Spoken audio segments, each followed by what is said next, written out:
Hey man, I gotta get some coffee in my system. It's just boring, you know? Nothing ever happened. No. No. No, no, no! I gotta go! I gotta go! Hey! Everything okay? Oh, no! Oh, no, no, no, no, no! Welcome to Strike Force. You are an elite battle squad assembled to defend Earth. This is who we're up against. The alien warlord Ultimus and his Kree soldiers who have joined forces with Hydra and AIM. Now, I know some of you aren't used to fighting side by side with each other, but the world needs you to put aside your feuds and stand together. Any questions? I am Groot. Any other questions? All right, it's go time. Now get out there and save the world.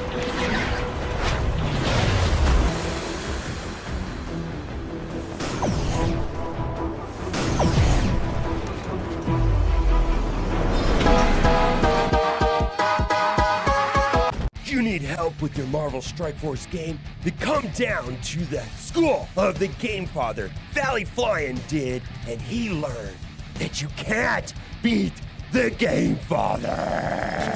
Valley Flying. That's right, I'm the 3-time Super Sunday Red Stip Blitz Orb champion. After I uppercutted Valley Flying in his vagina for the 3rd time, he went home and cried to his little mommy, and now I need a new challenger. Bring it, little boy.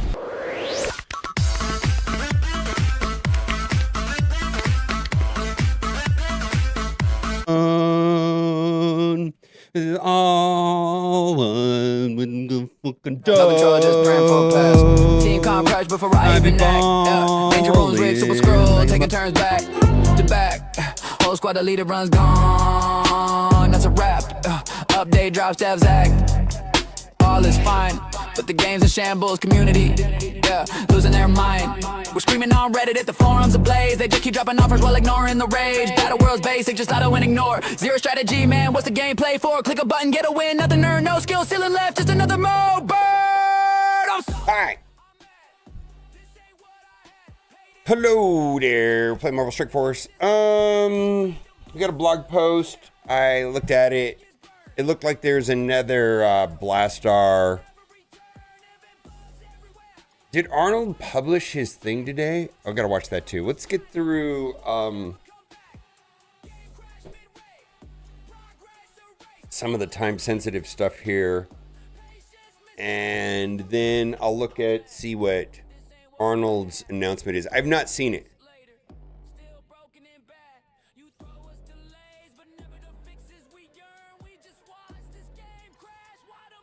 Come on, go, go, go.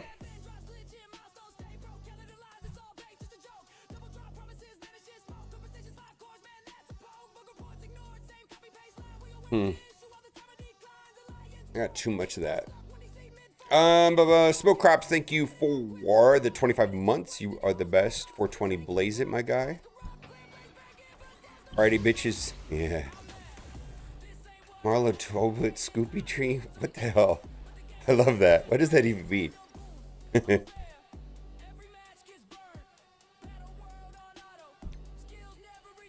Yeah, I mean, I feel like the Blastar event is...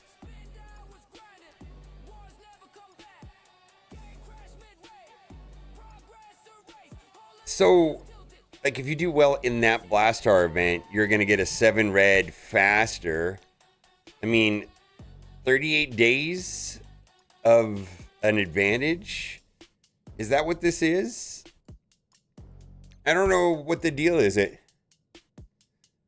420 blazing is reference to a Ween song. I do not know what Ween is. That is my first of hearing that. But there's a lot of shit I don't know about because I'm old as fuck.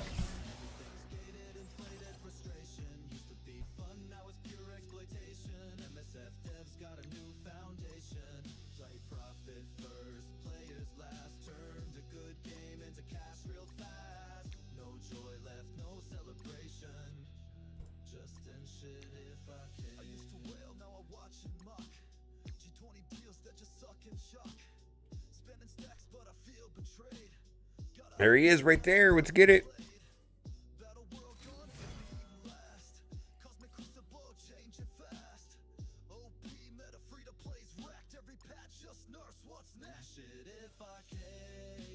Ween.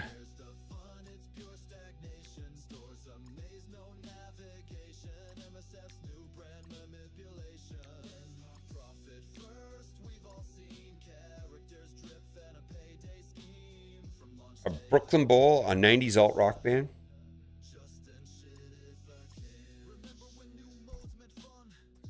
Hola. Hola, mi llamo Trevor.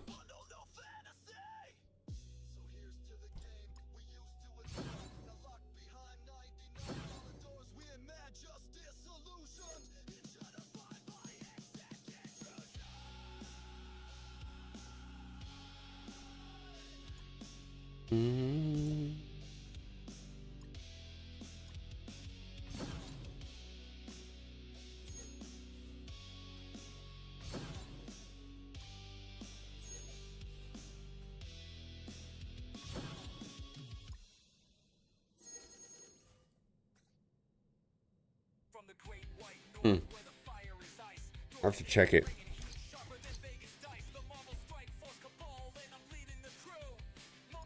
I am not from member. I do not know. I was in the 90s. I kind of was more into like, mostly like into Korn and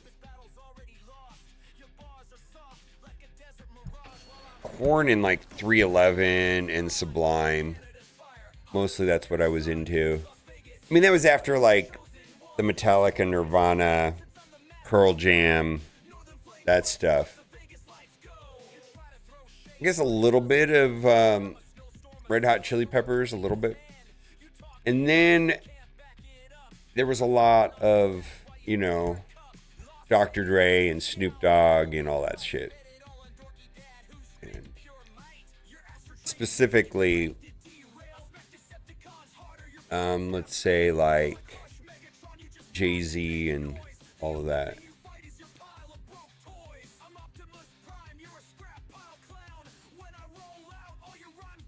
Taylor Swift.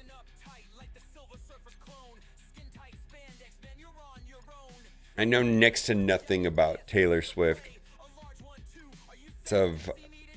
I have negative interest in Taylor Swift. I do think she, like, I get it that she's popular and famous and whatever. Like, I can see why. I mean, she writes her own music. She's charismatic. Cool. Just like, I don't particularly, like, it's like Lady Gaga. It's like, yeah, I guess that's cool. I have no fucking idea. Beyonce, I guess. I just don't really listen to female vocalists.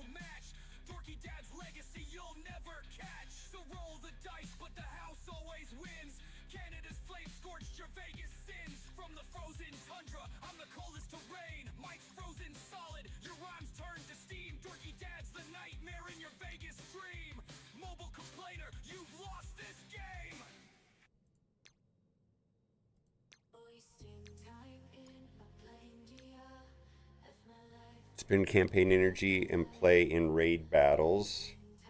Well, that you just got campaign energy. All right, let's do that right there.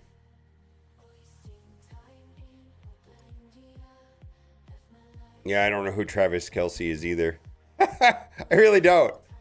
Like, I don't think. I think you know, something in my brain switched off with new music. If it has lyrics, I just don't like. I used to listen to a lot of rap and like metal and like Linkin Park and stuff like that, and then it's just like I don't like the lyrics. Like I can remember the exact song that I was listening to. I was like, I hate these lyrics, and then from there I switched to EDM, and EDM has no lyrics. Because I find that, like, unless I identify with the lyrics, I hate it. And it was this Ace Hood song And then at the time I was listening to like Ray Drummond and like Ty Dolla $ign and Tyga and all that stuff. But then there was this song by Ace Hood, I Woke Up in a Bugatti, and I was like, I hate this. I don't think you woke up in a Bugatti. If you did, you wasted your money. And I don't care. And I think you're lying.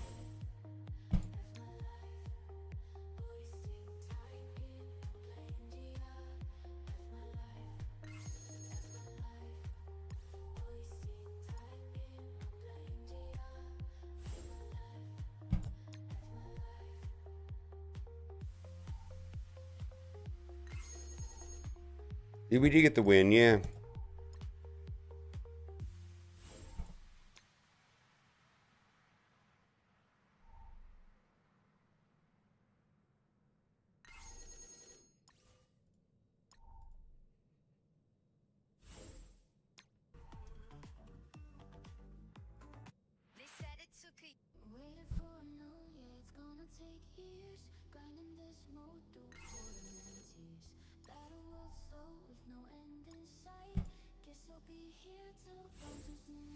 Yeah, I think my brain just turned off to lyrics like in like 2000, somewhere between 2010 and 12.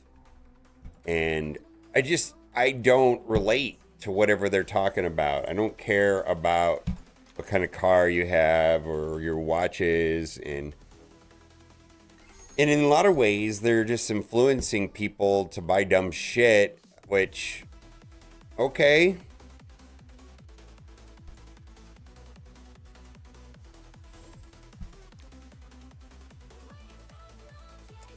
I do like,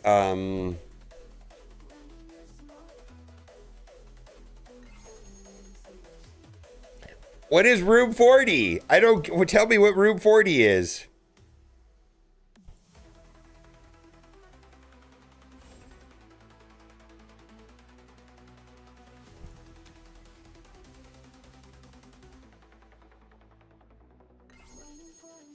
Yeah, I feel like, I watched this video by Patrick Boyle, who's a finance guy, on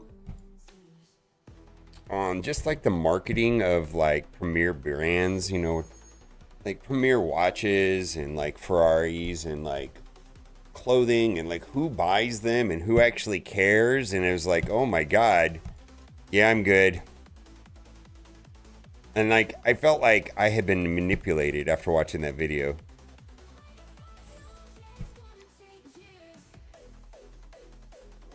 Nico, how are you? Always a pleasure to see you here.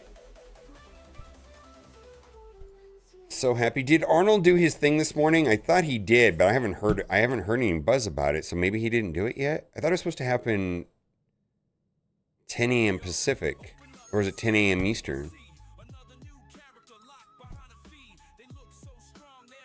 All right. I have not seen it. I got his hat on, though.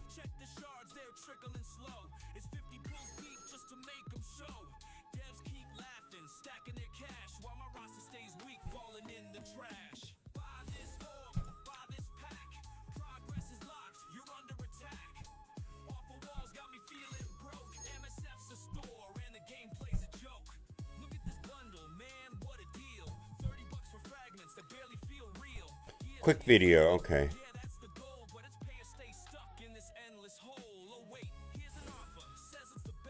Yeah, I mean, let's see. He asked me if he could use my name. Yeah. I will watch what he said and then I'll elaborate on it. Because I feel like the three of us, like we spent like 3 years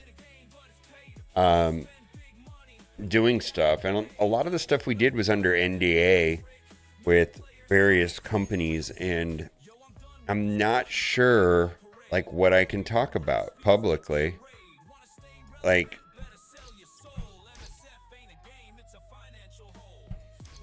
at one point we were working with a very large IP to make a game, and I don't know if I can even mention who it was. You know what I mean? or my our affiliation with that.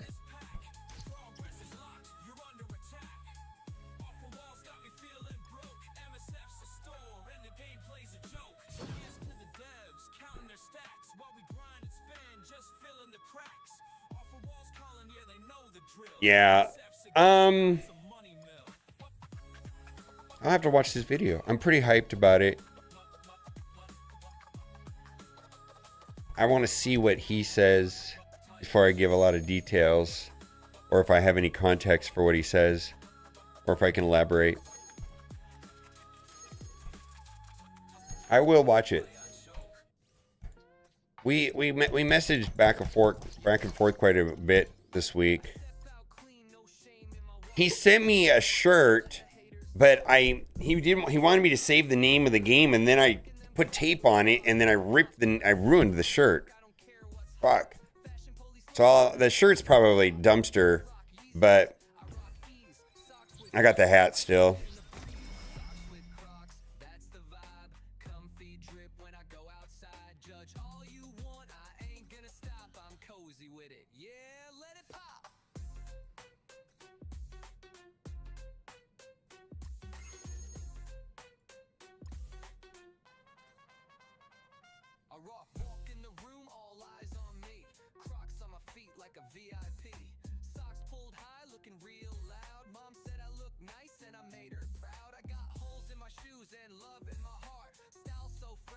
The tape ripped off. Yeah, I ripped the logo off. Yeah, I ruined the shirt.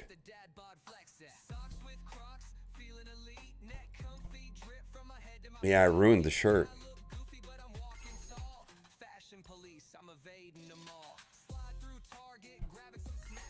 All right, spend the campaign energy.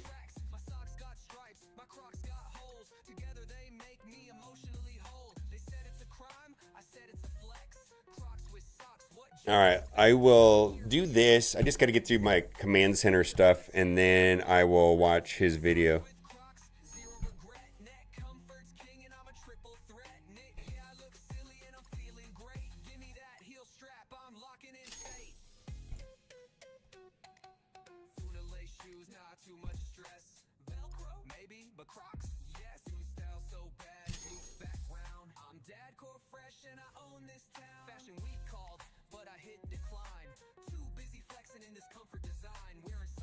I know, right?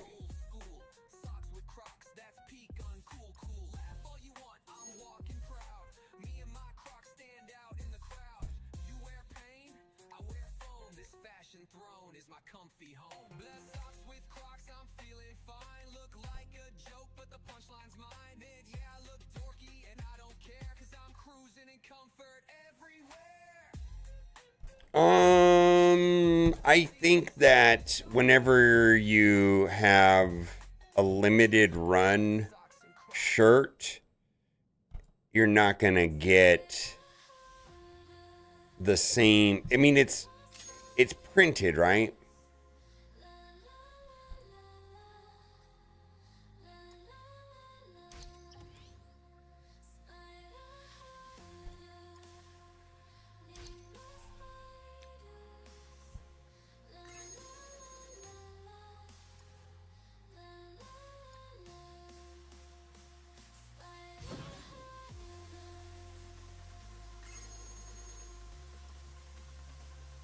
All right, I think we did all of the important stuff here.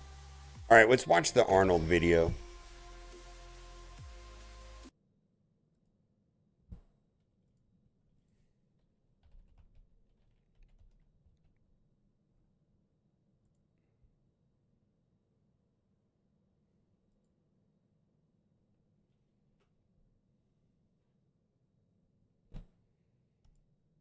Guys, this is the hardest video I've ever recorded in my life. My wife came in, gave me a pep talk. She's like, what's the first thing that comes to your mind? Thank you. Thank you so much for nearly 10 years on YouTube, which was a complete accident, a blessing that I feel like I don't deserve. It's led me to this point today where we are going to be announced for the first time, the first game I'm working on, the first platform that's going to be making an appearance, and a world that I want to take beyond these first steps. And that game, my friend, is Chronoseum. Before we go into Chronoseum, what I need you guys to do, there's a link down below to my Kickstarter page. It's in pre-launch right now. Simply clicking on notify. That's it, completely free. Is one of the most powerful, most helpful things you could ever do for me. It shows the world that you're not only just excited for this journey we're about to begin, not even just for this first game we're going to be talking about on this platform, but also you want to see this world expand to other means out there beyond this first step. Before we get into this game, I want to introduce you to the team that's behind Chronoseum. Ideas mean nothing unless you have people that can actually engineer it and actually do the art for it. Let me introduce you to our advisors here. David Brevik was the brainchild behind this game called Diablo, alongside Daniel McLaren, where, yeah, you might be familiar with his work on a game called, well, Star Wars Galaxy of Heroes. Yeah, this is the OG. That's so I know all three of these people pretty well. That's his wife, and that's Jesse. Okay. Star Wars Galaxy of Heroes. He set the foundation for Galaxy of Heroes to be around 10 years later. Let me introduce you to the start of the core development team, and it's going to... He was actually pretty hardcore. David Brevik, I know all of these people. Anyways, I'll just keep going. Expand over, the foreseeable future here. Starting us off, we have Ricardo. Ricardo's been an artist for 25 years. Andrew... All right, so I do not know these guys. But I mean, we'll just go back a little bit. David Brevik was a hardcore Marvel Strike Force player, and he took issue with some of the stuff in the game.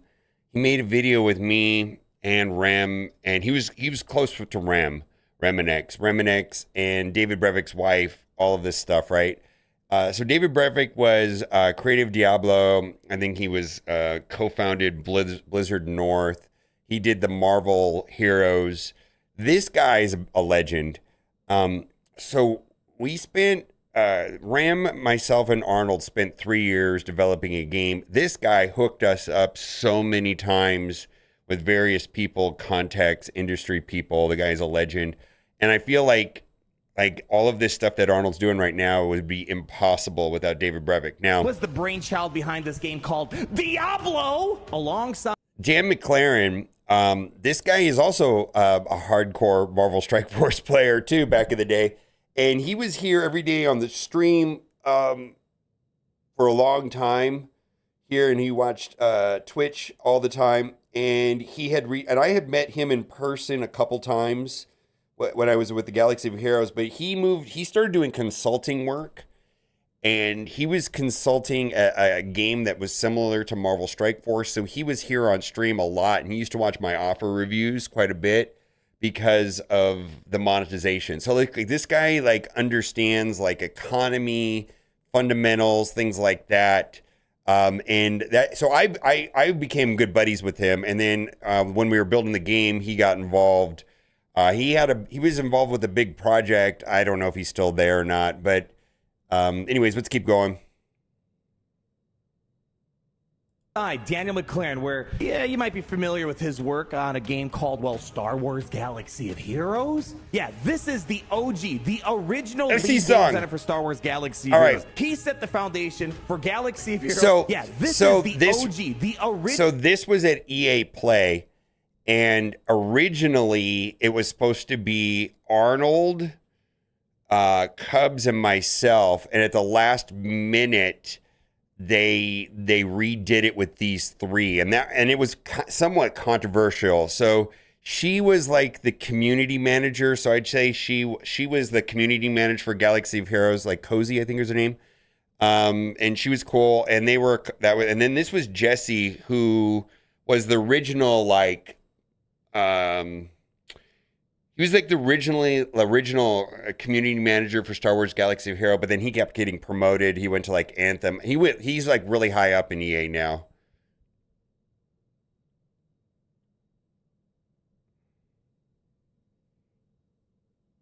Original lead game designer for Star Wars Galaxy of Heroes. He set the foundation for Galaxy of Heroes to be around 10 years later. Let me introduce you to the start of the core development team, and it's going to expand he was with over, Anthem. the foreseeable future here. Starting us off, we have Ricardo. Ricardo's been an artist. So I don't know this guy. I did hear when I talked to Chris about him, but this guy is, because I had a departure from all of this stuff, and 25.8 maybe 6 to 9 months ago. Ricardo Baronat. With over 25 years of the game, Ricardo's brought words to life at legendary studios with mid-made 2K games at Activision, expert in all forms of game art, concept art, environment art, character arts, UI, animation, VFX. He was versatile creative leader, delivering striking visuals for Chronoseum. See, there was another art director when we were building our game. I won't get into that, but there was another art director that was tied to Marvel Strike Force. For 25 years, Andrew Parker Murphy, award-winning 3D artist with credits on NASDAQ's Warhammer 40K, DACA Squadron, worked as showcased at E3, demonstrating expertise in AAVR stylized product, especially in lighting environments, brings both technical and precision artistic polish to Chronoseum. So I'm guessing they're doing all of this in Unreal. who is another Swiss Army knife art. He's a 3D generalist, and as we're speaking, he's polishing up our first battlefield that we're going to be talking about. With the start of this team that we have, over the next couple months, you're going to see Chronoseum come to life in its first baby steps. And sometime early 2026, we're going to have a proof of concept to show. We're also going to have the first gameplay trailer for Chronoseum featuring these three characters, the core gameplay experience. And with your help, when we launch the Kickstarter for Chronoseum come early next year, you guys can help flesh out the character pipeline so we can get more characters that you guys can actually vote on. Incredibly excited for that part of the journey. Now, why don't we talk about the world of Chronoseum and these first three characters and why I picked them? Time has always been indivisible until the fracture happened. Reality cracked into infinite shards. Civilizations collapsed into one another. Past collided with futures. Warriors who should have never met now clash in the Chronoseum. The fracture gives each of these characters superpowers. These champions must fight not only for victory, but for the right to exist in the new order the Chronoseum is forging. Only the worthy will survive what comes next. So we're going to go more in depth on the lore of Chronoseum and each of these characters. There's a link down below to all the new YouTube channels, the Discords, and we're going to go more in depth on this. So I want to go over briefly each of these characters, and then we'll explain why I picked these three at the end. Let's start off with Barricade. So first and foremost, Barricade represents the future aspect that Chronoseum can bring. BRK-8, or Barricade, was a decorated leader of an elite battalion, bred for absolute battlefield command, unshakable, unrelenting, and precise. Barricade's a walking fortress built to hold the line and protect his allies. Wielding an energy shield, he can block, bash, and throw it to strike enemies before recalling it back to his hands. Let's talk about Hoshiryu. Now, his story's pretty darn tragic, let me tell you. He was a feared warlord where literally his name would silence rebellions and foreign invaders. He was loved by the people. However, those in power felt threatened by how much the people loved him. So they betrayed him, murdered him, and buried him in shame to erase his legend. Well, when the fracture struck, it dredged Hoshiryu back from the depths of the ashes. Not as a man, no, but as a spirit of vengeance. And now, why don't we talk about Valeria? So Barricade represents the future, Hoshiryu the ancient past. Valeria, well, she kind of represents the more mythic aspect of this game. She was once a mystic scholar who devoted her life to understanding the hidden laws of time. But one day, she peered too deeply into the veil, the layer that separates all timelines from one another. So in case you guys haven't figured it out by now with all the teaser, this game has heavy hero collector inspiration. And with all these hero collectors, we see different factions, clans. I wanted to bring something to this game too. So with these new characters that represents different eras, they all have different philosophies of how they see this new world of Chronoseum.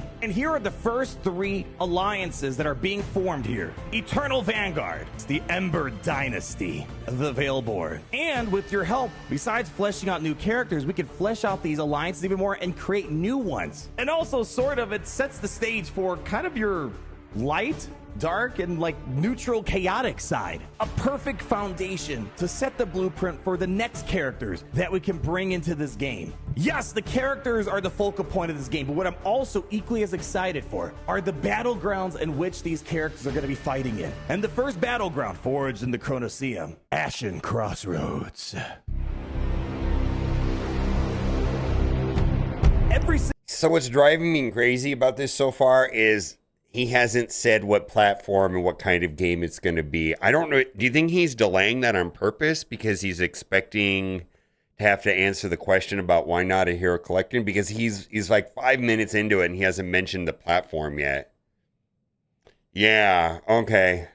Single battleground is a fusion of at least two worlds brought together. The Chronoseum acts as like a crucible, wells all these different ages that are collapsing into one another. And Ashen Crossroads is the violent fusion of the ancient ruins of Rome and the post-nuclear fallout of a modern-day metropolis. Now, before I show you this is super early 3D concept art. It's going through a ton of polish, but this just shows you the groundwork that we're running with, the blueprint for how these worlds should look. And even though this is super early 3D concept art, I get so excited just looking at the skyline, seeing fractured and broken skyscrapers floating alongside ancient Roman colosseums. I'll shut up for a moment so you can kind of feel the weight of the world. Okay, so I gotta say it because he's not saying it.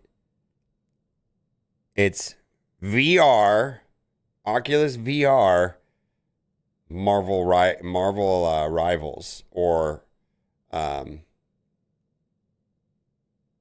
Overwatch. It's basically Overwatch, but VR. A little bit more, and the music so far.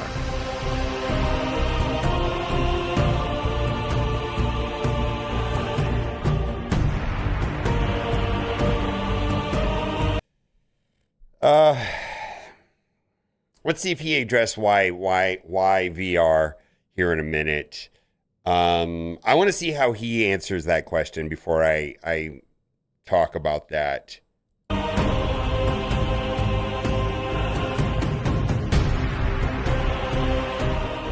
So this is the first map that we're working on that you will be seeing in this proof of concept and trailer, and I kind of got a little bit excited. I wanted to show a little bit more on the next battleground that I have in mind. It won't be done in these next couple months. This will be, with your help, we can get more maps in, but this one's called Sakura Gulch.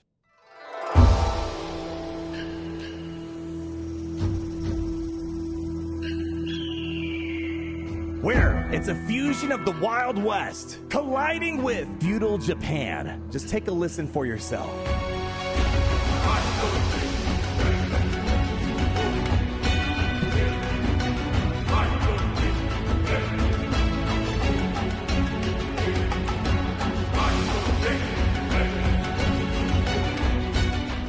And this kind of transitions into how you guys can help fuel even more fire. Now, one thing I've learned very dearly, even more so than before, is that games are expensive. And this is where I need your guys' help to fuel the fire even more for Chronoseum. As I said, come early next year, I'm launching a Kickstarter and still in the early stages of it all, but I have this idea called the Council of Heroes. But the long story short of it is, for people that back the Kickstarter, as we hit new goals on the Kickstarter, we'll be able to get new characters, alliances, new map. You guys can vote on what the next character should be. And even in the map design, I have this idea of when we get a milestone hit for a new map, you guys can decide what two worlds do we fuse together. Super excited about that, but that's going to come a little bit towards next year. So now that we went over the world of Chronoseum, I want to go over now the genre, the platform, the gameplay, and the next steps from here. I want to give a little bit of context before we get to the platform here, because this is going to catch you off guard a little bit. So before we got here, 3 years ago, I started a separate studio founded by me, Mobile Gamer, and Reminex. Amazing people, passionate about video games. With them, we were able to partner with some of the greatest minds in video game history. We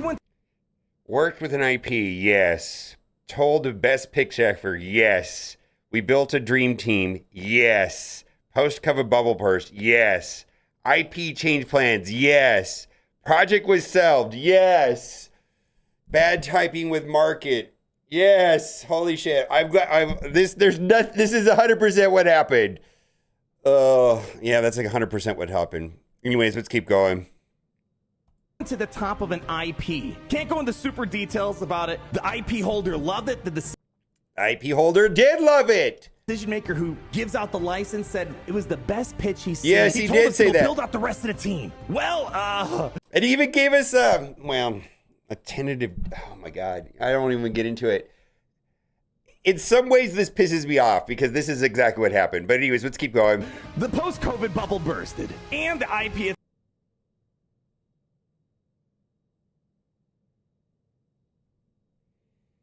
Yep.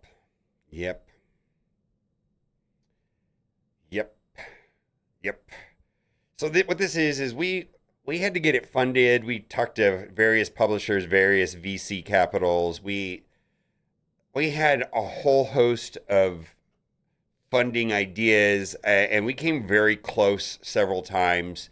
But what happened is when we started the project, the market was hot for venture capital funding, and then you could see that it just fell off a cliff, 47% by the time, anyways. It is what it is. Itself, they were going through their own issues, so that game got shelved. But we still wanted to try something else. So the second game we started was a hero collector because, well, all three of us love Marvel Strike Force, Galaxy of Heroes, Raid Shadow Legends, right? That's what we live and breathe and what you guys do too. Well, there were three problems with that. First and foremost, three of us love Marvel Strike.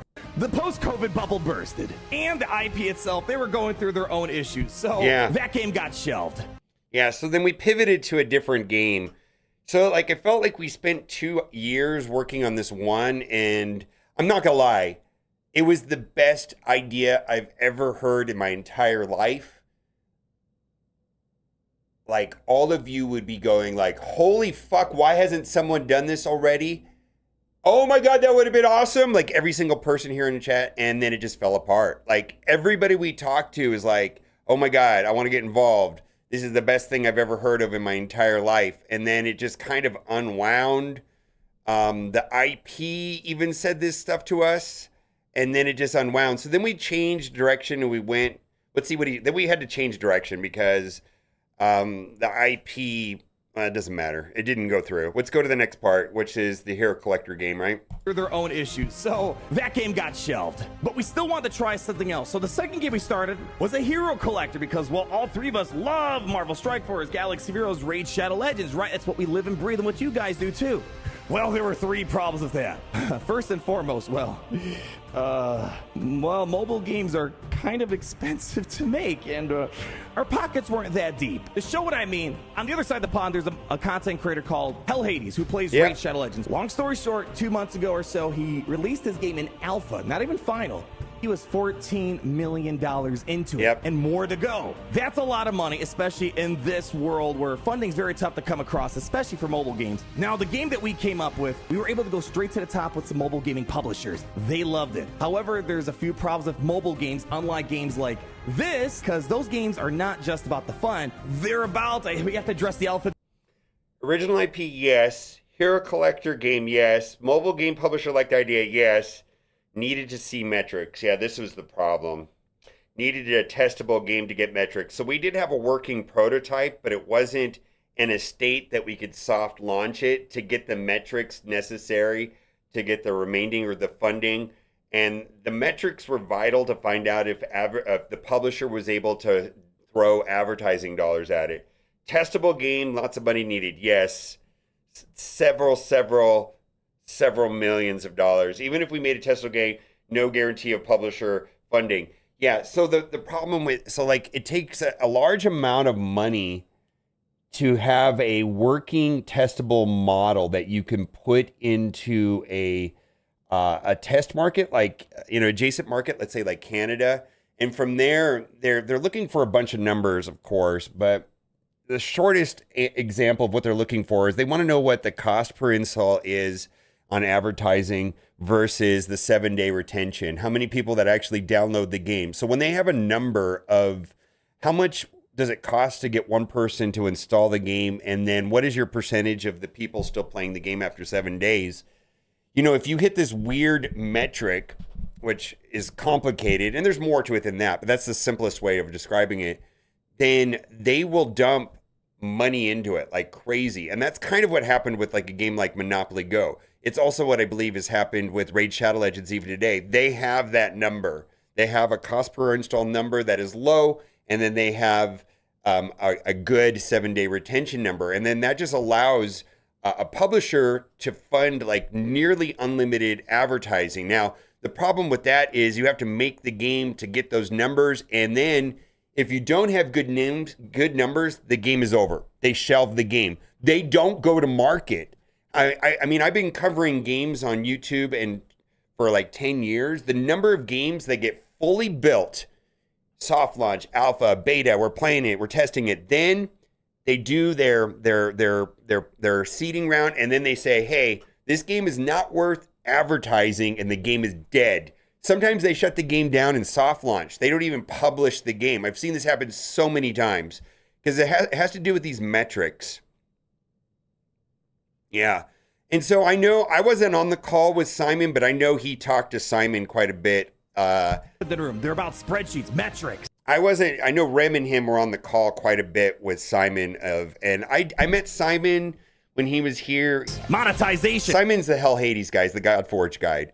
And I talked to his team. I know Chris was in contact with him quite a bit. You need to create a testable version of your game. And to even do that, somewhere in the low millions, to get something that has a lot of characters and content you can put on the market, test it, and then bring those metrics to a publisher to help you take the game to full fruition. And that's when I created 25-8 games and Chronoseum on my own. First off, passion. Number two, something that I can position this game where it's primed for success and in an area that's not really being explored right now. And third, price, or more specifically budget, I guess. What's something that I can feasibly start a substantial amount to show the fun to then get further assistance via Kickstarter or going to a publisher? I love these hero collector games. I enjoy because it's about team building, strategy, theory crafting. So the idea dawned on me. What if instead of just pressing a button and the character does something, you are literally inside that character casting the spells, igniting your sword to then cast fire dragons, or perhaps shooting a blaster and throwing the shield on your own? Well, guess what? Chronoseum and its first appearance is going to be on VR. So when you take the VR experience and merge it with something that's like a galaxy of heroes where you're actually the characters, you kind of get a Marvel Rivals-like game, which hasn't really been done here. So let me kind of explain a little bit more here. I know you guys see me play mobile games, right? When I'm not playing mobile games, I'm playing on VR. VR has brought my family and friends together in ways that no mobile game, no PC, no console game ever has. For example, Star Wars Vader Immortal. There's a Batman Arkham series, Iron Man, also tons of shooter experiences. VR is in that early pioneering stage, but there really isn't a hero brawler game. And what better audience to pioneer this field that's a hero brawler in VR than an audience that, well, loves hero type of games so intimately. We're the perfect people. Put a flag in a new area that hasn't been explored really. And I know maybe not all of you guys have a VR headset. Again, I highly recommend you check it out. Even get a Quest 2. You guys know what makes heroes cool. Why do you like using characters in these hero collector games? What makes you like a particular faction? What type of abilities do you like to use? And the main thing that we're going to be striving for in these next couple months as we build towards our proof of concept and trailer, the main gameplay magical moment we want to show when you're taking the role of all these characters, being able to combine your abilities, where we want to show this key moment where Hoshiru casts his fire dragon, Barricade throws his shield through it, which then picks up extra explosive damage, fire damage, and then Valeria opens up a portal and able to redirect the shield for a magical gameplay moment. And the plan is that this is just the first stop for Chronoseum. I think there's a lot of ways we can take Chronoseum, but with the budget I have in mind, the fact that VR is being heavily invested right now, and platforms and publishers for VR are looking for high quality live service games, we can make something that's a much smaller fraction of the cost, where it would be the one to define the genre inside that field. And when we do start the Kickstarter, even though again it's starting off as VR first, the new characters and maps that we end up building for this game, we can reuse them for other games down the road. So this Kickstarter, this journey is not just for VR. It's truly to help build momentum for 25-8 games. Show that us as a community, we have awesome ideas. Bring it to a platform that's looking for high quality games like this. And then we can take Chronoseum beyond the virtual reality. Seriously, I can't thank you enough. 10 years ago when I started YouTube in my parents' basement, I never knew I'd be at a position where I can start making a game, a franchise, with an audience that I love so dearly. So again, I ask you, go check out the Kickstarter page. You can find all this preliminary information we talked about. Please hit the notify so you can follow the Kickstarter page. So when we do go live next year, we can start hitting the ground running with the Kickstarter and start pumping up more characters, content, maps for this world. And also, there's a link down below to all the social channels. You can check out the first official theme song for Chronoseum, the YouTube page, the Discord. Also, all this merch you're seeing you can find on Fourth Wall. We got canvas prints, hats, we even got stickers, mouse pads. And now, just as our champions are about to face their trial in the Chronoseum, so does my trial. After all this time, we're finally ready to start trying to give something back to the video gaming world after it gave so much to me. I look forward to seeing you help me craft this world, and I think the thing I'm looking forward to most is you guys saying, "Fix your game, Arnold!"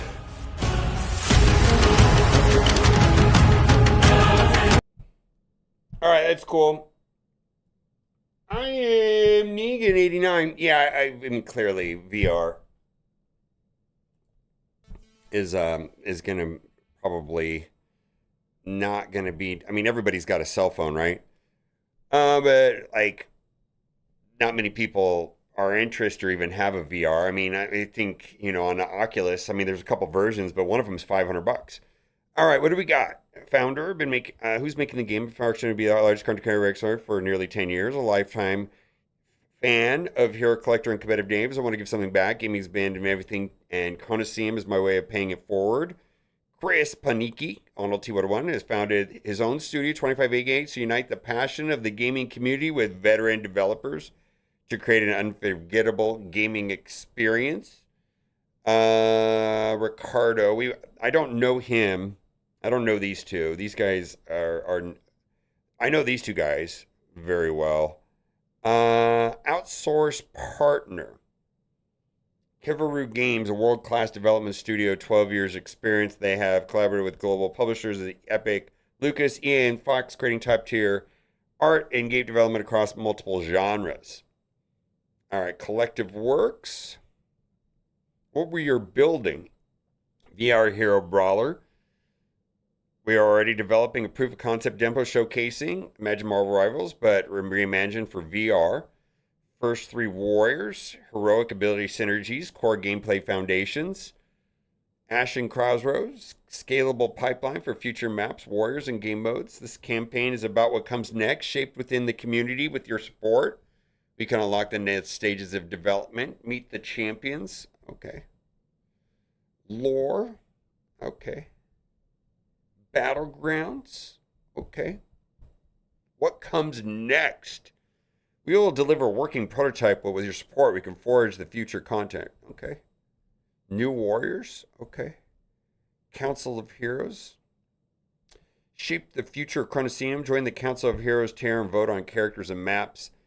Backers who join the Council of Heroes will be able to influence new characters and maps funded during the Kickstarter period. Hear how the process works. Inspiration call. Submit your ideas for new characters, kits and map, core vote, blah, blah, blah. Rough sketch, final touches. Yep. 1,400 people. This is kind of annoying. When I clicked on this, it asked for Apple or Facebook. I don't have logins to those. Kickstarter only works with Facebook and Apple. How come it doesn't work with Google? It's interesting. I just clicked, let me try it again. I don't use those platforms.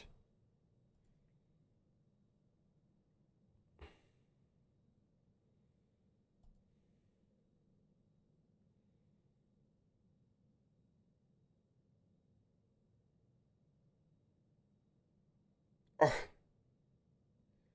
It won't even use, that's garbage. It won't even use that. Oh my God. We will discontinue the ability to log in for Facebook. Oh my God. I don't want, all right.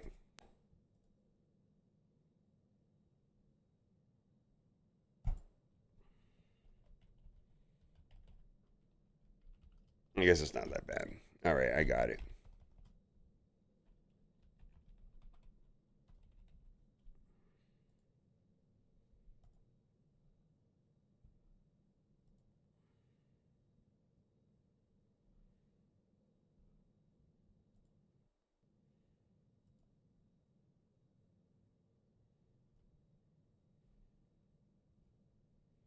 Oh my God, this is such a weird website.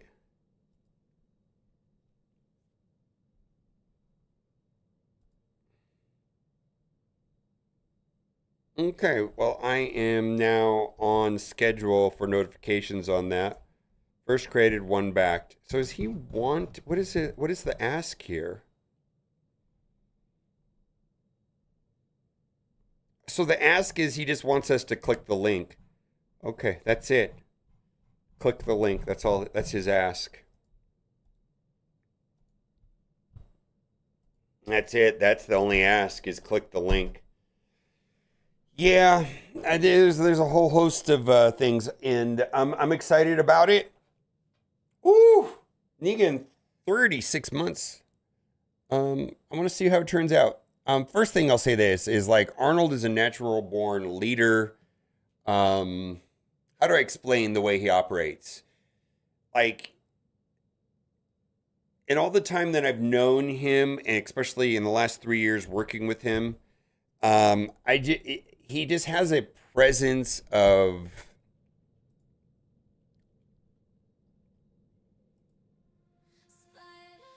like, he's a communicator, he's humble, and then he's a go-getter. But then after spending a little bit of time with him, after like interacting with him like 3 or 4 times, you go, oh shit, this guy's the smartest guy in the room. And he's not acting like it. Like, he's low-key the smartest guy in the room. And but without letting you know that. It's a very strange ability that one has when they are like relatable, human, go-getter, let's make this project, enthusiasm, and then without coming across as like arrogant or like brainiac, and then you just realize, oh shit, this is he's the smartest guy here. You know what I mean? I don't know how to explain that. Off the ball. Tier 1, 27 months. Yeah, it's different than that though. I don't know how to explain it.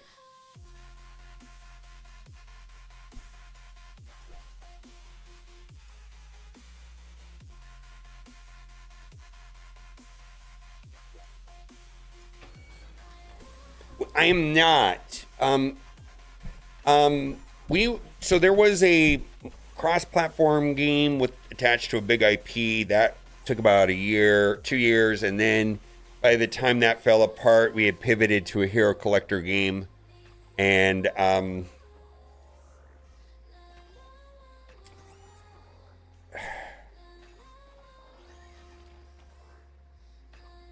funding was tight.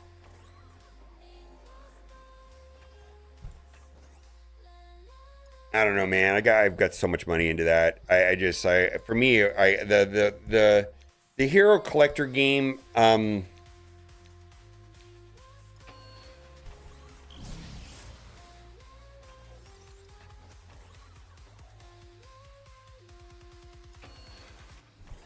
mean, it's just different. I don't know. I mean, I got 900 things I could say, but I don't know how to frame it. And I think some of it is some people manage risk or willing to take risk more than others. Some people want a government job that has a guaranteed pension and benefits and this and that. And the idea of being self-employed and, putting up an insane amount of money and time with little to no guarantee, in fact, potential financial ruin. There's extremes, right? And I definitely have, I have an occupation where, it could evaporate overnight. There's no medical benefits. There's no pension. It's like you either make it or you don't, right? So like I do have a higher threshold for risk. There was when we were working on the hero collector game, it came to this crossroads of risk that I wasn't comfortable with. And straight up, and if I did have a higher threshold for risk, I feel like I was the one that held it back, and there's the reason why it imploded. I mean, I could make an argument that I was the voice of reason, or the argument could be made that, you know, I dumpstered the project. I'm not really sure. I don't know.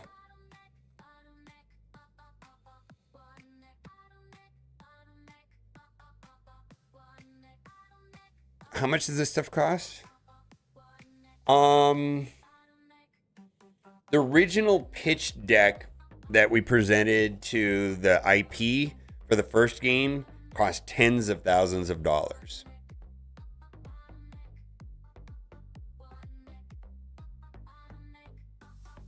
Just the pitch deck.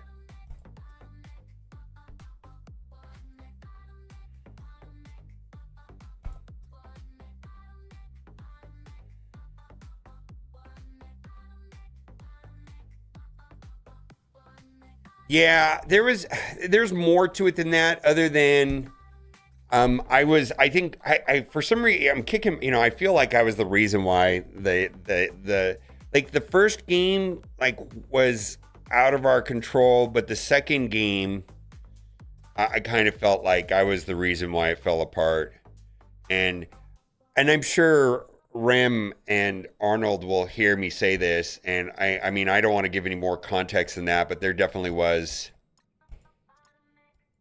I had different kinds of issues.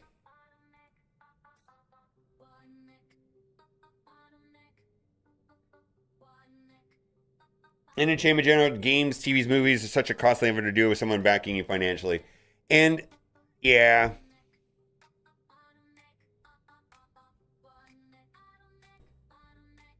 But anyhow, and he put up a screenshot of, I don't even know, like he put a screenshot of what happened with funding right here.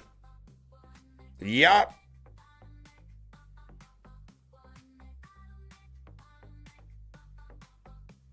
Look at the money in 21, then 22, then 23. Look at good. And then now it's 500, you know, look at, I mean, it completely imploded.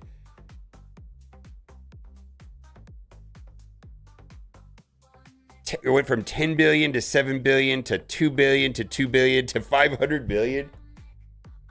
I don't know if that's the right numbers, but it imploded. Yeah, and I don't know, man, we talked to a couple VCs and man, they were like,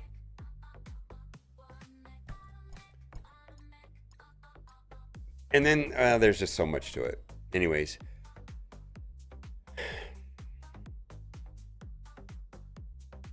I made my living in the last 15 years on VC and startups. It got messy in the last few years. Yeah, I mean, I've kind of feel like there's good ideas, and then there's good ideas that get funded. And then there's ideas that happen because they can get funded. Does that make sense? Like, I feel like there's a whole segment of people out there that knows the VC meta, and rather than, you know, it's not like you have a good idea and then you get the money. It's like, oh, what are they gonna do? Like, how do I know what the VC meta is? What is the venture capitalist interested in? And then I need to create a pitch and a project specifically designed just to get the money. I feel like that's the direction it was at. Like, for example, like back here in this time right here, the meta was probably like traditional games and or also like those blockchain games. Like they were just throwing money at blockchain games. Like you mentioned blockchain, NFT, Web3, crypto, any of that. And they just like money, you know, we're talking like 2021, 22. Like they would just throw money at you if you mentioned blockchain. I'm in the TV world and it's the exact same story. Yeah. I could say blockchain hero collector and they go, here's $10 million. I mean, I'm dead serious. Like it's all it was. And in some ways I feel like, I mean, I don't know that that's 100% true with what Arnold's doing here. But he even kind of says that, you know, that he makes the case for why VR, and he gave all the numbers and the statistics. It's kind of what I just said a little bit. Kind of. Yeah, kind of. Like, I understand why that's where he's at today. Where did he talk about that?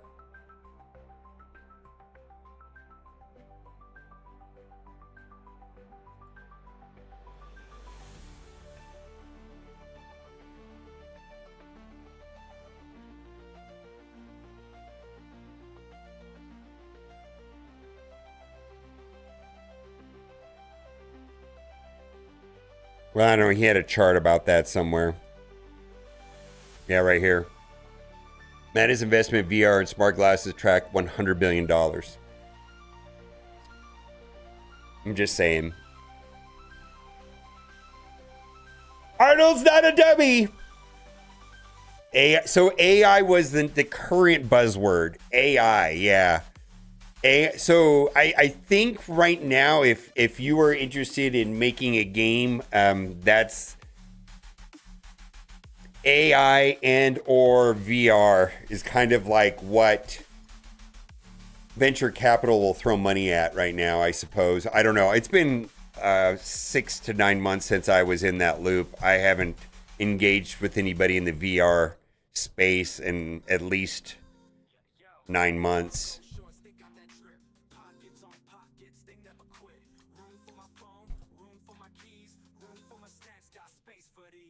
Yeah. Well, I feel like, so we had a lot of discussions about AI, and I saw Arnold kind of go head to head with, my art is not AI, and I feel like, and I've experienced it here in chat many times, and I get it. So my thoughts and feelings on AI are actually very different than a percentage of the population. There's definitely a certain amount of people that, that have different views on it than I do. And I don't think they're wrong at all. I just think there's AI is somewhat polarizing in certain issues. And I tend to be on one end of the spectrum versus a lot of other people. Like, I might be in the minority on my thoughts on AI. There's no job in TD that doesn't want someone with AI skills. There's every job described, lots of time in there for no reason. Yeah. I've fully embraced AI. AI is a part of my workflow. I use AI generative fill on Photoshop almost every single day. This song is made with AI. It took this video right here was a combination of using 3 AI programs. It took 4 programs to make this. Well, not this one. Actually, this one was only 2 programs now that I think about it. But like this one right here took, this one here took 4 different AI, 3 AI programs and 1 piece of software to make this. But all 4 of them had AI. Like, this took 4 different pieces of AI software to make. Is it any good? I don't know. But anyways, I've embraced it more than a lot of people.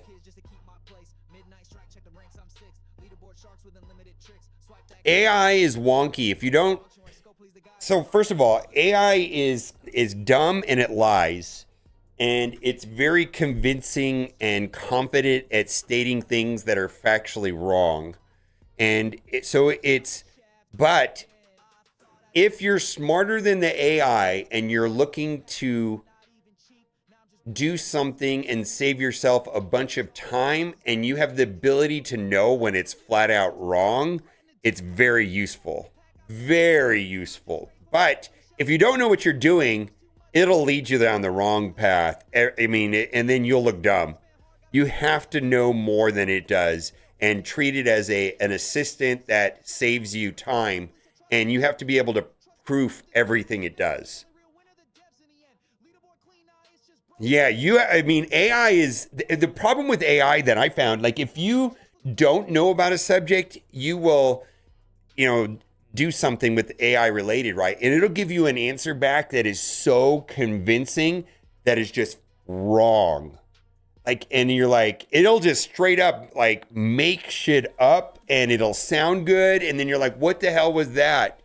And it does require, like, well, first of all, the inputs you give it really matter. And then it does require someone that knows what they're doing to filter through the bullshit that it just put out. You have to manage it.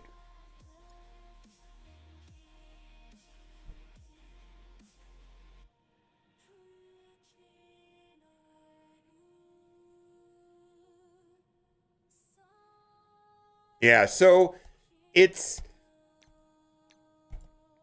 but I think from an efficiency standpoint, it is good because somebody that knows what they're doing, a true expert in a field, they could implement some sort of AI tool and be more efficient at their work with the same, if not higher quality of output.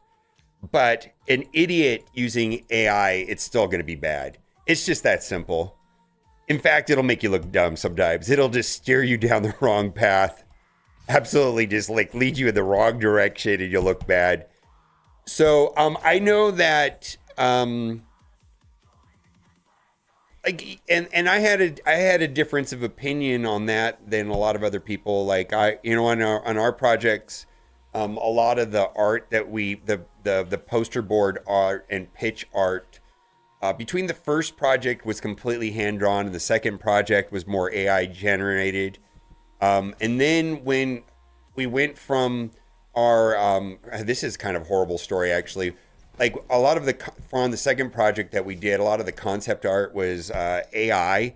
And then when we actually hired an artist, well, I shouldn't say this. I don't want to say this out loud. The guy could be watching right now.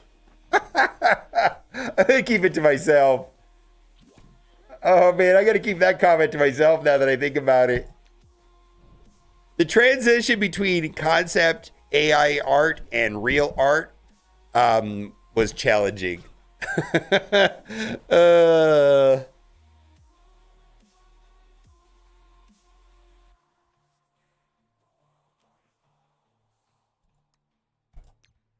Or it just was different. Maybe that could have just, maybe we didn't. Actually, I feel like a lot of it was budget and we didn't have a high budget. I think if we had a higher budget, we could have got what we wanted. I don't know. There's just so many factors. AI lets you go from 4 workers to 1 worker. I don't know that that's true. I think in theory that it could be that. I mean, I do worry about, let's just put it in a different, the electronic calculator put a lot of bad accountants out of business that, when they were doing all the numbers manually without a calculator. Can you imagine doing, pre-calculators, what that looked like to keep ledgers of money and financial records and how inefficient that was? And today we don't care about those people that lost those jobs because it just doesn't matter now. Oh, I did the wrong team.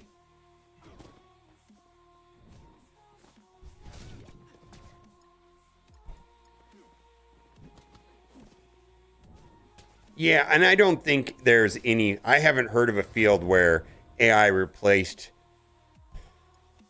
if there was 4 people working, AI replaced 3 of them. I haven't heard of that. What I've seen, and maybe it's different, is that people largely, they've just become more efficient and they're creating more output, and the field that they were in needed more output, or the quality of their output has gone up.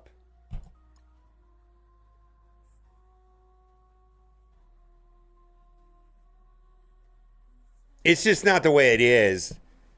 What I've seen is that people are more efficient with their time, or better outputs, or better quality output. But I don't see that I do think that eventually leads to job replacement. I'm not naive to that idea. That's not lost on me. But I just haven't seen that yet.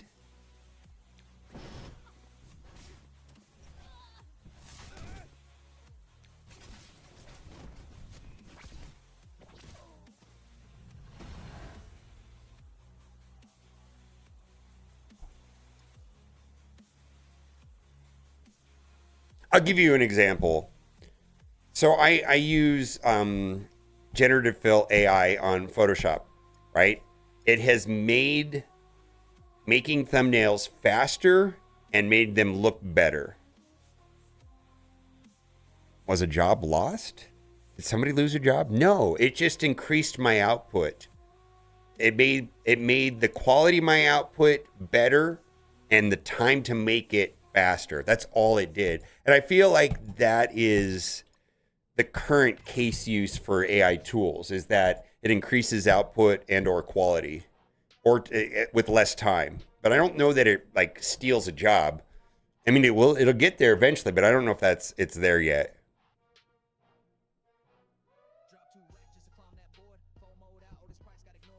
Yeah, AI voices, that's going to be one that goes quickly, yeah. What am I doing? I'm totally not paying to get attention to the game right now.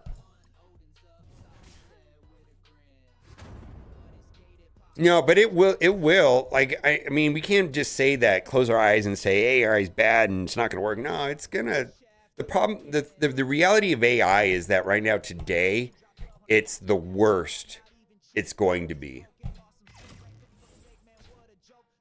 Right now, today, it's as like the quality that AI puts out and the use for AI is the worst it's going to be going forward today, right now. AI paying taxes so I can get my universal basic income. People need to start talking about that sooner than later. I mean, we're going to have a Star Trek kind of knew that would happen, right? Wasn't that one of the core ideas of Star Trek?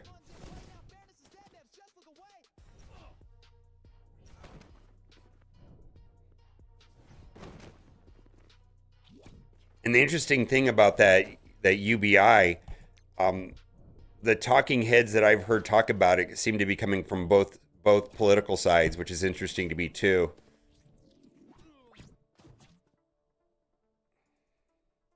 Tilly, I heard about that, but I don't know what that is.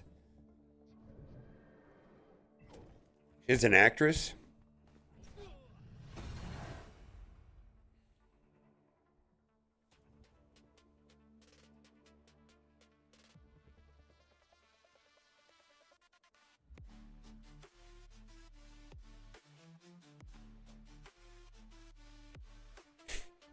Yeah, this is not going to go over well. I feel like the early adopters of AI need to fall on their sword and get bludgeoned until it becomes... Like, this is the one that's going to crash and burn, right? I think the first one is not going to go well. Oh, Dr. Bakeman. I'm Mobile Gamer, long-time listener, first-time caller. Why can't you hear a pterodactyl use the bathroom? Because the P is silent. Thanks. I'll hang up and listen.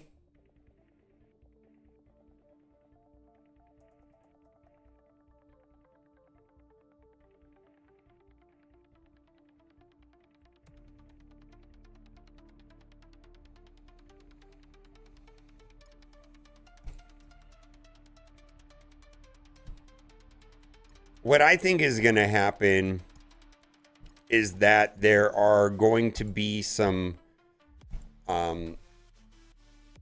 companies created by, let's say, people a lot younger than me, maybe college graduates or maybe whatever. And they're going to create these startup companies that implement tools,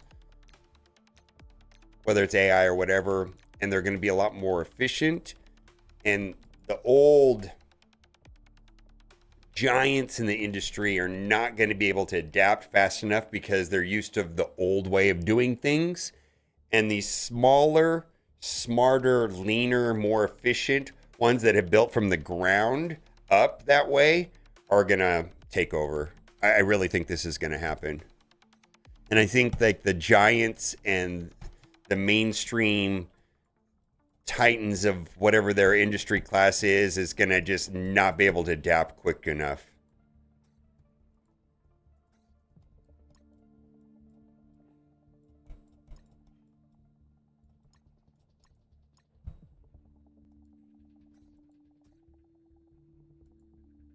ZB Sends right now. Can I watch that?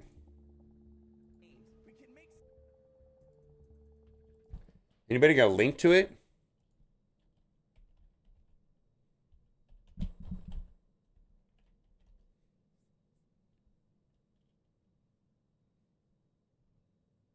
Is it pub? Oh, it's not. It's in New York, so it's not.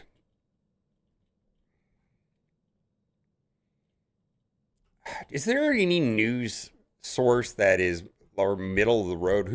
What's him? I don't watch a lot of news, but what is a middle of the road news source nowadays? Do I have to go BBC or something? Like British?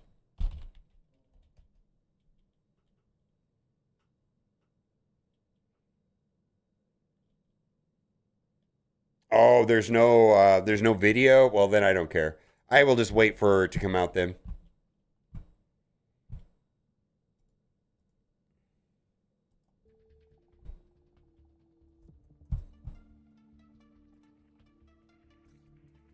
Yeah, I've never perceived Fox nor CNN as being middle of the road moderates. I've always perceived both of them to be polar opposites of each other. Kind of the opposite of what I was asking for. That's what I'm saying. Maybe I gotta go BBC out of the United States.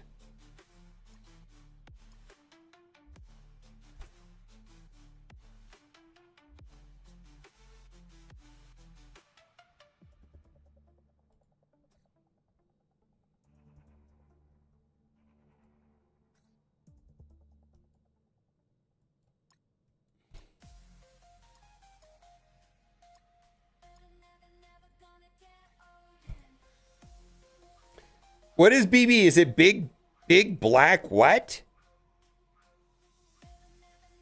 BBC? British broadcast? I don't know what that means.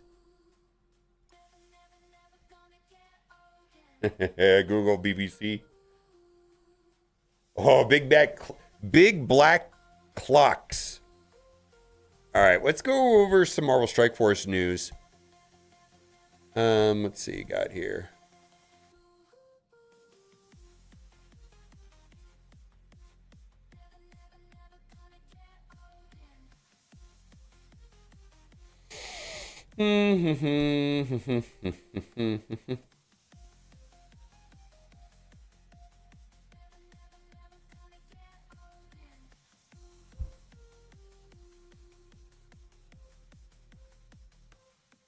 How do I do this?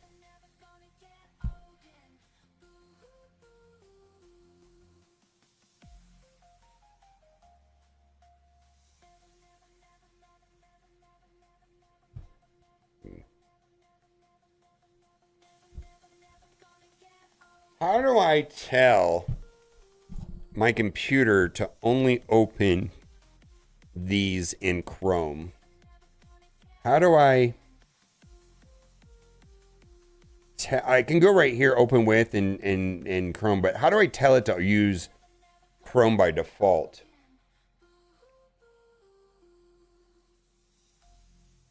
Go to the properties.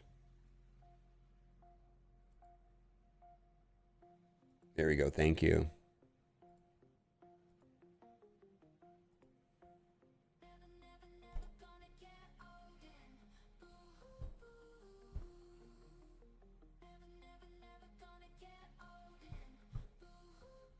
Let's read this. October 6th, Phantom Rider, Broken King, Week 10, Raid Warzone, Invasion Blunt, Blastar. Is this even a newsworthy event? You know, this Blastar event is going to be playable. I can play it, cool. Maybe I'll get a 7-7 Blastar out of it. But in 38 days, you're going to get that, right? I mean, they pretty much have hinted at or suggested that at the end of the Chapter 2 antimatter, which is 38 days, you're going to be good to go. Is there any other take on this that I'm not understanding? The Blastar events? Son of Darkness leaderboard event, Superior Summoner added to the Antimatter store, Living Mummy because available on the 10th. It's a week from now. Pestilence, famine orbs, war orbs. Okay, those orbs are going away. Open them. Blastar.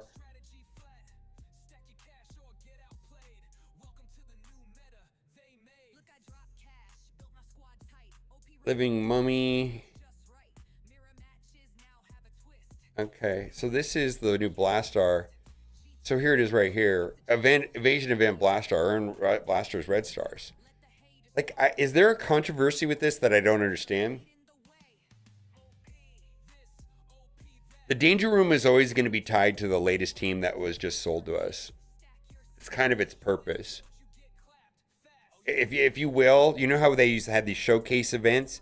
Danger Room is pretty much that showcase event now. Hello, Sheriff Lobo. We just went over Arnold's game and everything. It's kind of interesting. Kind of wish you were here when I talked about it for about an hour. I'm sure. Maybe another time.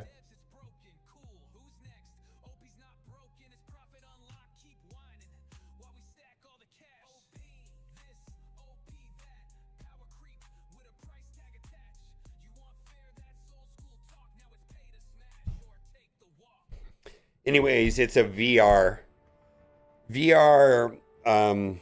shooter, kind of done in the style of Marvel Rivals or Overwatch.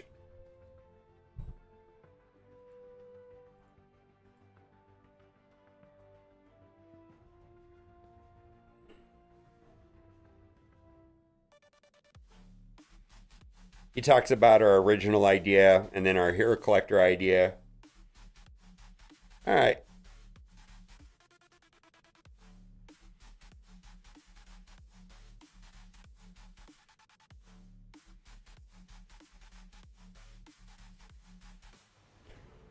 Oh.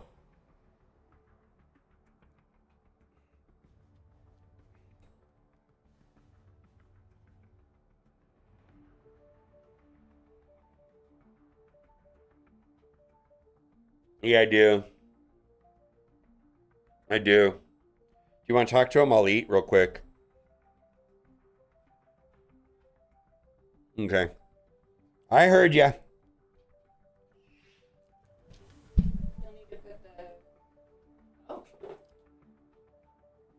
Need to put the red peppers on yourself. Hello.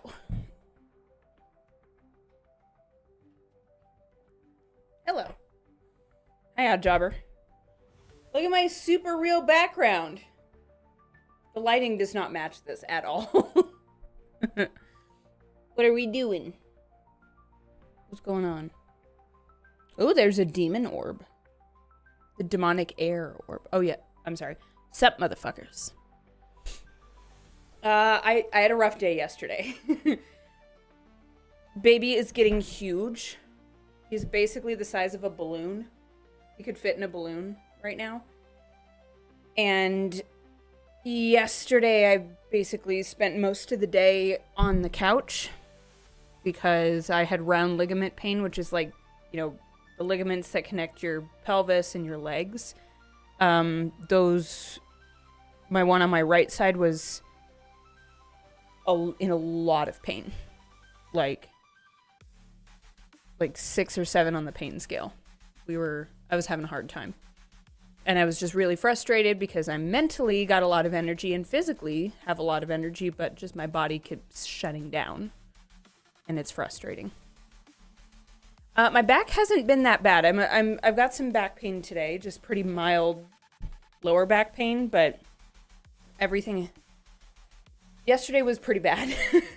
It was the first, well, I'm in the 3rd trimester now, so now my body is really, like, we're going into, baby is huge, and my body is having a hard time.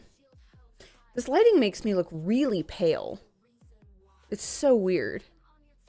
I look pasty as fuck. I'm better today. I'm glad I laid down. I basically came home. I got home at like 4:30 from going out.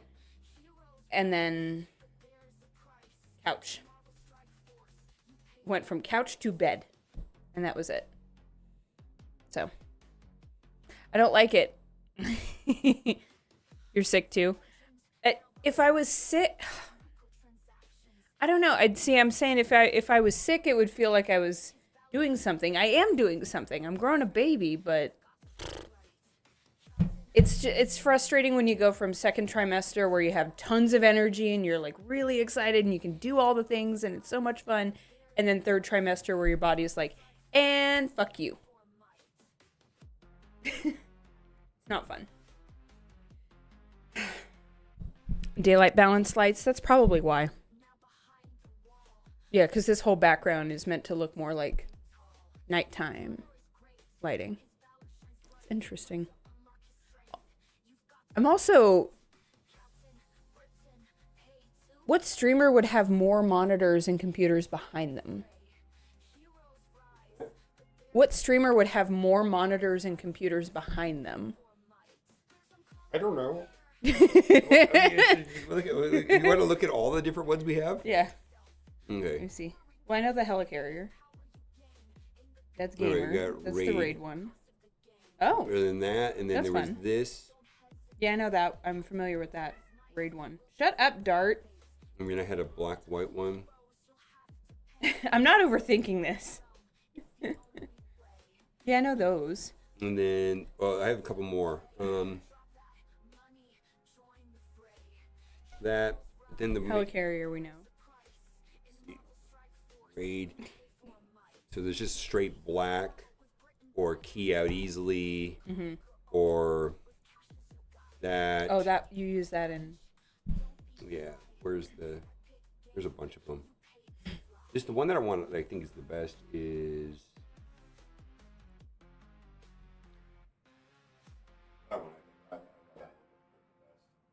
But again, why would you have monitors behind Well, what should you have behind you? Just there's a lot of plants. I don't know. It's like You use this for all the Samsung ones. I remember it. Look out! This beautiful view out my backyard. You're looking at the computers. Look the other way. That way. Yeah, that way. Look out the window.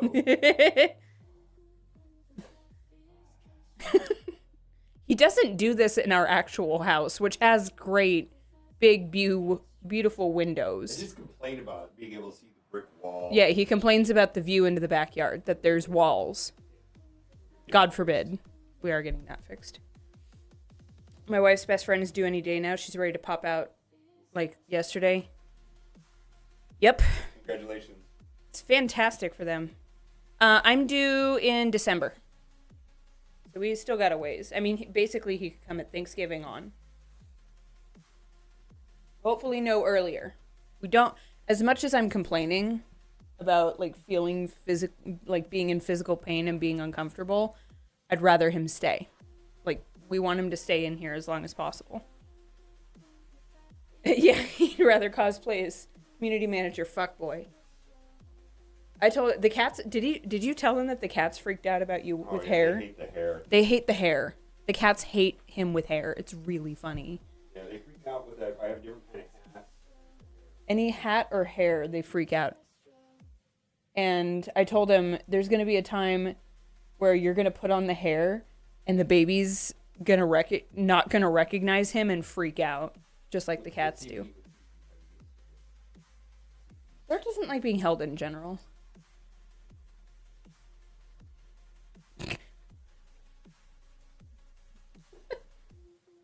Dart doesn't care right now. You like my hair? 12/6 is your birthday? I think we're really close to the due date is close to Doolam's birthday. 12/6 would be a good day. Not that I have any say in the matter. Babies come on their birthday. It's whenever he wants. You look like Guy Fieri after 10 more really long years.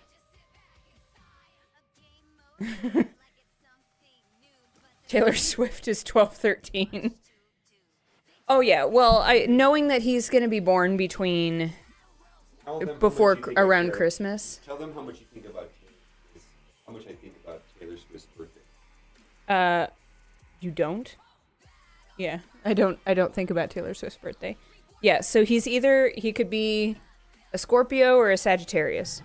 Both would be cute. You gonna be a Sag? What does that mean? It's like a badge, but it's a Sag. Like a vag, but a sag. It's a Sag. Sagittarius. Vegetarius? It's a He does not have that. We've seen it on ultrasound. He does not have a vagina. vagina. We're doing free word association now. What are you doing back here? Yeah, I'm gonna let you guys hear this nonsense it's spewing. I think I'm gonna stream the rest of the day like this.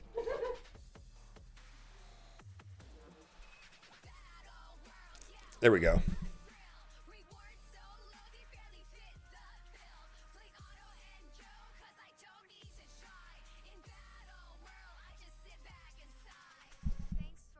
All right. Well, there it is. What are we doing today? Do we have any other gameplay to do, or are we just like not really?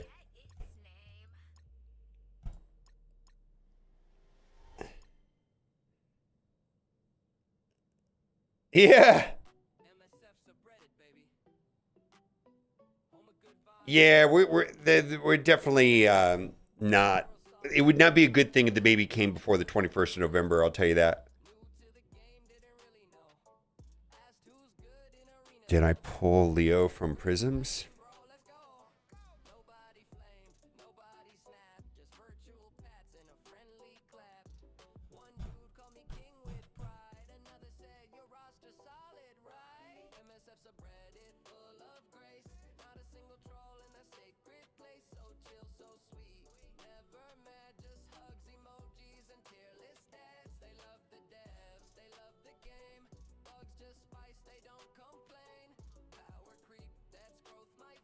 Yeah, that's like a 1 in 150 pull. Yeah, the video should be out. The video is being edited right now. It's kind of bonkers, actually. Rank? I dumpstered last week. What am I, 300 probably? 350 maybe?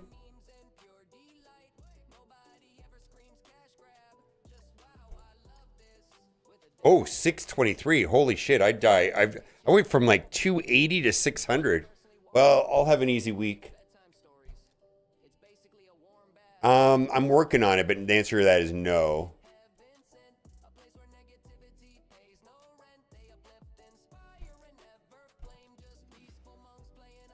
The Leo's the one that's bonkers, yeah. They gave away, well, all of them are above average, but I think there's a hierarchy. Leo is the best, and then Donatello, and then Michelangelo, and then Raphael. I think that's the general order. I mean, they all do different things, so it's kind of hard to compare them like that. But yeah, for sure, Leonardo's the best.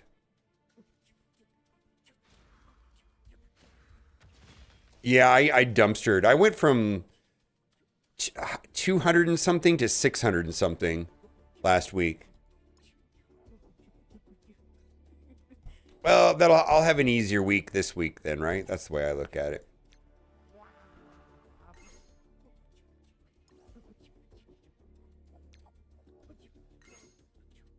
I know, right? Yeah. All right, I guess we can make a video about this.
Let's go to Reddit.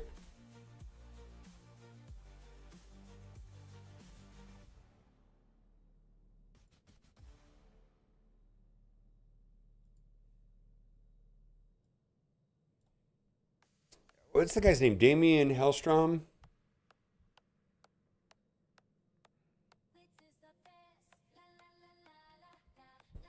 Okay. Well, okay.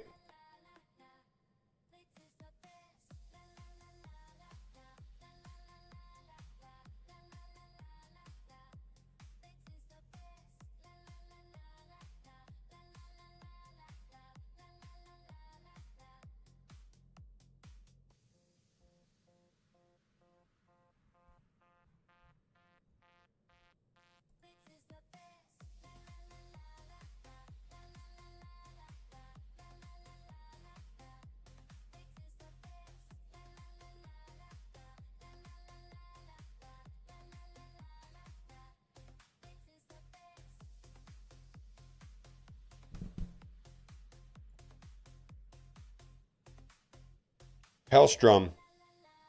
Damon, thank you. Damon Hellstrom, thank you.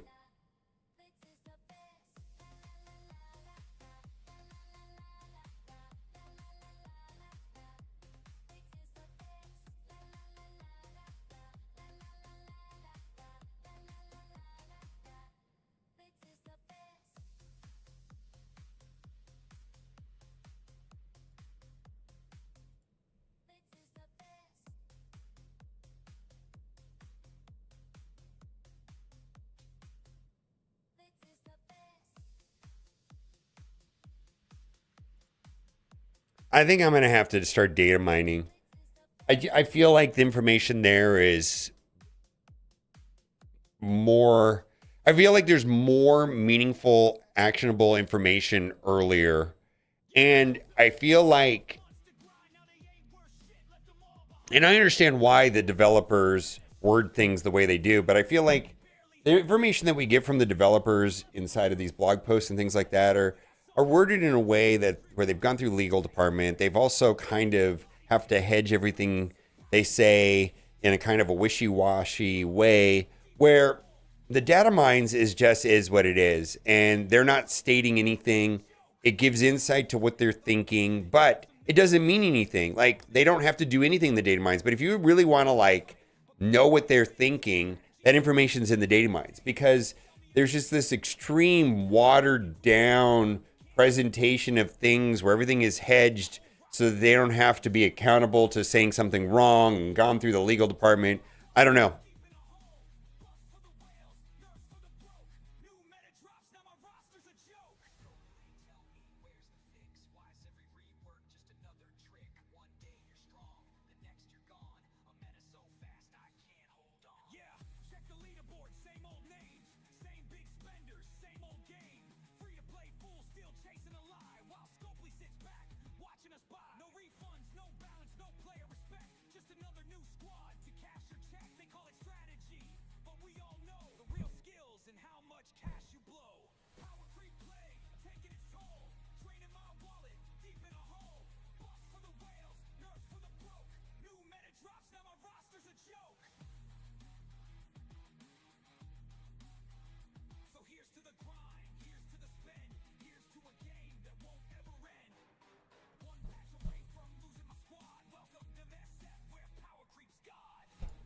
All right, we got some freebies before we get into the blog post. I have no idea what I'm wearing today. It just is what it is. It's one of those days. It's Friday.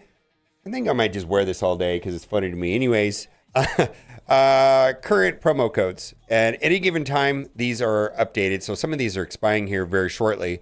Exclamation codes. You can do that on my Discord. Link to my Discord will be in the description. Also, if you're on Twitch chat, you can use that exclamation codes there, and Nightbot will respond to you. In addition to that, there have been a lot of these chain offers on the web store. You go to the web store, you're going to get all the daily freebies anyways. But some of them also, at the beginning of the offers, have a free. So like this one right here was 500,000 gold. You just have to click it, and there you go. Not a lot of work. I suppose this is in-game also, but I've only seen it on the web store. Now, there was a problem yesterday, and Damon, I got to say that right. Damon Hellstrom Orb Echo follow-up. For all the players who opened a path to Daemon Hellstrom orbs while the Echo orbs was down, we'll be sending the Daemon Hellstrom shards based on the amount of path to orbs that were opened. So this was yesterday. Now, that is one of the main things in the blog post today, is that next week there is going to be a Power Core event. And so if you're going to be coring Daemon Hellstrom, the best time is going to do that next week anyways, but we'll get to that. And then also, this information is really not found anywhere other than Dorky Dad's video. If you already have Daemon Hellstrom unlocked, to me, after going through this, and because he typically goes very first or before the match starts, and want him to be Raider, and my suggestion is Raider. I have not unlocked him. The first character of a series, I've been holding off, and I will do that when it makes more sense. I don't see the need to do it right now today. Also, this Brimstone team does not feel optional at all. Like, I'm going to have to go for this team. It is going to be the next Battle World team. It doesn't have any Battle World tags, but essentially it is the Battle World team in the same way that Astral was. So it's a war Battle World team. I know a lot of people were planning on, skipping Brimstone, and for me, this is not a consideration. My buddy Arnold is making a game. It's going to be a VR, kind of like overpowered Marvel Rivals game. I had worked with him for 3 years developing 2 other games that went by the wayside, and then he branched off and is having a lot of success with getting this game started. He does have one ask, and I'm going to ask you the same thing, is that there is a link that I'll put down in the description, and just follow them. So if you want to get updated, right here, it says saved. There's like a little interested button. And so, Chronoseum, a VR hero brawler. I'll put a link to that because I want this thing to pop off. And I know he's basically, his only ask is to click this little link. So I'll put the video in the description. I'm super pumped. And then also the Kickstarter page where he's just asking people to put whether or not they have an interest in it or not. So we're getting to the weekly blog. So there's 2 main things in this, and I'll talk about it when we get there, but we'll just read it until we get to the parts that are of interest. Well, there's a lot of interesting things, but the interesting things to me, we've got the Phantom Rider Battle Pass. This is going on. Broken King Week 10, Raid Warzone, which of course is an event, nothing to do with raids. Evasion Event Blastar, and we're going to talk about that because this was somewhat newsworthy and will present an opportunity for people to get a 7 red, 7 yellow Blastar early. October 7th, Son of Darkness leaderboard event. On the 8th, Superior Spider-Man added to the Antimatter store. And then Living Mummy on the 10th, which is a week from now. And then Legendary Orbs expiring soon. So, if you are sitting on Pestilent Orb, Famine Orb, War Orb, Death Orb, Nova Orb, Black Cat Orb, Green Goblin Classic Orb, they are going away. So these were the legendary characters of past where they were orbs for purchase. I don't think we got a lot of these, actually. I feel like most of these were for sale. If you have any of these orbs, please open them before they expire. And then character shards and events, 500 Blastar shards in month 3, 25 shards in Alliance Warzone for Hobgoblin, and then the Phantom Rider Battle Pass. So we're going into month 3 of Blastar, and a lot of people like myself, not everybody, but a lot of people, I shouldn't even say that. I've already got Blaster at 6 stars. But next month, there's going to be a total of 500 Blaster shards. Now, before we get into the Blaster invasion again, I just want to draw to your attention that if you go in game and go to the supplies area and you see the Chapter 2 Antimatter expires in 38 days. And my understanding, and they've inferred this heavily several times, that at the end of this 38-day period, one should expect to have not only a 7 yellow, but a 7 red star Blastar through gameplay. At least that's what my expectation is. So this whole invasion event and this and that is going to allow people to get an early advance on something that is going to happen regardless. And so if that's of interest to you to have potentially a 7 red, 7 yellow today, instead of having to wait 38 days, then it's a big deal. I think that a lot of people are going to see this as a nothing burger. But 500 total Blaster shards that's between now and the 38th day should get you up to 7 stars if you've been playing the game actively on a daily basis. Broken King week 10. And actually, even if you've missed time, you should be okay. I mean, I feel like there's some room for wiggle in there, even if you weren't playing every day. Broken King week 10. Fuel your ISO 8 plans and earn the vital meta item during week 10 of the Broken King that starts on the 6th. Play any battle, use Blaster Raid with Hellfire Club. Rewards can be T3, ISO 8, Antimatter, Canopic Jar meta items. And this is nice, but I think what we're all really looking for is the T4 and T5 ISO 8 because that's going to be tied to unlocking Blue Marvel. Raid Warzone. This is something we've seen many times. Earn 25 Hobgoblin Shards. Start date on the 6th. Earn Ally Supply 10 Orbs. Battle and War. Raid. Battle and Raid with the Insidious 6. I know. You love my hair? Yeah, cheaper than implants, let me tell you. $12 on Amazon. Son of Darkness leaderboard event. And this is of probably the highest interest as far as I'm concerned. T3 level 4 ions. Okay, you have my attention, right? Spend power cores. So if there's a consideration for you to core Damon Hellstrom, that will be the time to do it because this is going to be a big deal. There's nothing more scarce right now than T3 level 4, level 5. Not even available really because that's going to be the unlock method for Blue Marvel. Now, I personally am not willing to upgrade anything. I want to wait and see how the event plays out. I'm going to wait for the big spenders to go through it first. And when if and when there are some no-brainers where I don't see a lot of risk, then I'll start making suggestions on what characters to upgrade in advance to be prepped for. But right now, I feel like just stockpiling these materials is the way to go. So what is the event? Score points, spend power cores, earn Hellcat Diamond Orb Fragments, battle in Cosmic Crucible, battle with Damon Hellstrom, battle with Damon Hellstrom at 5, 6, and 7 yellow stars. Rewards, Superior Spider-Man Diamond Orb Fragments, Dark Promotion Credits, Dark Diamond Credits, Army 20 Orb Fragments. I wish that these would be in the milestones, but no, it's in the leaderboard area, which is effectively an auction in my opinion. All right, Living Mummy. Not a lot to go over here. It's going to be a standard release starting on the 10th, which is a week from today. Evasion event, Blastar. Earn Blastar's red stars. And I feel for like a lot of people, this is largely an optional thing. For me, I like participating in these things, but you know, if you choose not to participate in it, then 38 days, you should be at the same place as the people that do well at this. Your chance to give Blaster the Royal Red Star treatment is coming back again with the return of Blaster Invasion event. Don't miss your chance to earn up to 7 red stars for Blaster during this run and really crank up his power for Cosmic Crucible battles. This run features 6 returning missions and 4 new missions. Here's a rundown of the traits you'll need. There they are.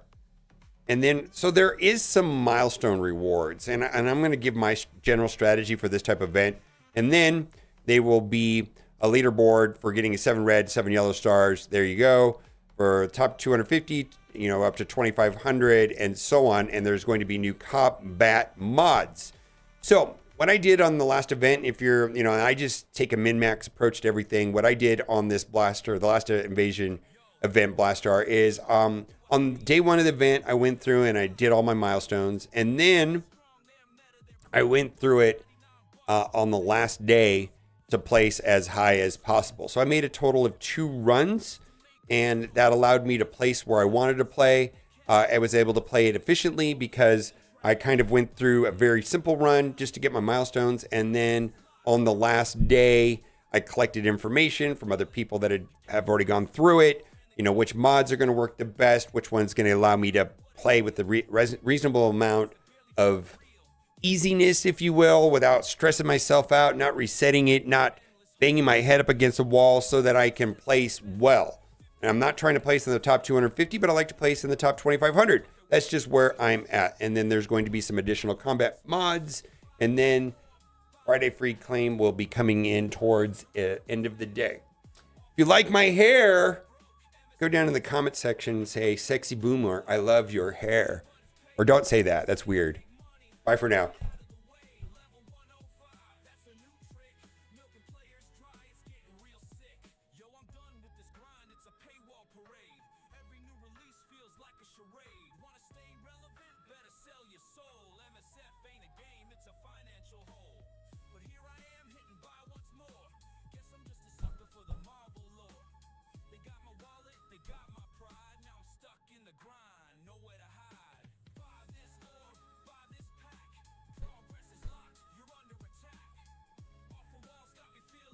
I'm not gonna lie. I hate not having hair. I really do. I just never like I feel like everybody's got various insecurities, you know, like whatever it is, weight, height. For me, my biggest insecurity is that I didn't have any boobs. Hey, that came out wrong. I don't have any hair.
Also, I just full disclosure, I am not currently an owner of 25/8 games. At one time, but no longer. Completely divested from that. I also kind of worry about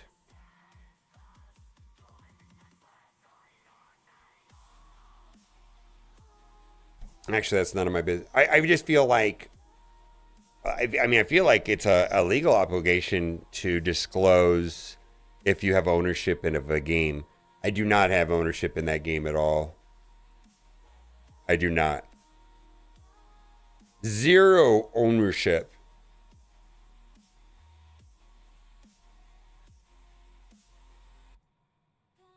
Actually, I'm going to put that in there.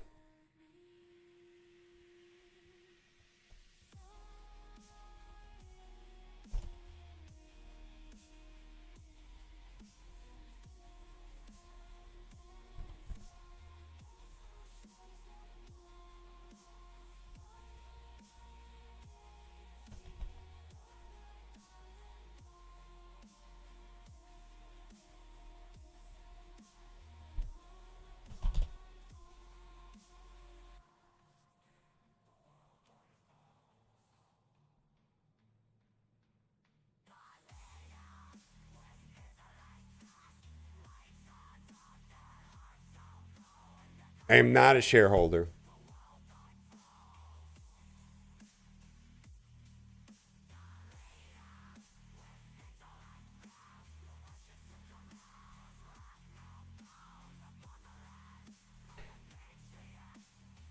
And I think the reason why I say that is I think that,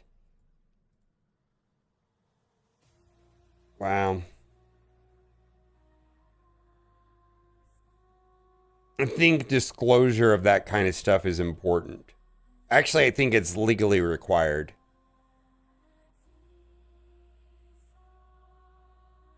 Like, it's not even like an ethics thing. It's just, it is a thing. You have to. Like, it would be disingenuous for me to say, Arnold's game, Arnold's game, Arnold's game, Arnold's game. Go play this game. It's the best game I ever played. And I'm not disclosing that I'm an owner of the game or a shareholder of the game or anything like that.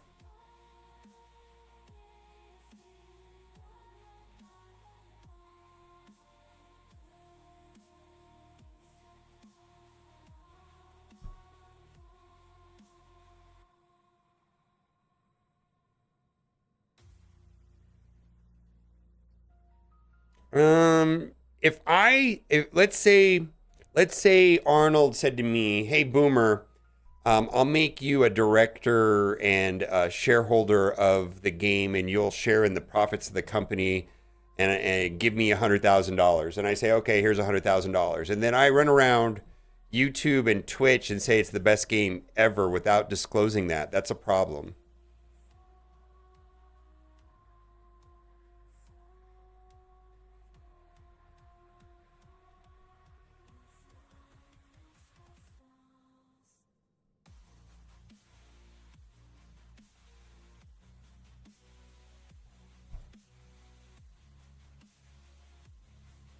Right.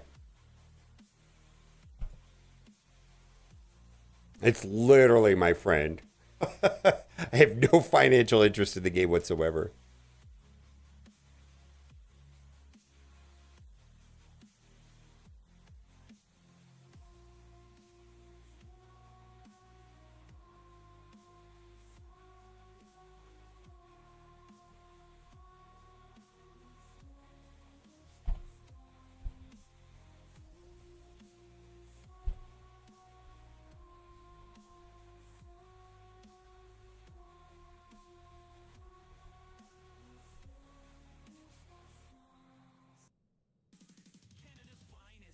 It's in the video.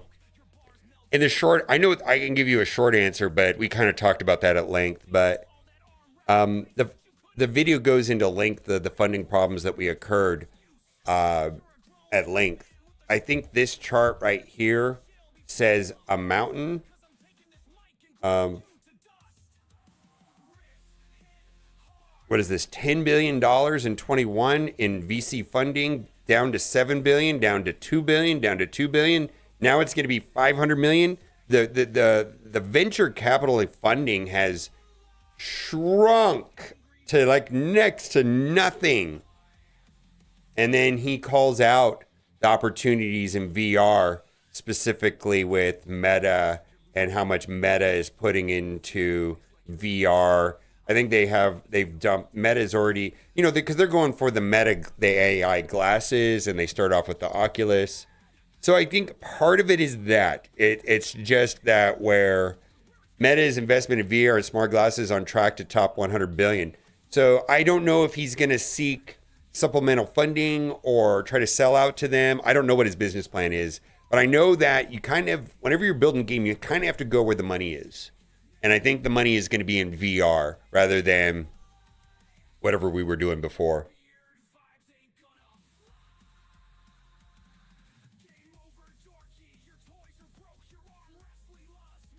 Yeah, I feel like so he talks about his he talks about David Brevik in here a couple times. I know that David Brevik has fully researched VR and the VR gaming space, and I suspect that where I don't know, does he talk about Dave? Where's the whole part about David Brevik? The up there, David Brevik. David Brevik.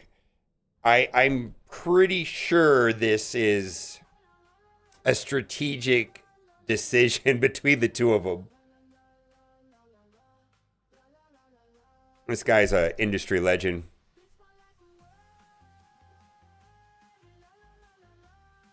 Four years, 2 months in prison. That's it? Wow.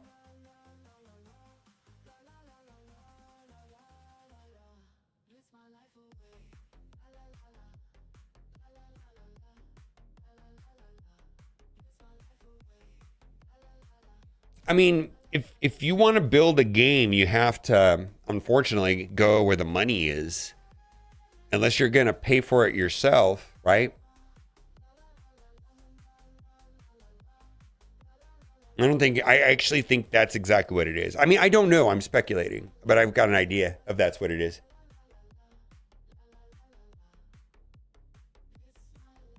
Yeah, I don't know. I don't have a VR headset. I have monovision on LASIK, so I have, basically I'm using one eye to read and one eye to drive. And I actually went down to look at the Meta AI glasses that have the little screen, you know, the brand new one that came out last week.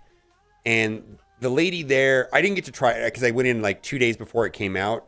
And the lady says, yeah, I've already tested it. I've got monovision. And we talked about it, and she said she could see it fine because it has a 4-foot focal point.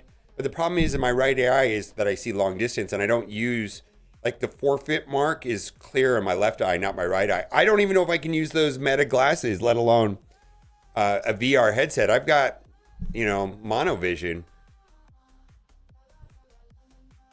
Gives you a headache? Yeah.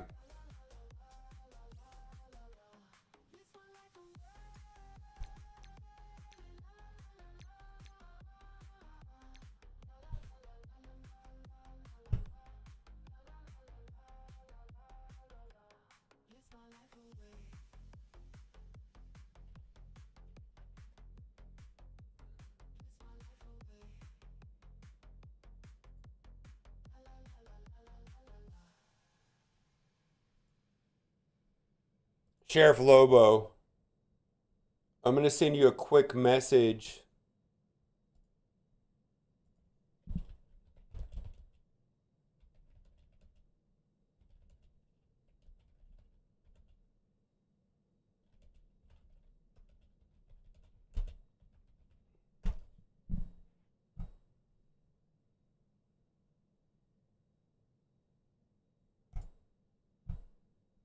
Sticks, pretty fly for a white guy. Oof, 66 months.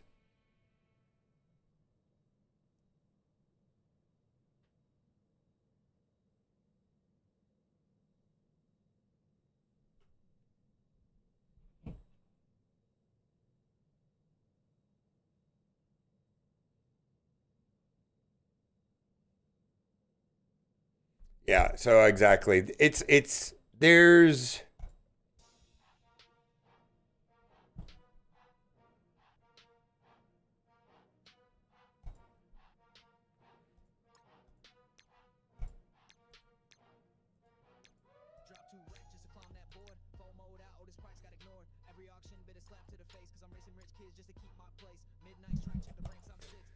all right. Everything just reset 2 minutes ago. Let's do store reset.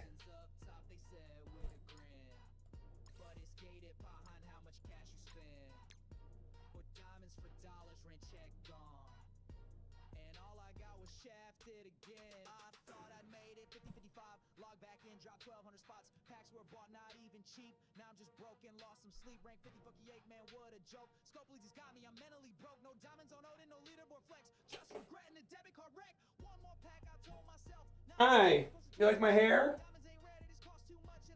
All right.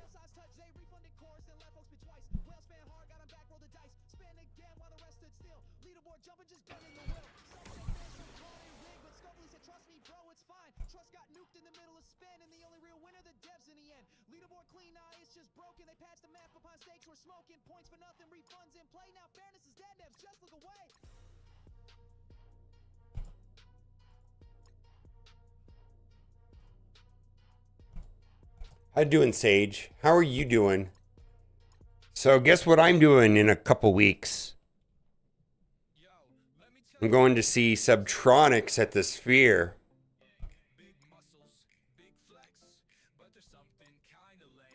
Fuck, I should have hit you up for that too. Slipped my mind. I feel like an asshole. I feel like an asshole. Oh shit.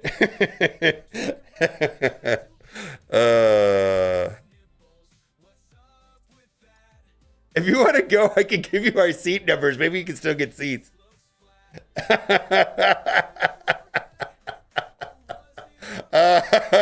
Oh, right. I wish I would have said that now. I was like, oh, it just completely blanked on. I actually kind of was like, who would want to go to this? Fuck me. And it just didn't even occur to me right now. What an asshole I am. Are you hot? Nah. I'm sexy! Yeah, it is pretty warm, actually.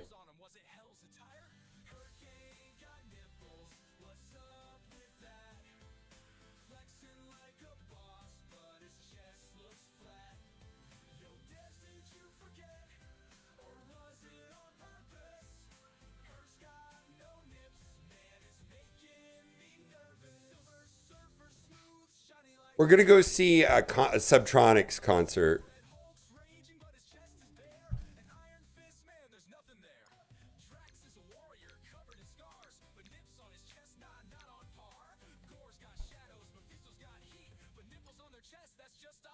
Well, you could think Cat. Cat's not the asshole. I am. I'm the thoughtless. I'm the asshole. Can't you tell? Frosted Tips forever, brah. I'm not too old for that. You're too old.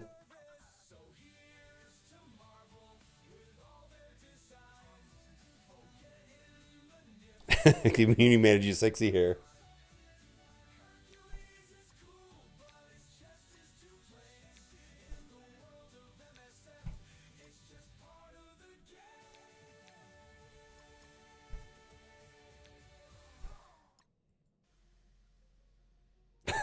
Thank you.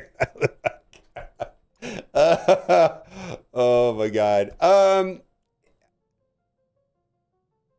don't even know if you could come out.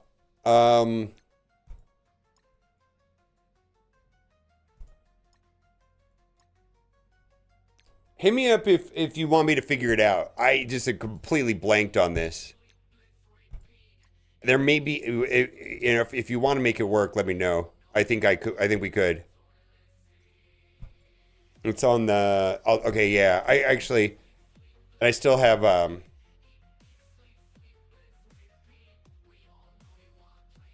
You know, if you want to stay downtown or on the strip or at my place, that's fine. Because I know before you've stayed here. Sometimes you stay there.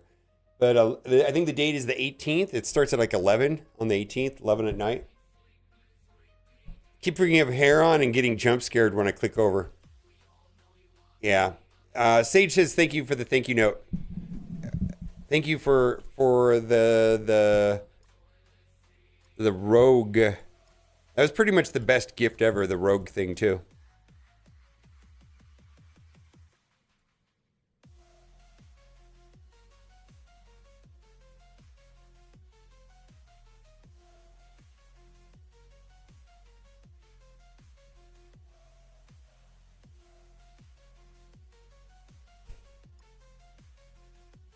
Harry Mary, I'm the best.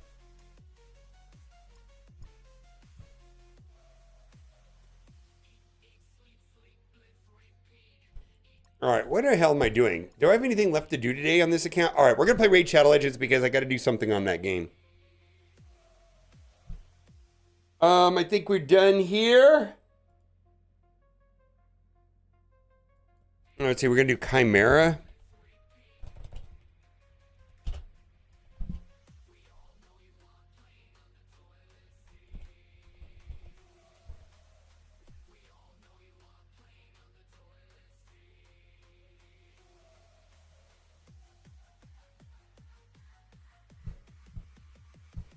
Comb your hair. You just all wish you were as sexy as I am. You wish you were sexy like me. All right.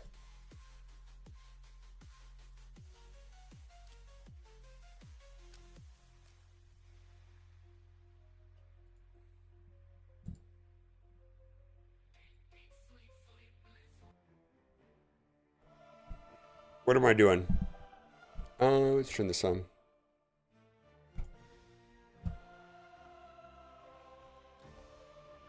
Yeah, I screwed up. I didn't realize there was a rotation change, and I was playing this morning. I was like, oh my God, they changed rotations and I didn't even catch it. Total waste.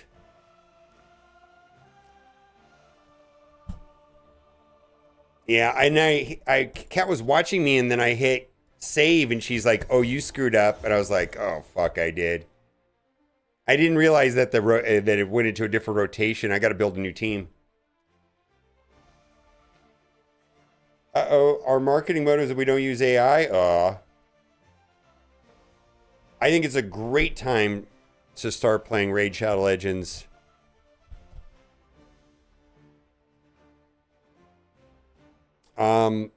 Because they got the turtles. You get Donna, you get Mike, they give you Michelangelo for free right now. You got to use my link. Help support the channel. Boom! You get Corrado Legendary, Ugo Epic, Fane, Deacon, and then Monkey King. Use promo code in the first 24 hours to get some Wukong. And then if you log in for 7 days, you get Michelangelo, who's bonkers good. He is bonkers good. Yeah. As far as the giveaways and the starting time, I don't think it's ever been better. But I'm biased. Actually, I do think it's a good time right now to start. Let's go beat this up.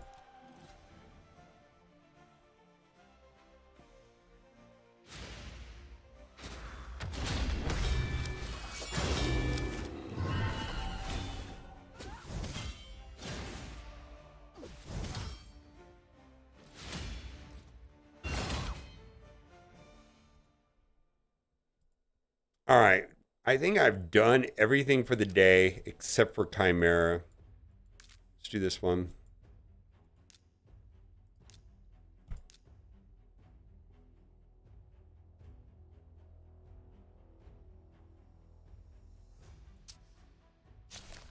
How much energy do I have? Oof. Oof, my Prism Shard opening video will be out soon, and I am the luckiest person ever. That's all I will say. You're going to want to watch it. It's absolutely insane.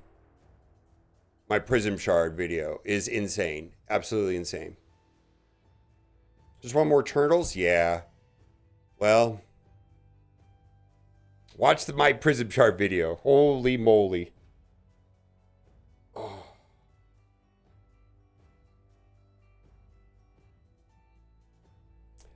No. You're going to have to go to somebody. Unfortunately, I changed class. Or, say I need to do this. No, you will not be getting MSF drops anymore. I'm sorry.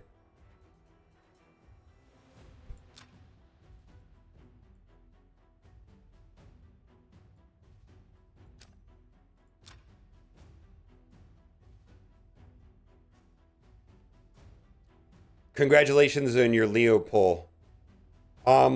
Did you get April already? That's the thing, I think. Right? That's the thing.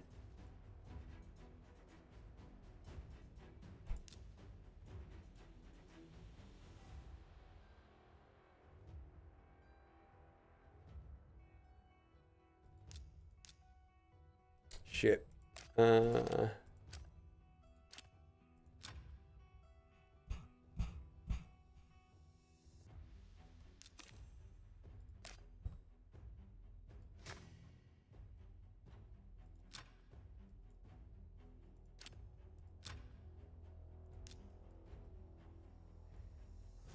Yeah, I mean,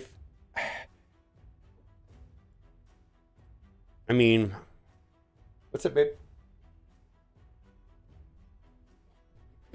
Boomer! Why are you shouting? Ruined now.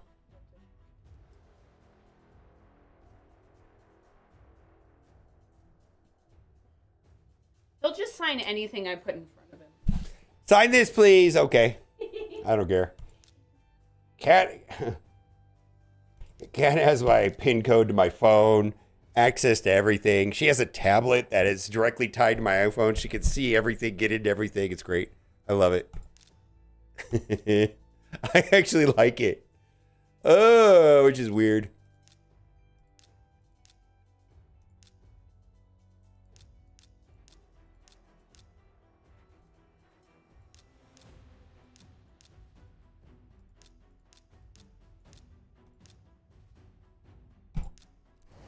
Okay, we got to think about Chimera for a second.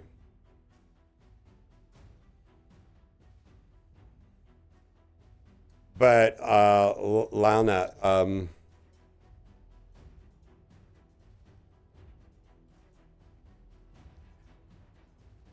looky what I got here. You can see what I got here. I'm pretty lucky too.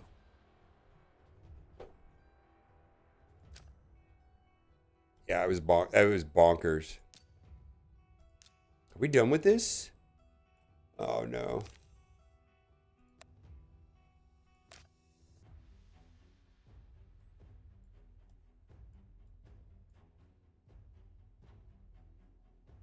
Yeah, anyways, prison chart video will be coming out shortly.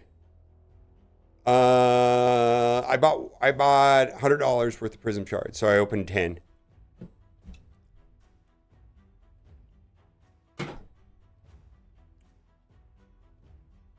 I also did not have to open any of my sacred shards for this event though.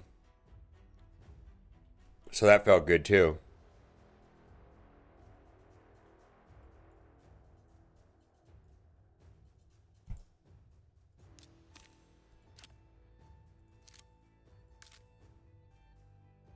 Yeah, I mean, I think. Well, first, and I actually pulled a really another legendary Shadowkin that I needed. So it was a good. I mean, everything's relative, right? But then I think that's going to give me easier access to the 5 perfect soul. We'll have to see. We'll have to see what I end up doing there, right? I need to look at this because I screwed up earlier today. I didn't look at the trials. So Ram form. Unique debuffs and Chimera within the first 5 turns while you're under increase accuracy buff.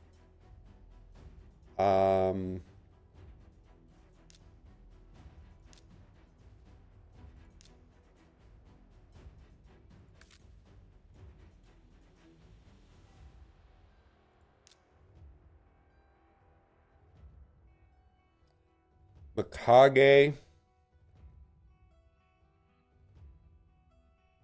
Razelvarg.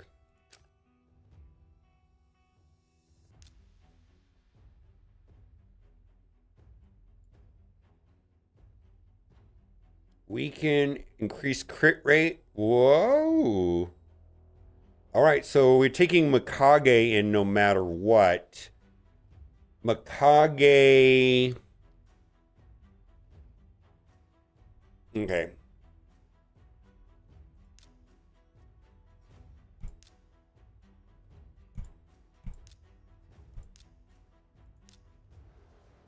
Let's see, Mikage.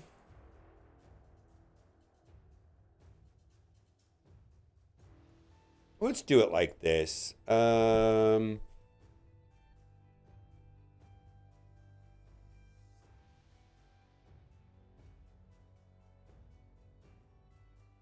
Let's do Feral. And then we'll do Godseeker.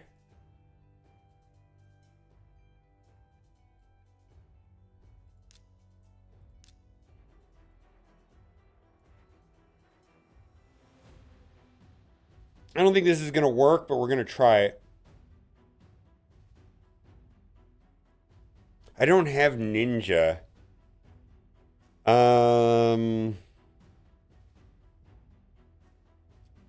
And then I'm gonna give Rusty Shackleford. I like that what you said there. So the thing that I'm gonna what Syl does is slow, which I'm gonna get from Feral, and then the damage I'm gonna get from similar idea. I guess I could do Pythion. Let's try Pythion. Try Pythion.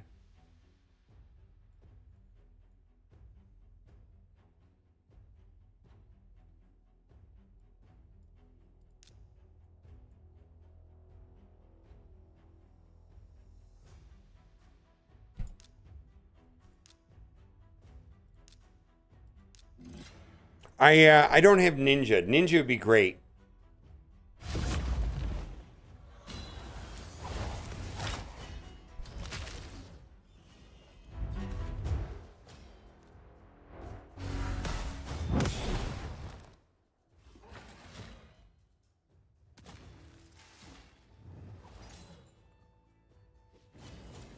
Oh.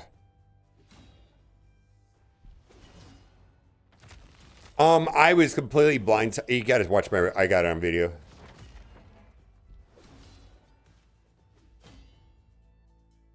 All right, so we need to be mindful of the Ram form. what we're trying to do is this right here.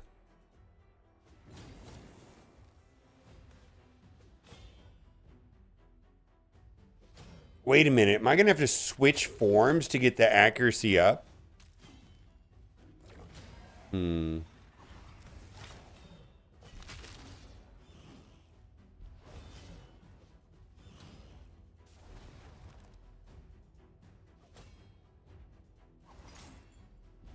Yeah, I'm going to have to switch forms, huh?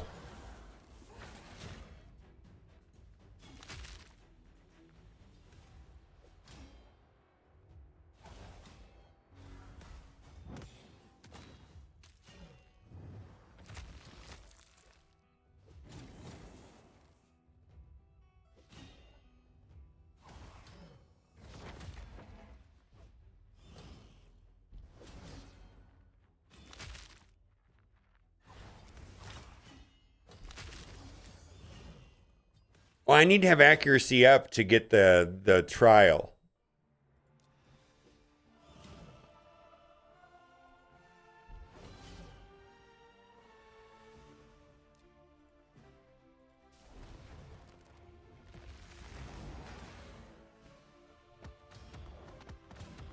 Yikes.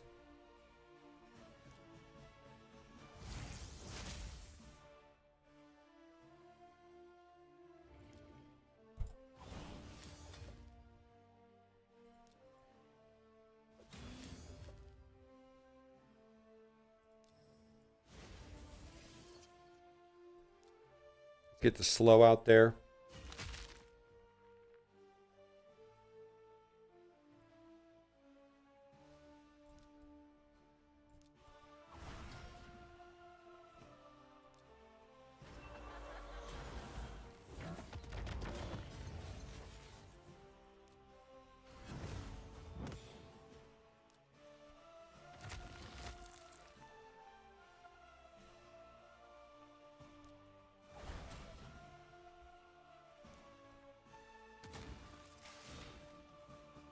This didn't work right. Yeah, we're not doing it right. Unique is why you're under increased accuracy. Well, let's see if we cycle back around. Yikes. Get wrecked.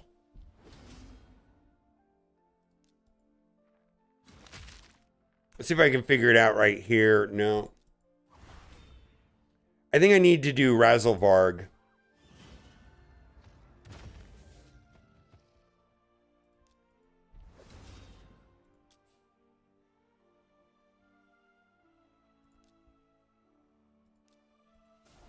All right, we need Mikage to go again. Here we go. Accuracy up.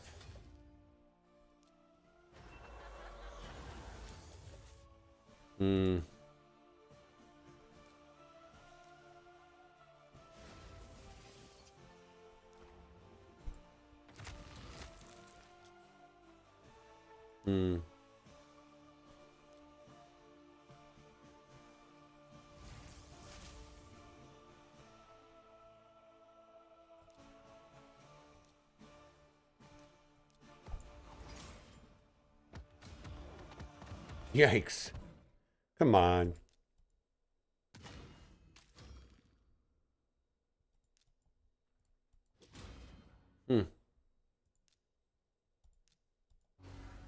Do I not have enough, do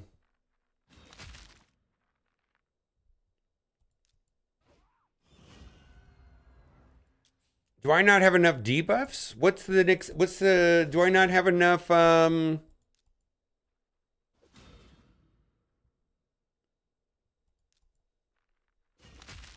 I not have enough,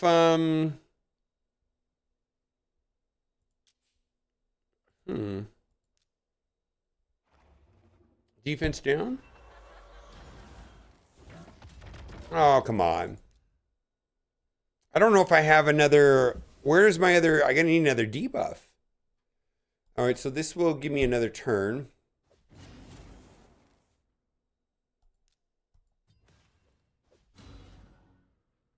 No, I'm not trying to do well in this. I'm trying to get the 3 the 3 basalt. I actually don't care how well I do. I only care about this basalt, which is here. That's all I care about. I don't care about any of the points beyond that.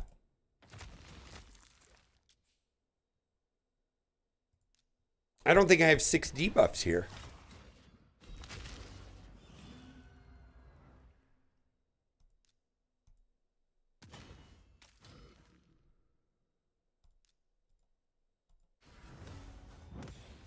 Yeah.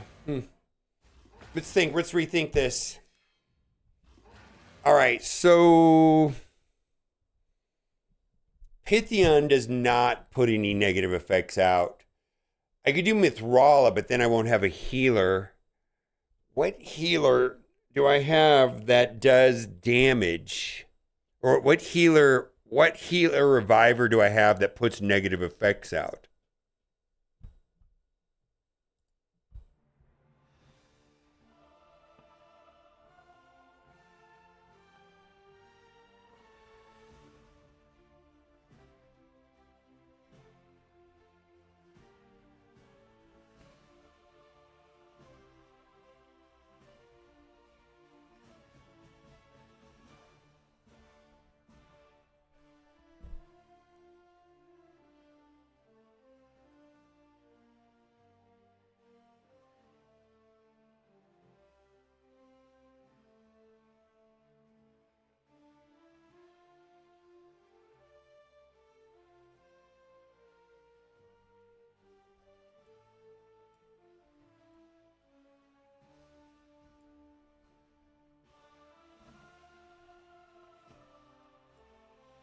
Or a different damage dealer.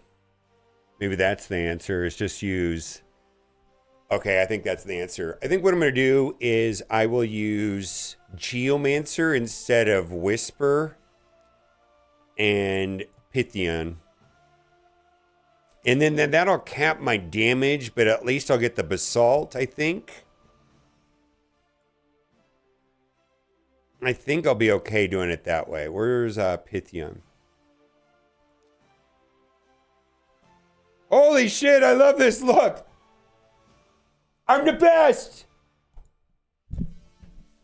Hey, do you want to take a ride in my Salmon 1978 C3 Corvette? It's got a 6-banger, 289 horsepower. Luxury. 0 to 60 in 10.11 seconds.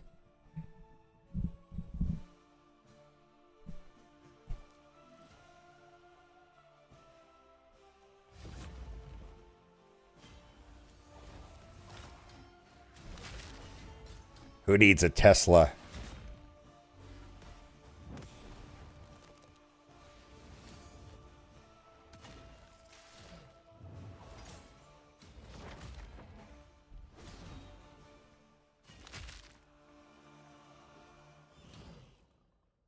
Yeah, I just don't think I'm going to do a lot of damage with this team.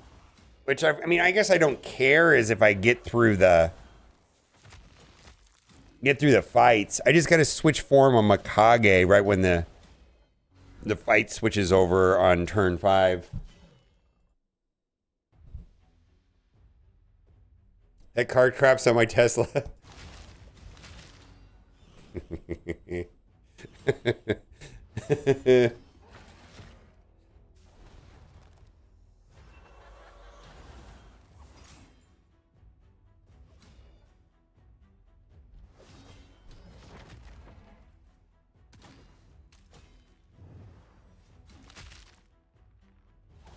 Okay, as soon as he takes his turn right here, we will switch.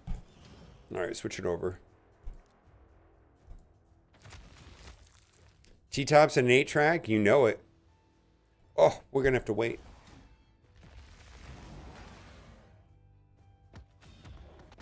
Yikes. Get wrecked.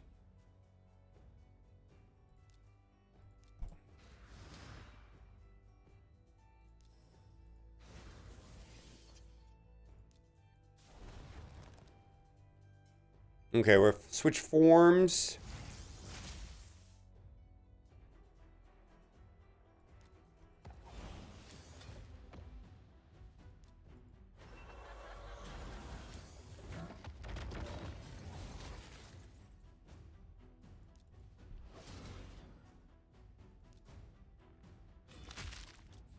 We got 3.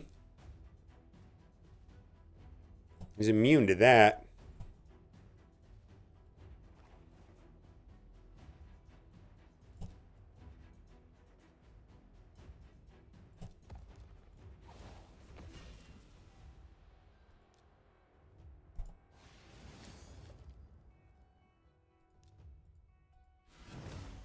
We got 4 out of 6. Ooh, this will put 2. Is that it? Yeah, buddy. All right. Let's switch back to the other form, and then we did it. Or I did it. Let's see if we can get any points on this, though, right? We got to switch to the other form. We're at 8 of 5, and then we got a basic. Let's see, now we need to get those right there, which we will when we transform our Mikage back to her base form, and then she will do this.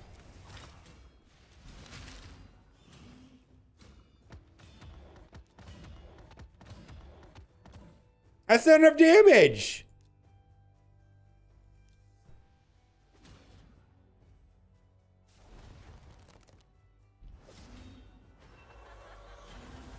I don't know if we can do enough damage in this.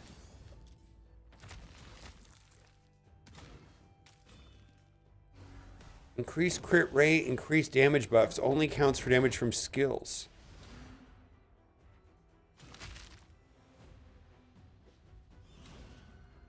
We're not doing enough damage. The damage from Geomancer is... Who does more damage? Who's a good damage dealer that puts out something?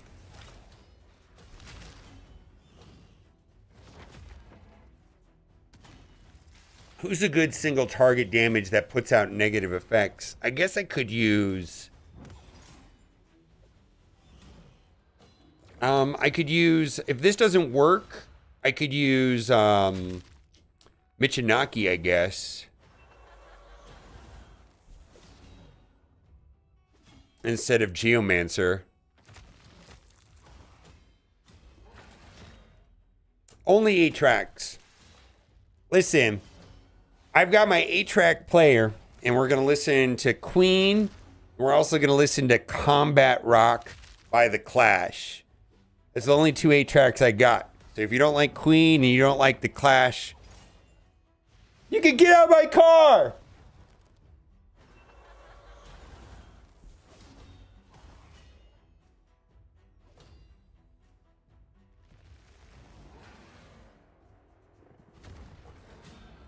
Okay.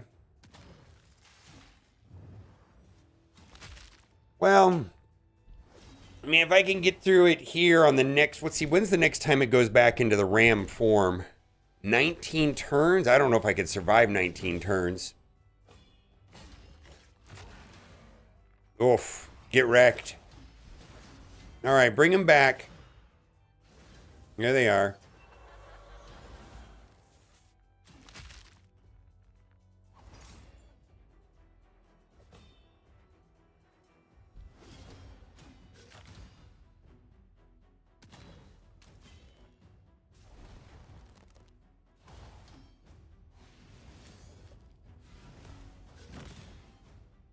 I don't feel like Pythian does enough healing.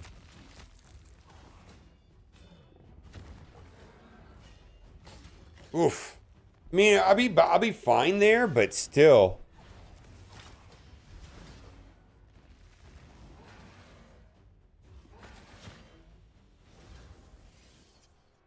It's sexy, man. I spent like an hour and a half this morning blow drying my hair. Can you tell?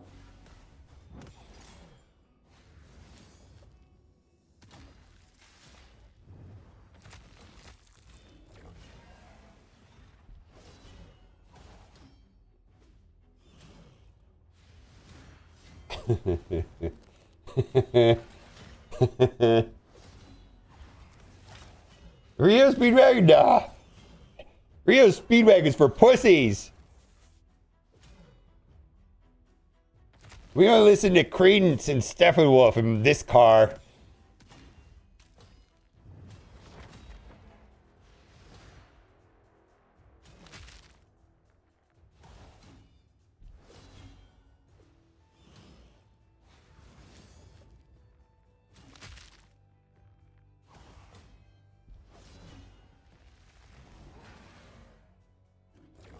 Oh, the damage on this is weak. Let's see. We got to make ram in 9 more turns. See if I can survive 9 more turns. This is going to be a tricky one here. We're going to need Pythion to save me. All right.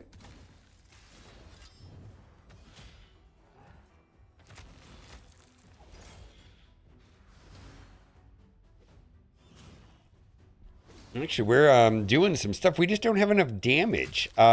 We don't have enough direct damage, is what I'm saying. I feel like Michinaki will be good if this doesn't work.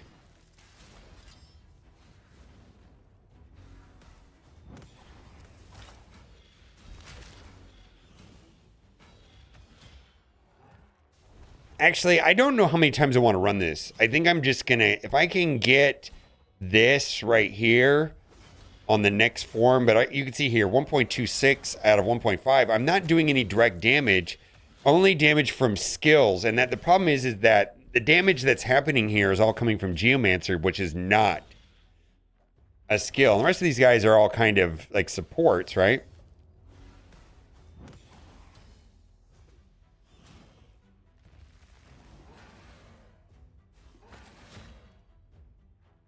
I do not.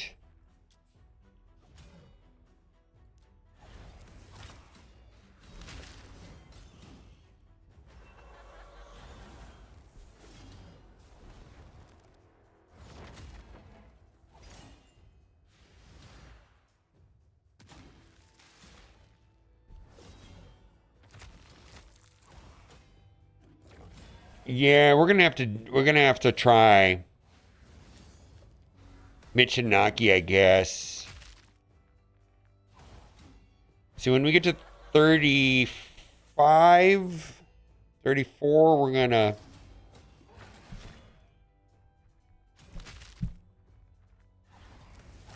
Wow, that's the one that I needed to save right there. I think we don't have a choice now.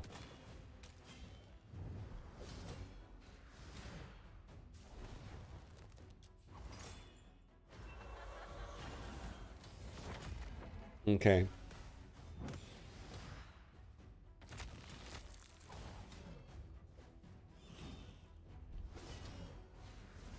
Okay, he's going to transform. He's going to change into the ram form right here.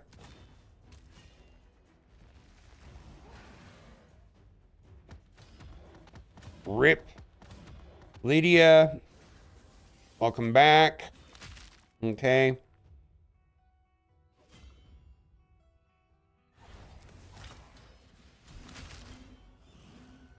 All right, we need to get the... Oh, no, we didn't get the... We didn't get the... We need the... What is it? The weaken? We don't have weaken out there yet. I think we have 2 ways of getting weaken. Maybe 3. There it is. Okay. So now we need this number to go to 1.5 million.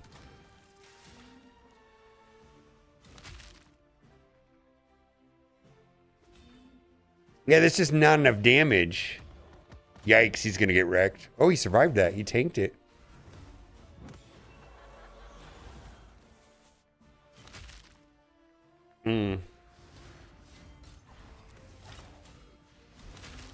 Well, we have 1 more turn. Yeah, it's not working.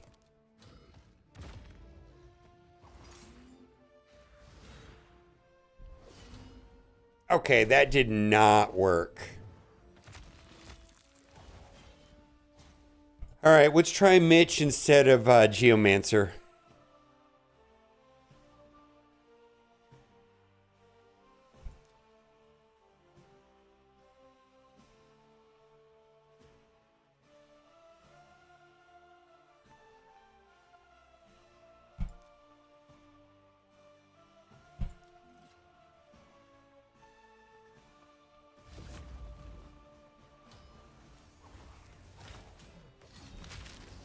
Okay.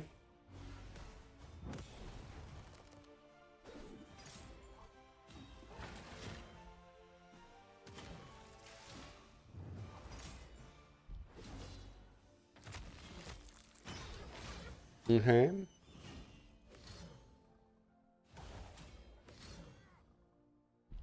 Yeah, this is not great damage either. I mean, I should be getting a lot of assists here. Yeah, I don't know. This doesn't look good.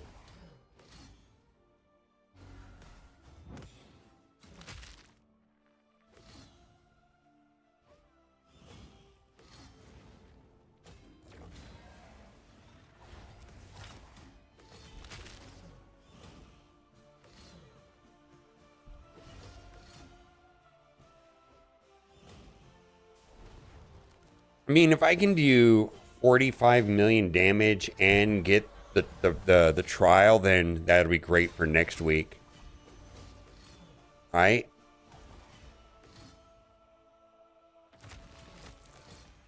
And then as soon as we go into the ram form, I gotta toggle and change Mikage.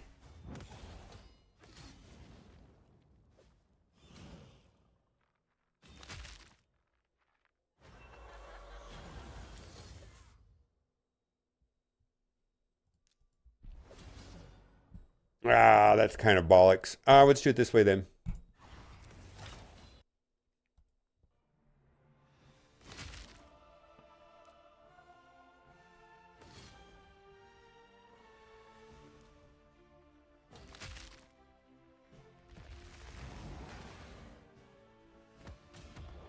Rip. Welcome back. Ooh, look at this. Look at this. Okay. Transform into a spider lady and then do that.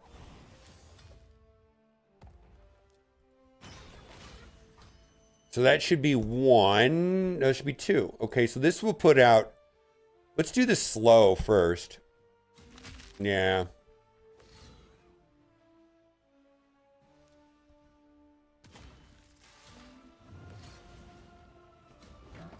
All right, we already did it. All right, we already did it. Let's switch back into human form.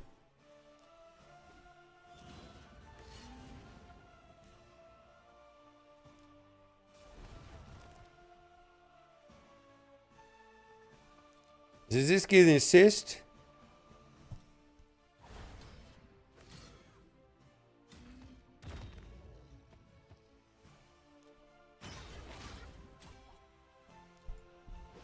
That's wild that didn't stick. One more turn until she can change forms. We don't have slow. Slow's more important. Okay. Rip.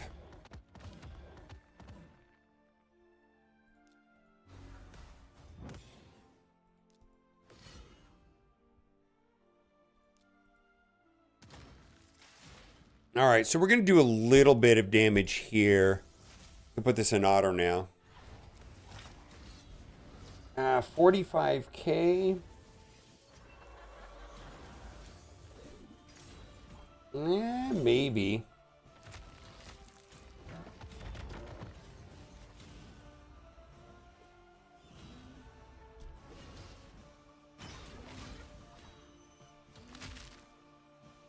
Ah! Woo!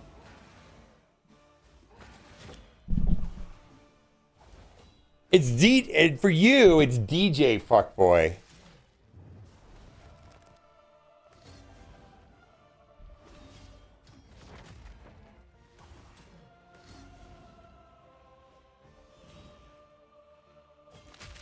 I don't feel like I got enough heals here.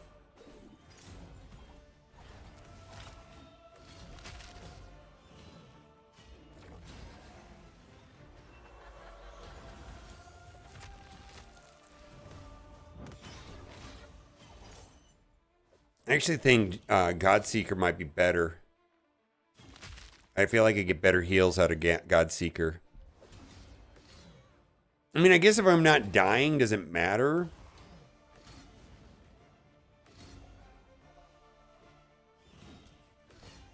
So we gotta wait 21 more turns. All right, I need some, what do I need? Cheese? I got some cheese.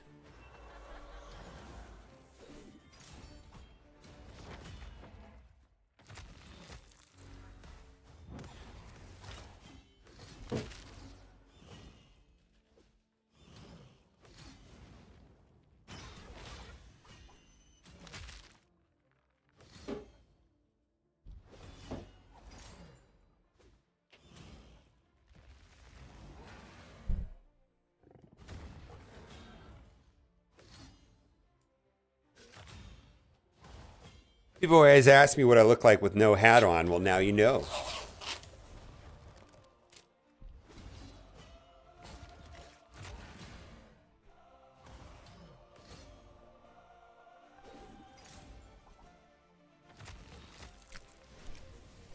It's called genetics, baby.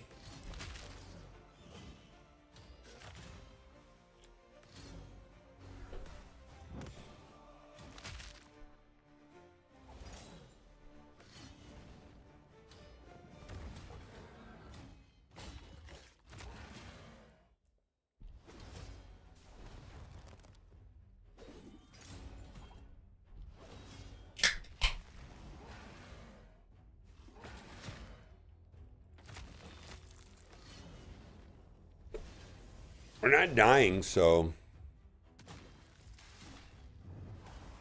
Well, I'm dying now, but...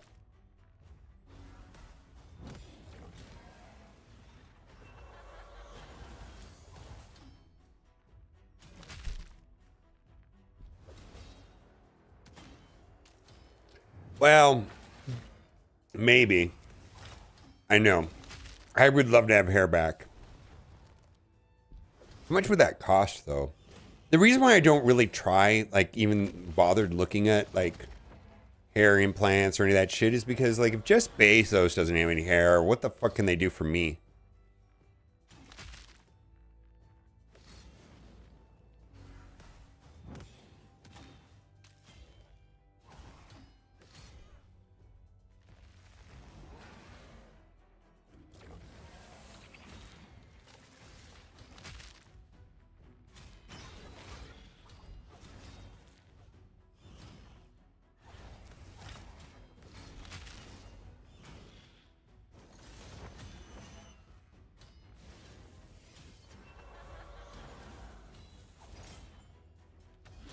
Uh-oh, we're dead.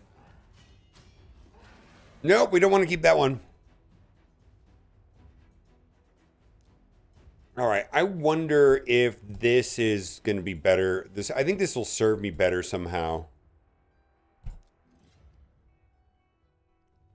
Why is it that Godseeker performs better than Pythion? That baffles me sometimes.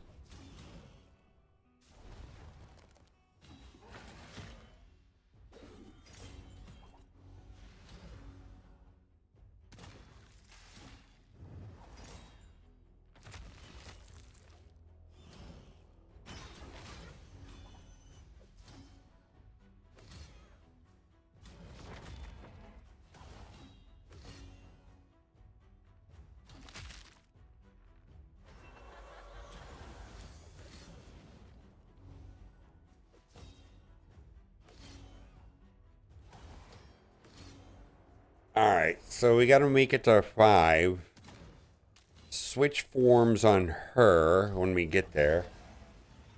Lamasu's great. I use her in my Hydra team, one of my Hydra teams. Her leadership ability is amazing also in Siege. Like, because you know how you can't use arena leads, so use Lamasu.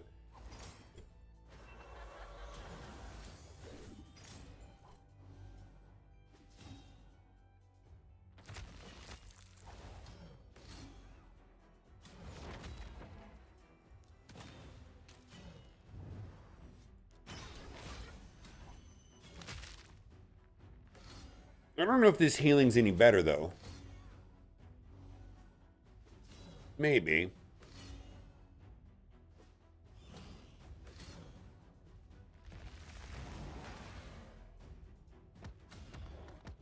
she's gonna revive, so that's great, right?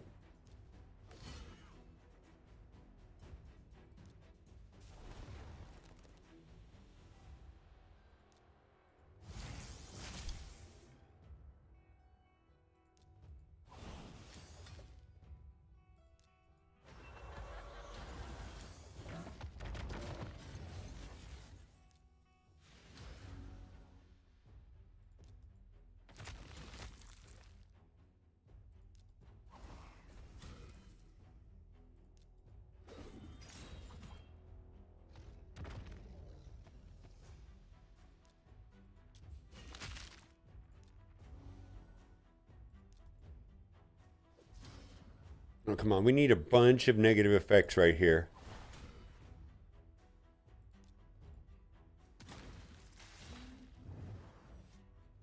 Come on. There we go. It's done. All right, let's switch back to this. And what do we want to do? I think I want to keep that.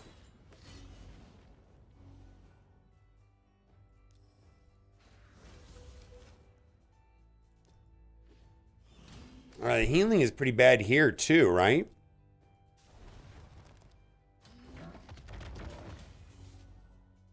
Yeah, I'm not going to be able to recover from this easily.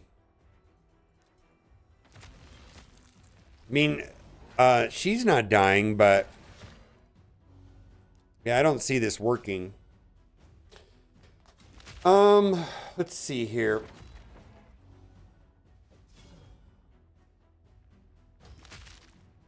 I think I'm going to get rid of Feral.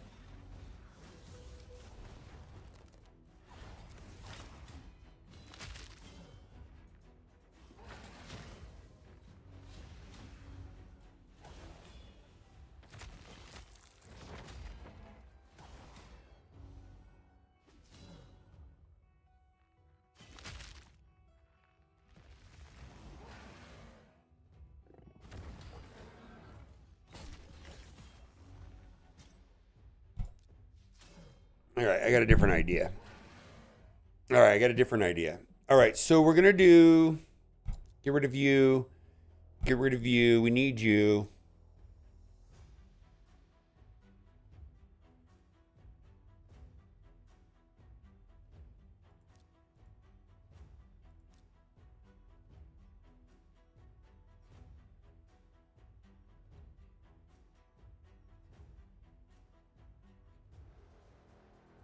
I just don't know if this is enough.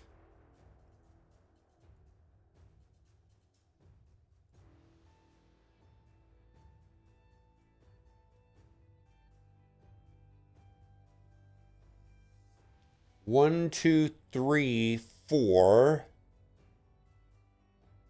5, 6.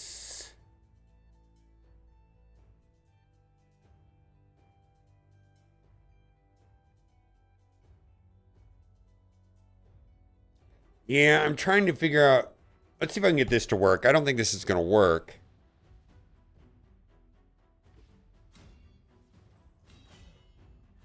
I feel like the damage will be good here, but I'm not going to be able to do... Like, this is good damage, I think, right here. But wow, look at that.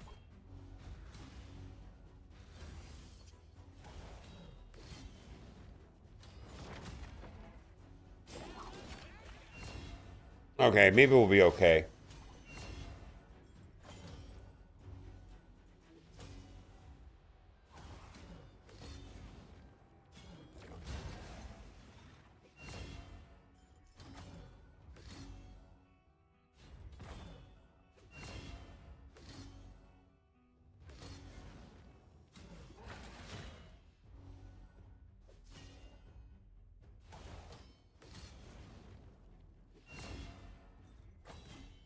Okay.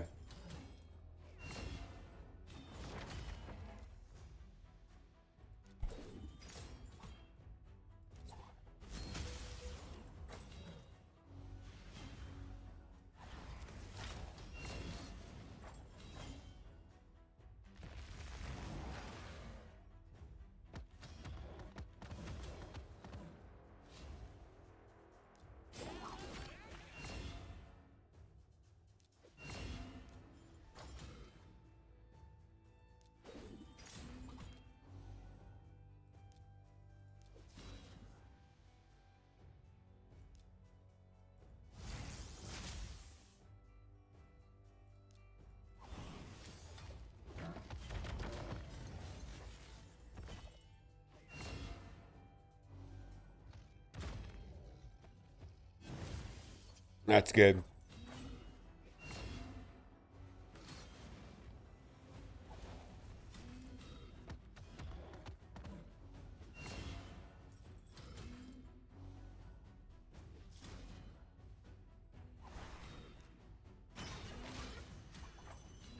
How come we're not getting...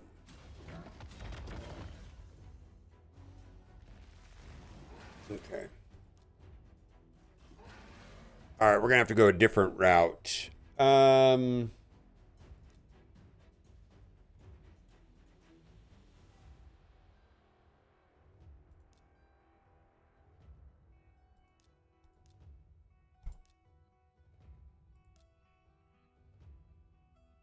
One. Okay, let's just do the mother load of negative effects here.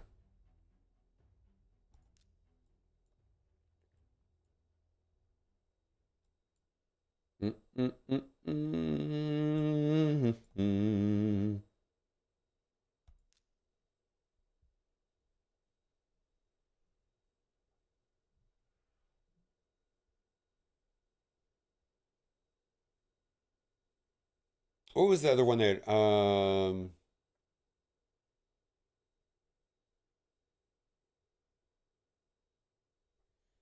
who did I have there that was doing all that good stuff? Oh, it was Feral.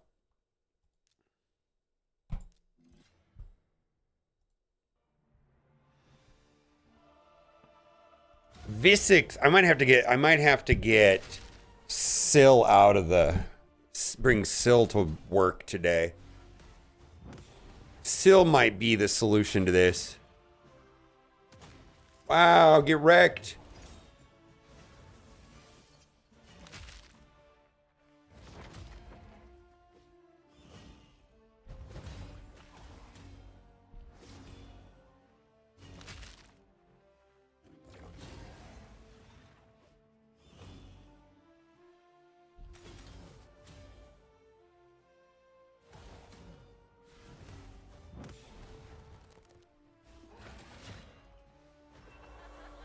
Hmm.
My God.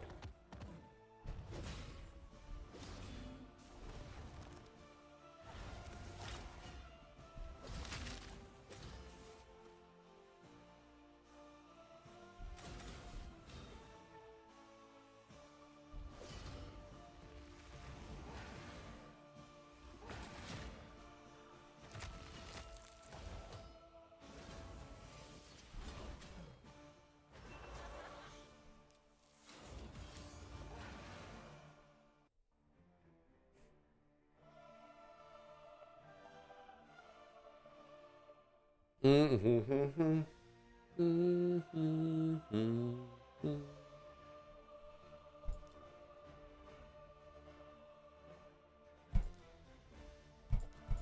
right, so I need something with speed up. Well, if I do, I could do, you have speed up. All right, you're also a cleanser.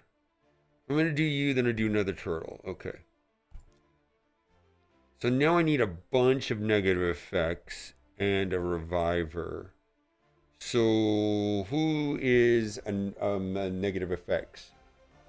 Feral. Oh, I got an idea. Feral, and let's bring in Syl.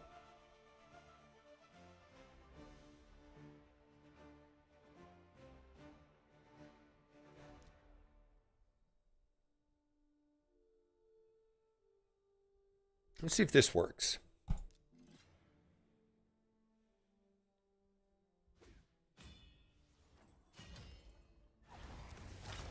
Do I have enough negative effects, though?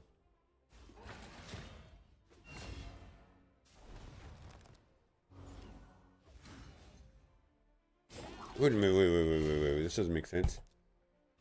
I've already got, okay, so I need somebody that can revive that puts out negative effects.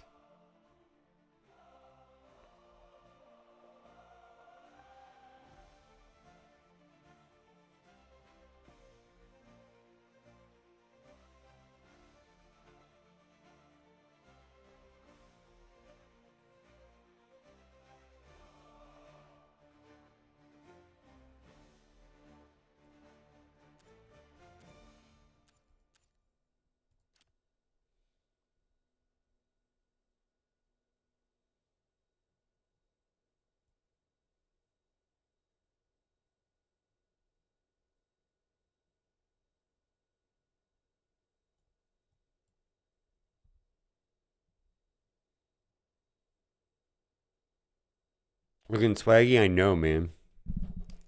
I'm the best!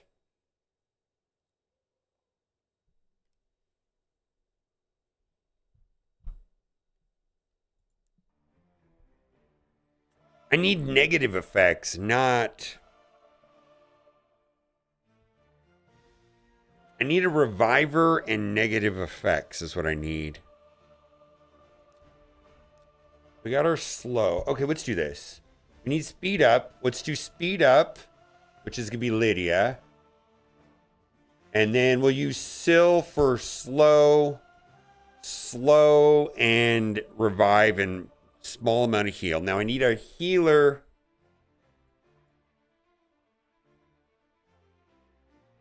I need a bunch of negative effects though. So I feel like, let's try this. That's a lot of negative effects, and you, sir, a lot of negative effects.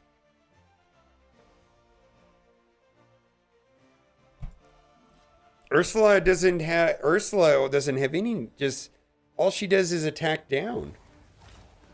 She does positive effects. I need negative effects out there. Yeah, what I'm trying to do is this right here. I have to apply 6 unique debuffs while increase accuracy is up, right? And then I have to do all of this stuff.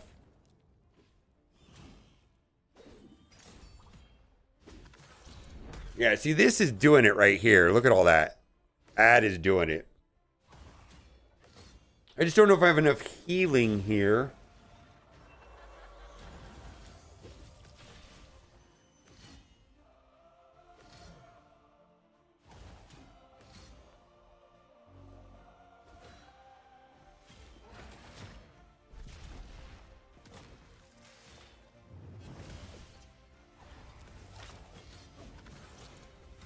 Wow, this is a lot of damage, too.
Oh, come on.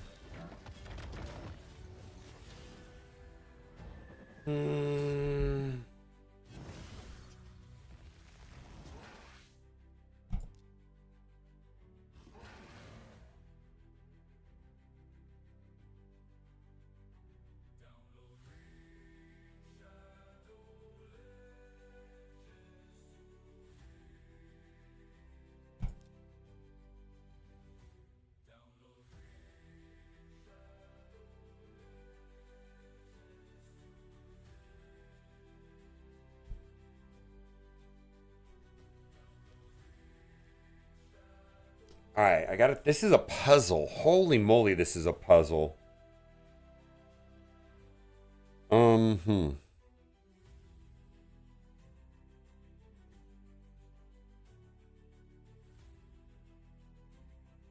I need a. What do I need? I need a healer and a slow.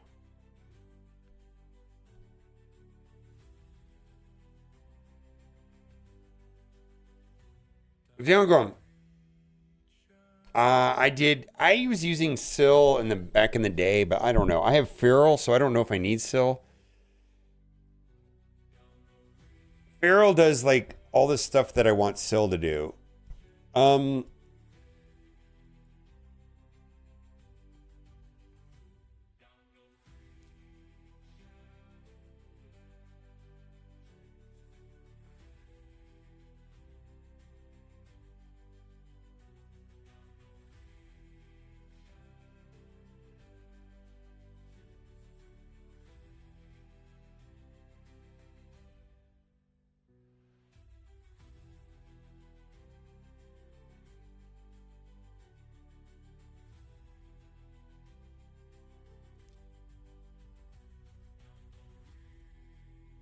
Let's just try something dumb. I don't think this is gonna work, but I'm gonna try it.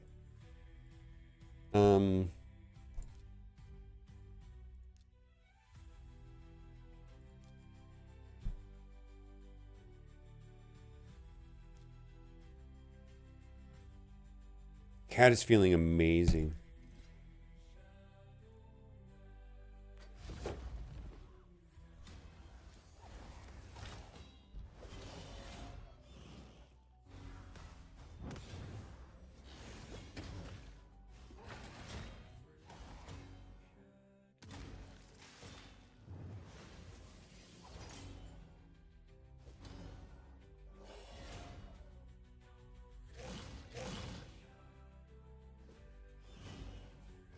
Oh, the damage on this is monstrous.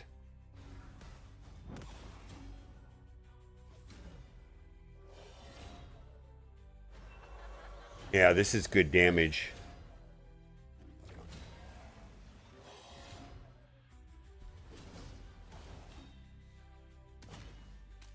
Cat is doing good. She'll tell you. Yesterday was a little rough. But most days yesterday she was in physical discomfort, but her mood is good. Generally I think you've been doing amazing. Well, I don't know. I'm not Cat. Yesterday was a rough day for Cat though. For sure.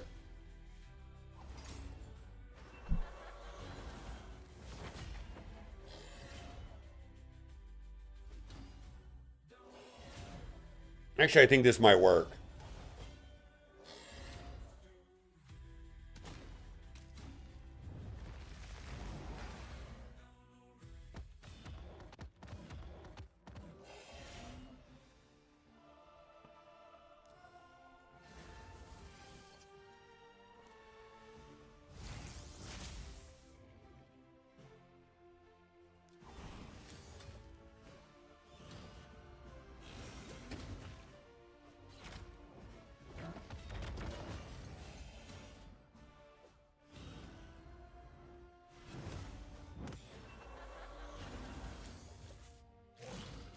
One more negative effect and we're good.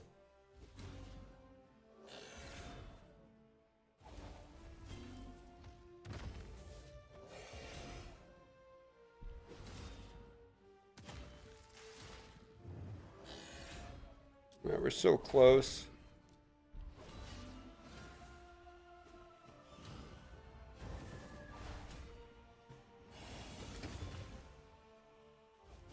Come on, do it, Mikage.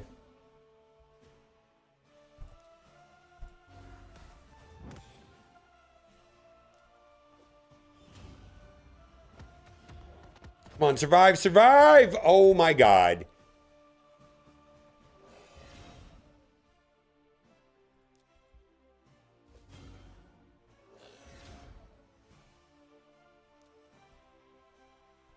How is she going to take a turn to do all this fun stuff?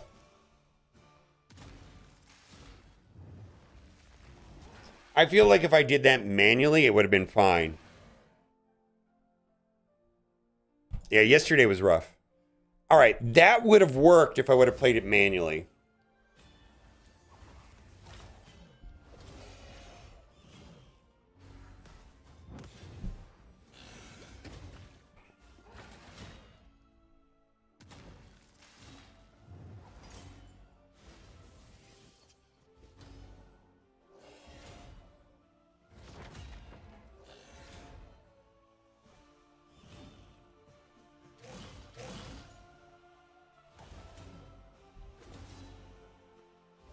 Well, I'm trying to get this single trial to pop off right here.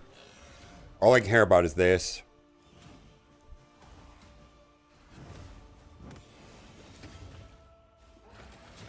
And it's tricky because I have to switch forms on Mikage.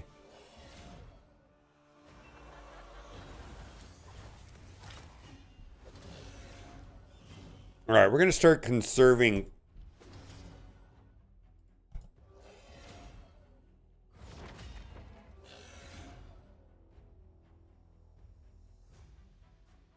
I don't think that matters.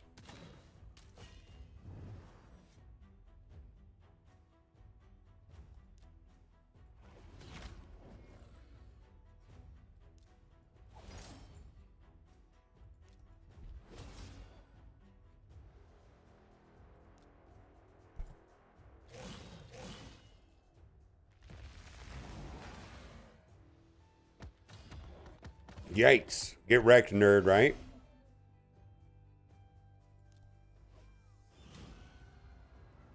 Switch forms.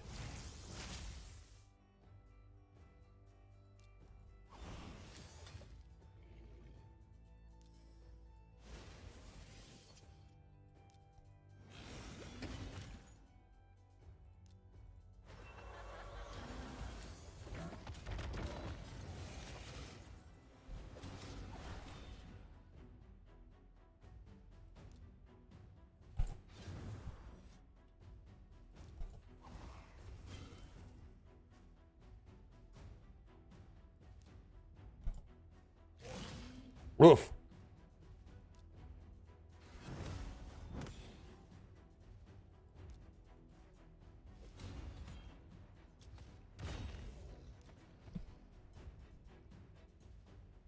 Okay, I know how to play it now. I know how to play it now. All right, I need to switch to the other form immediately. I get it. Oh my god, what a hassle.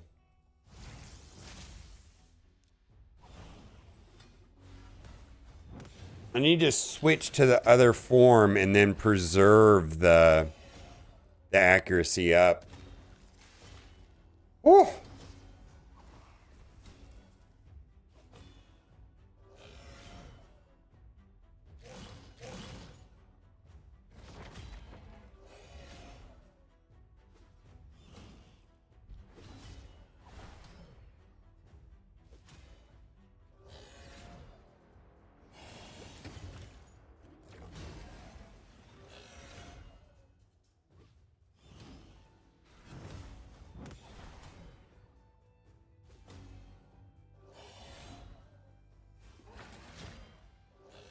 Okay. I think I just need to make it to the next round with all of my stuff intact. That's good.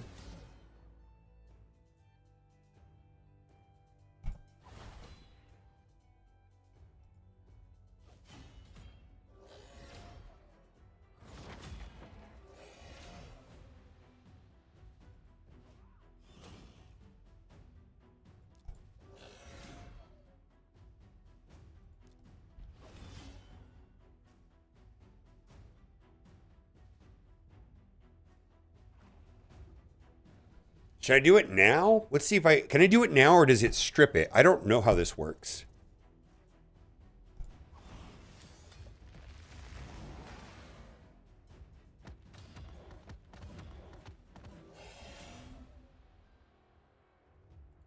Well, that's 2 right there, right?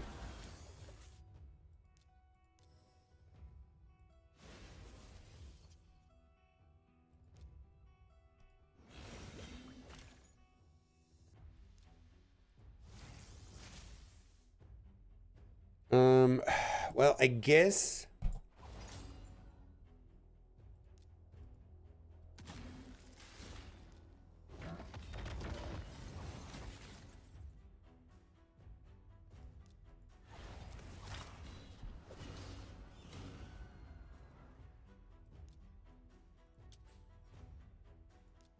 How am I going to do this? I don't know how to do this.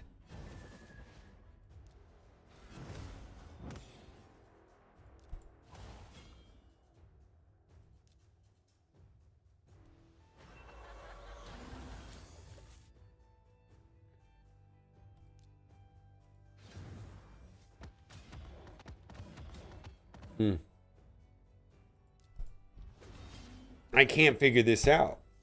I need a buff extender. Oh, I need a buff extender. Buff extender. Buff extender.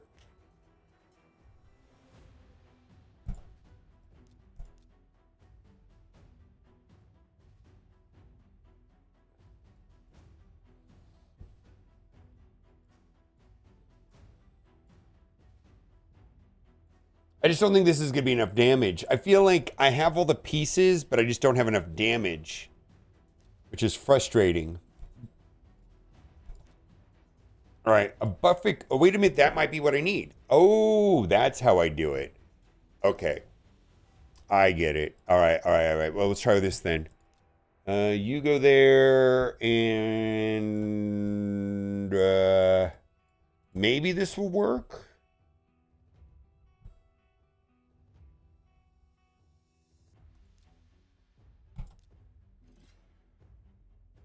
Yeah, Hatter was what I was thinking, but I'm going to try Godseeker before Hatter.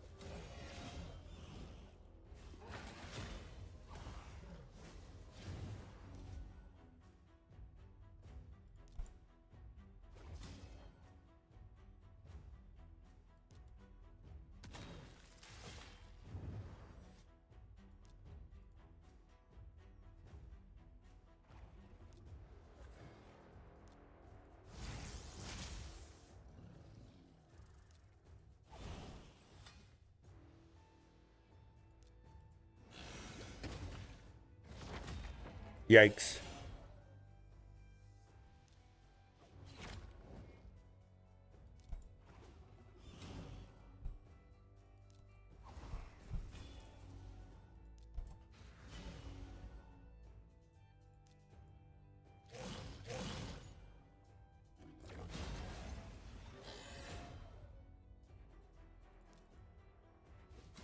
Oh, now I don't have a cleanse. All right, I see what's going on. Oh, no, I don't have a cleanse. This is terrible. Try that game yet? I did not. I'm so sorry.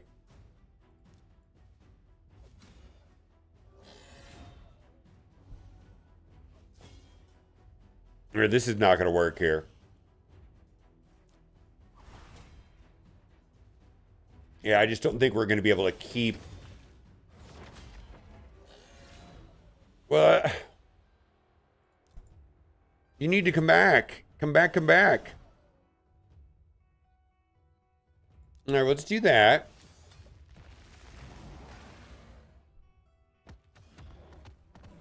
All right, well, all right, free regroup.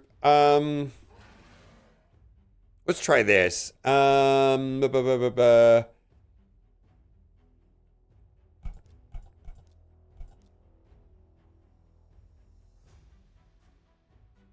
We need Mad Hatter's a buff extender, healer. Where are you, Mad Hatter? We need feel like this as a lead is the only thing that's been working. And then Mad Hatter. I just don't think we're going to have damage, but I'm going to try just like a no damage team. Maybe I just need to, like,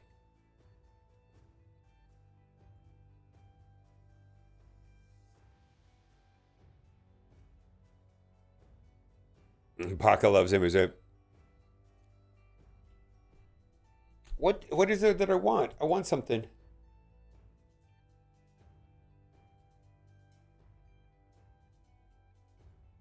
Godseeker?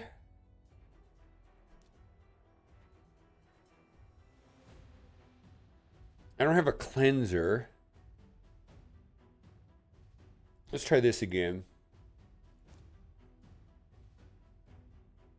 Buffs.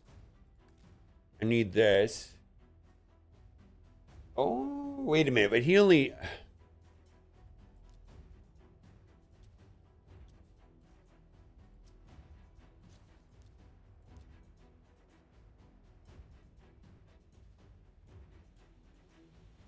Support.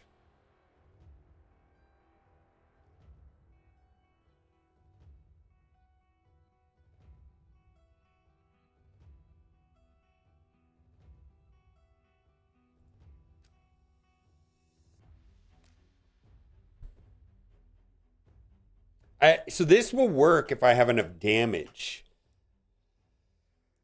Oh.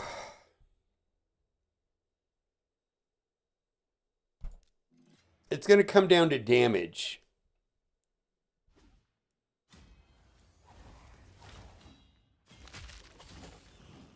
What the fuck is this? This is raid. Raid $ legends. I don't know. Oh, my hair? Yeah, I spent like an hour and a half this morning blow drying my hair to get ready for the stream.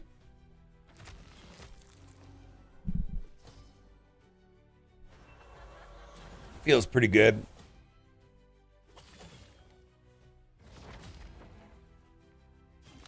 See, we were able to do this earlier with Geomancer. It just wasn't enough damage.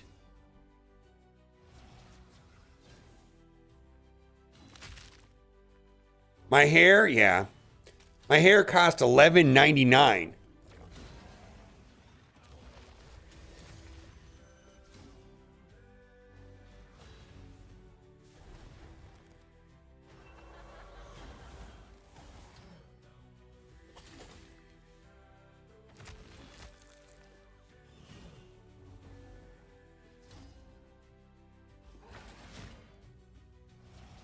Ooh, I got an idea. I got an idea.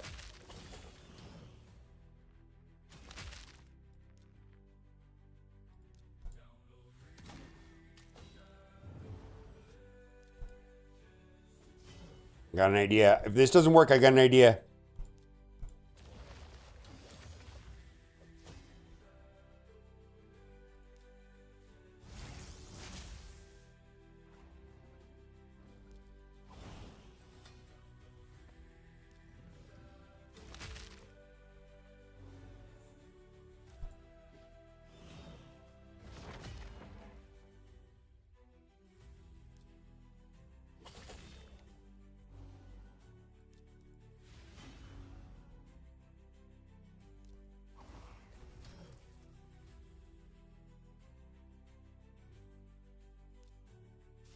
Need you to do your buff extension thing here too. Yeah. Okay. Yeah, we got like massive amounts of buff extenders. I think this might work.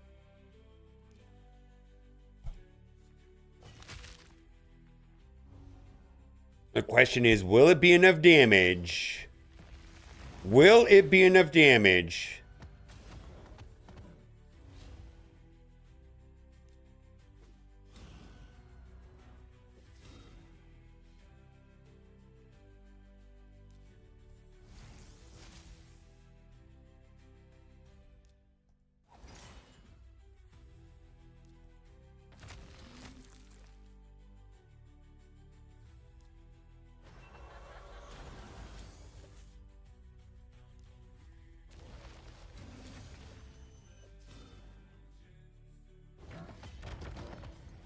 Okay, there we go.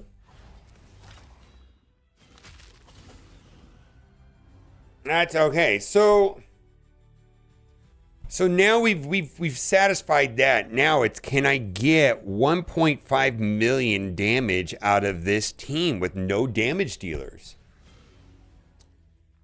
So I wasn't able to do a Geomancer, but now that I've got, I think the difference here is I need to replace one of these people on this team with a damage dealer. How can I was thinking that maybe I could replace Lydia with Donatello and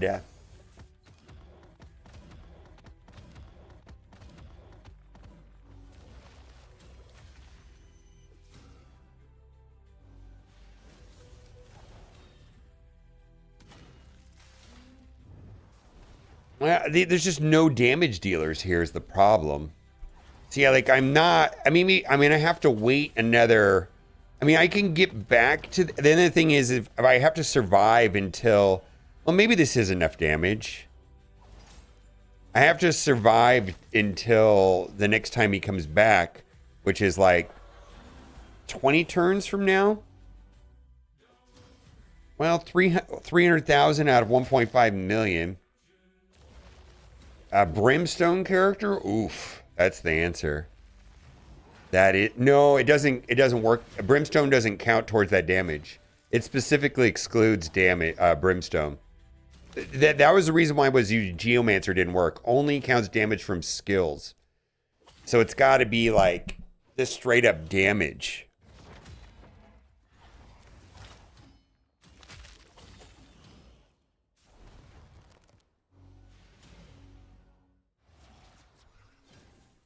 Jackalope 77.5, and then Baka said, "Did you try that game yet?" Oof. Which one of these characters can be replaced with a damage dealer?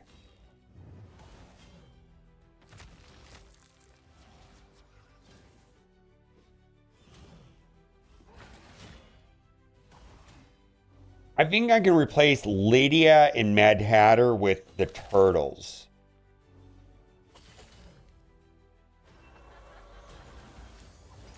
Use Super Scroll would work, yeah. I mean, I feel like this is good team. We're going to have to wait 21 more turns to see if I can pull this damage off. Which is fine.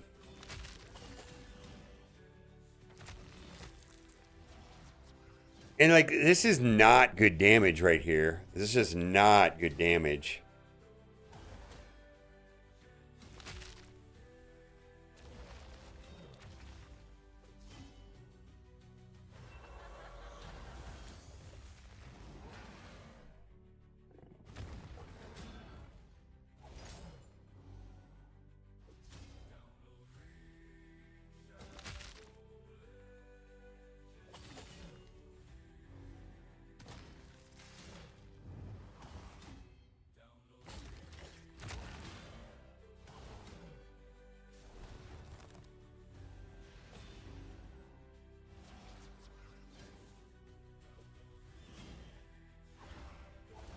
I'm racking my brain to figure this out.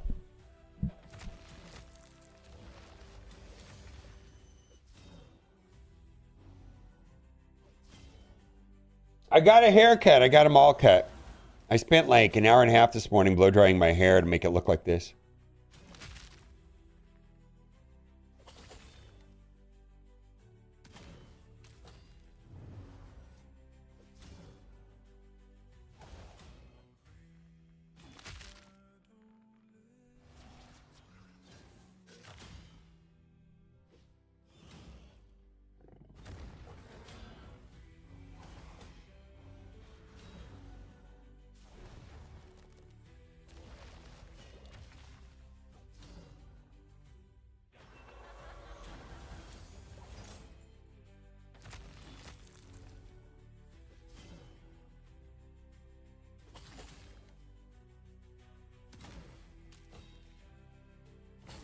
16 turns. I think I don't think I'm gonna have any difficulty surviving. I'm just doing like no damage.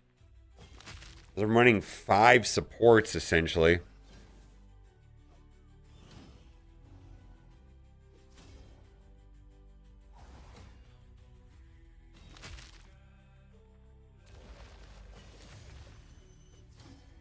What I need is a reviver healer. Maybe I could use Syl and then get rid of Feral. And put Syl and then Michinaki. I think Feral's saving my ass right now though.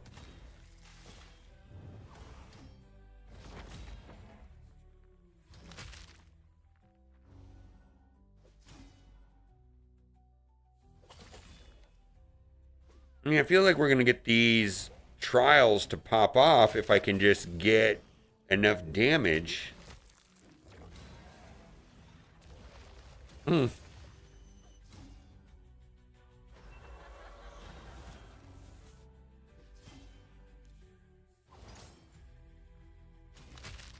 know, right?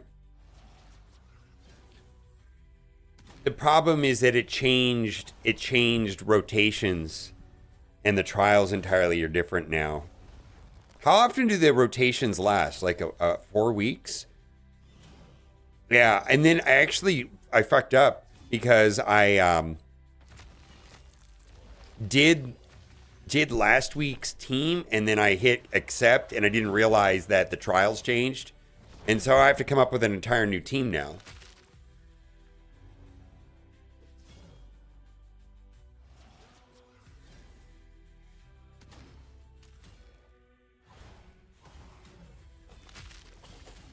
It's an entirely new puzzle this week.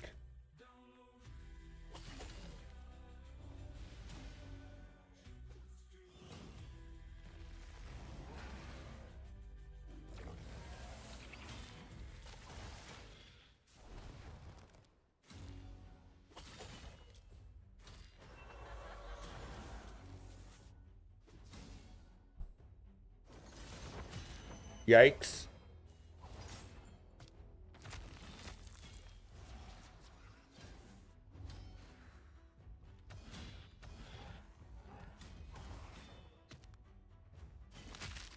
This is bad. I don't know if we're going to make it past this.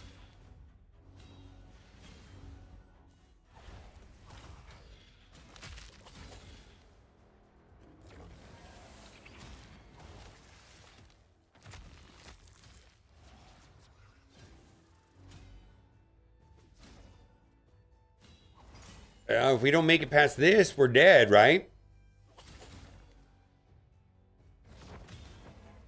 No, we're dead.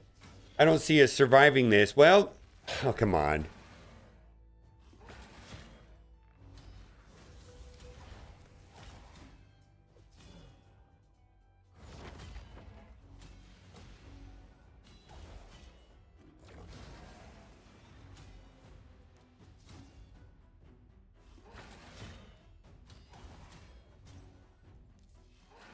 All right, let's do this. Let's replace Geomancer and Lydia with these two and just see if this even remotely works.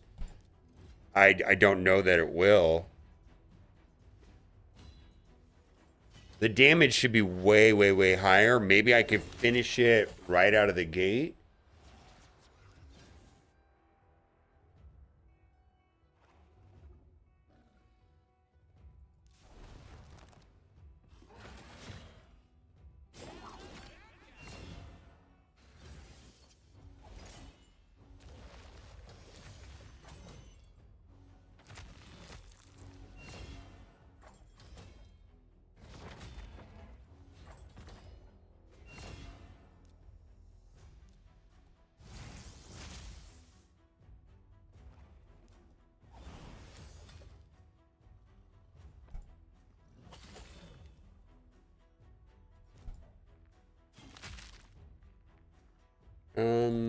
Maybe I think there's a way of doing this smarter than just the way I did it right now.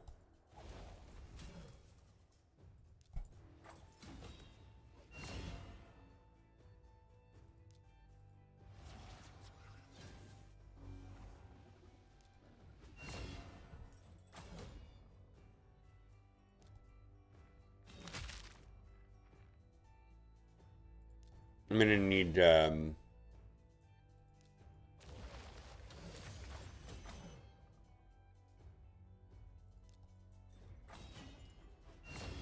okay, I see what's gonna have to happen right here.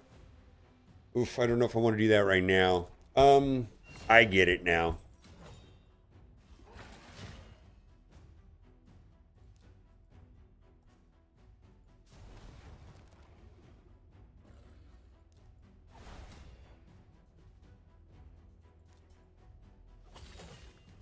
Okay, I know what to do. I know how to do this. I know how to do this. All right, let's save that. Yeah, we need to save that. Okay. Okay, we're going to do this. And then we're going to extend that. We're going to save that for one more turn.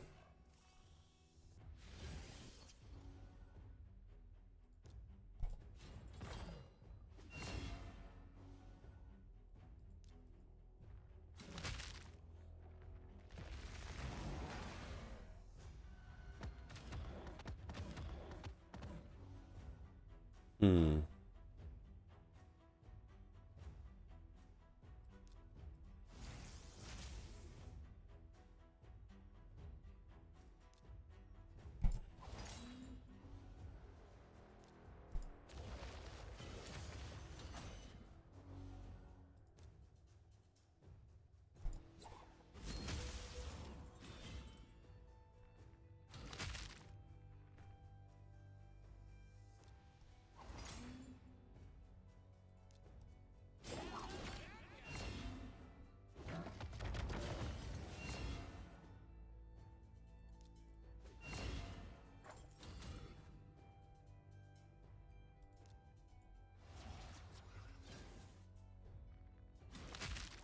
Nice.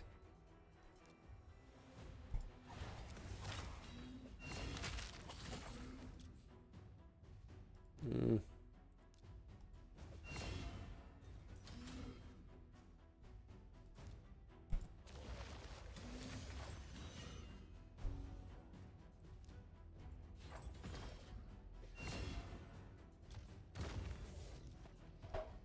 All right, let's do this and switch and then put this up.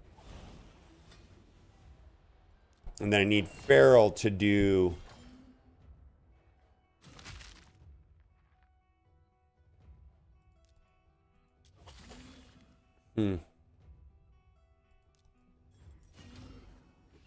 I don't have enough negative effects here.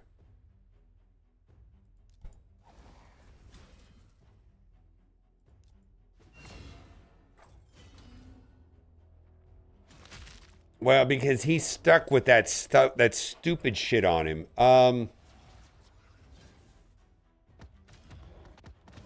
He needed to die, right? Oh, but then he doesn't come back.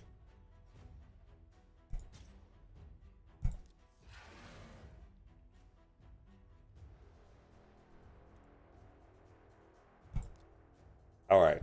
Donatello is a key here.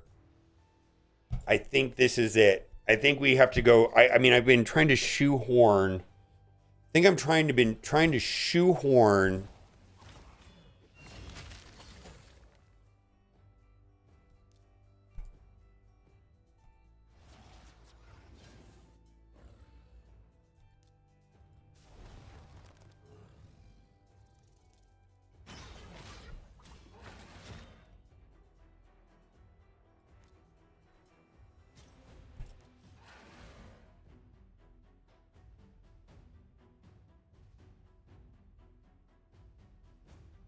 Yeah, there's a lot of ways of doing this now. I think I just need to manage the cooldowns with Donatello. Yeah, let's do this. Let's just see if we can get, like, all the buffs up, right? Let's keep extending them.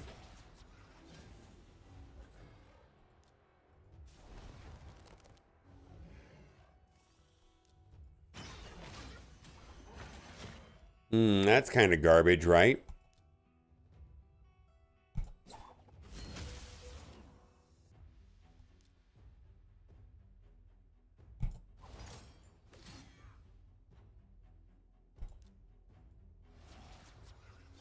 I mean, this is kind of doing what I wanted to do.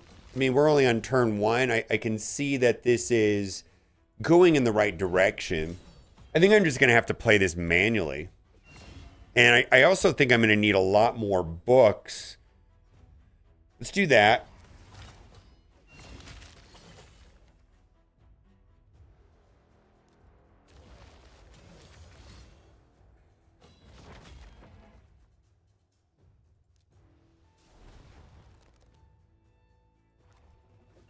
I think I need all the books on Donatello is what I need.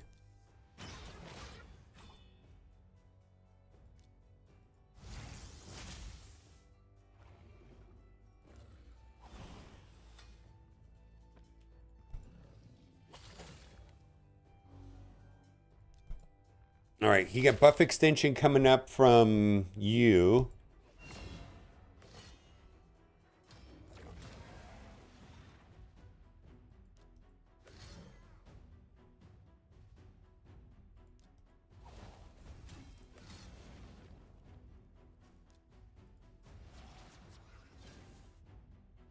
Hmm.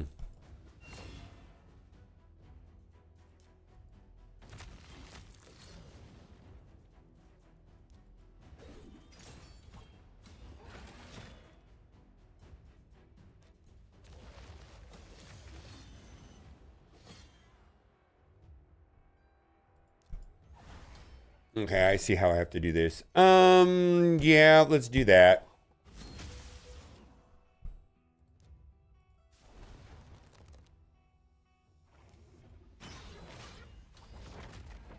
Okay, so we're gonna we gotta save that.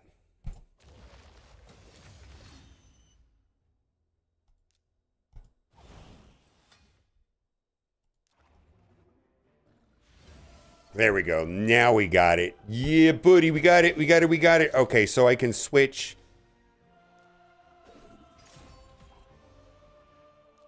Buff extension, yay. Transformation, yay. Buff extension. Booyakasha. I don't know what that means.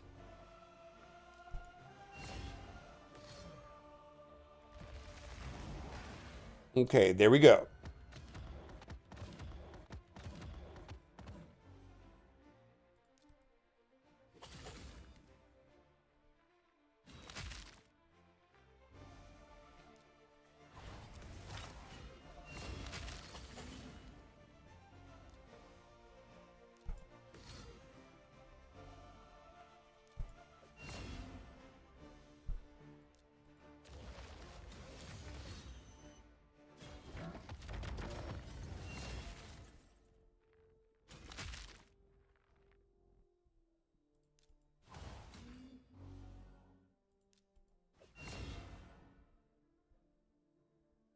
Hmm.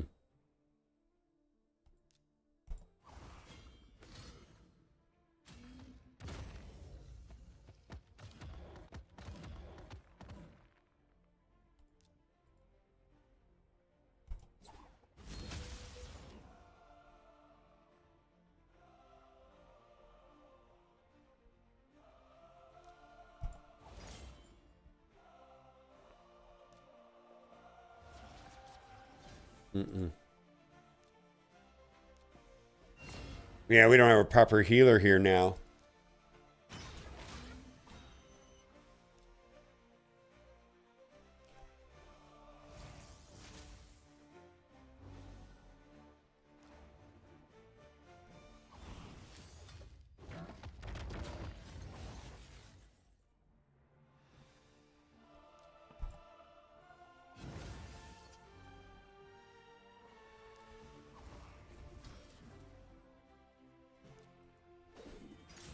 All right, well, there we are. Where do we at? We need one more. Is this gonna work?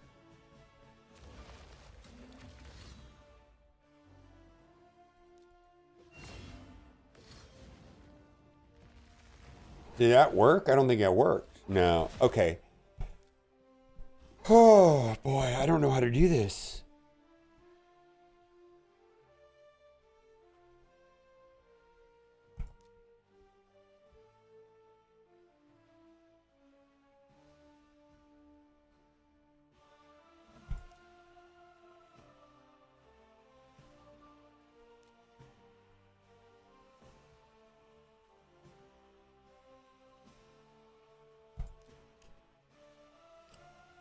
I actually don't know how to do this. I can't figure this out. What does a lot of damage? I don't know this guy's.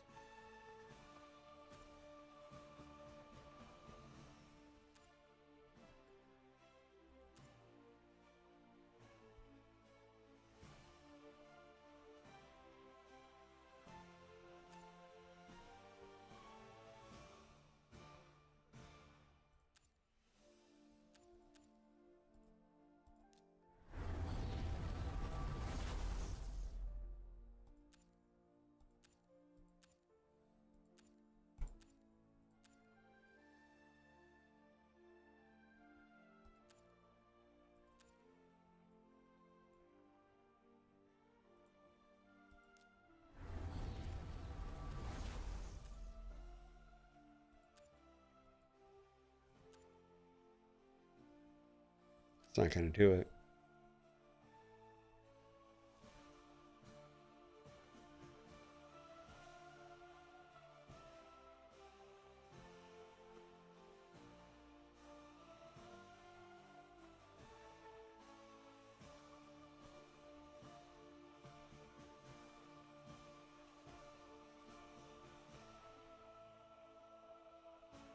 I know, right?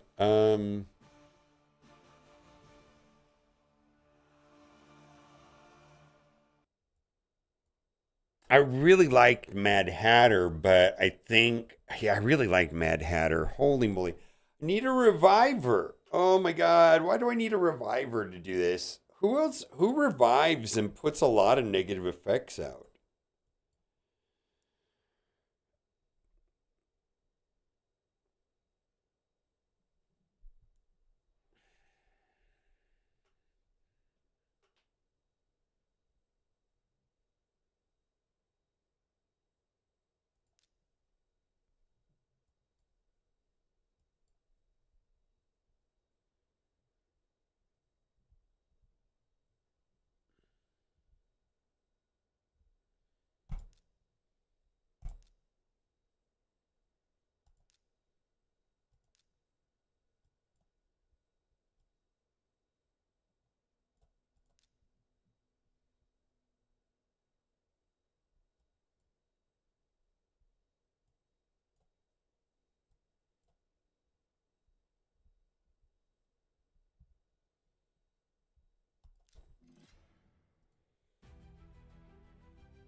Yikes. Oh, that's the disadvantage to not having what's his face, though. All that stuff just disappears, man.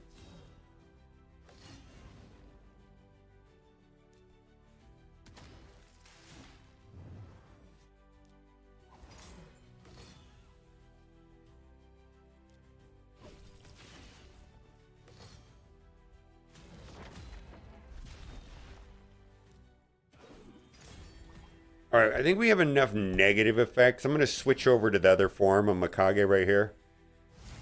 Woof. Absolutely. Absolutely.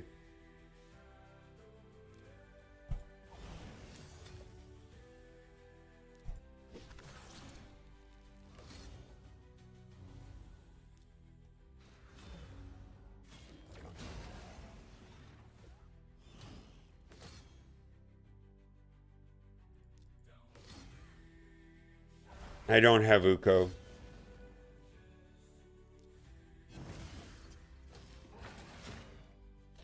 All right, well, that's a problem, I suppose.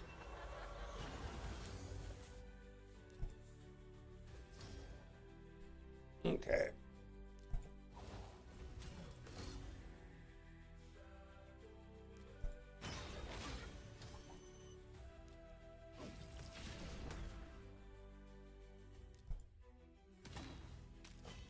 Actually, I think we might be okay now. Now that I see this, if we can go, maybe this is it. Yeah. Okay, I see how it's gonna go. So Mikage can throw it up here, not now, but the next turn.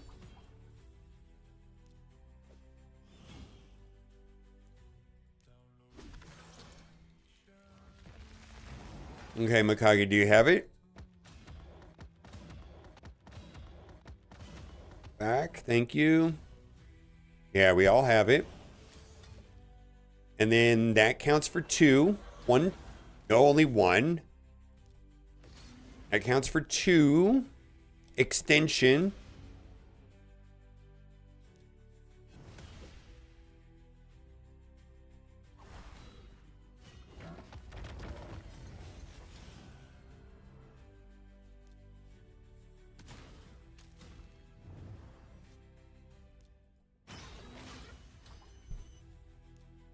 We did it. Holy moly, we did it. Okay, well, let's see if this team actually can work. Let's see, we got to switch her back to the other form.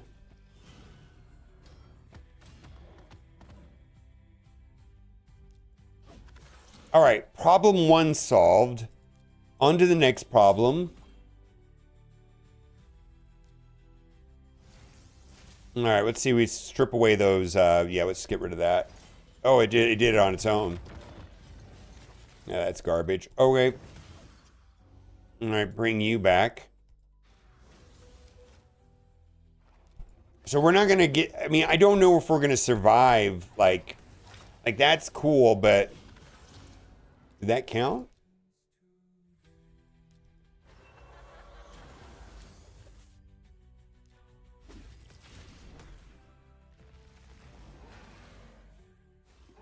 All right, we'll just put this on auto. I don't know if we can survive. Ram form, yeah, we're only at 28,000 of 1.5 million.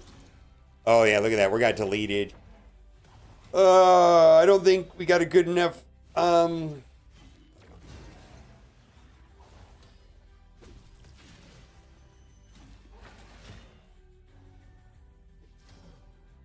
Yeah, I was wearing Arnold's hat earlier. Let's see if I have it. Check it out.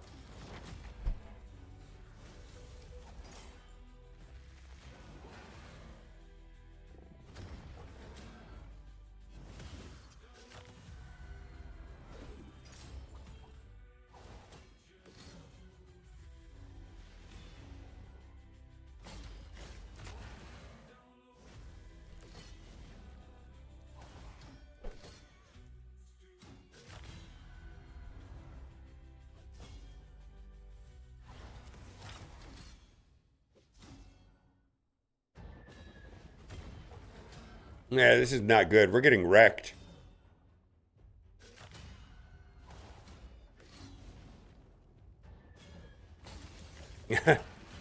How do you survive that? All right.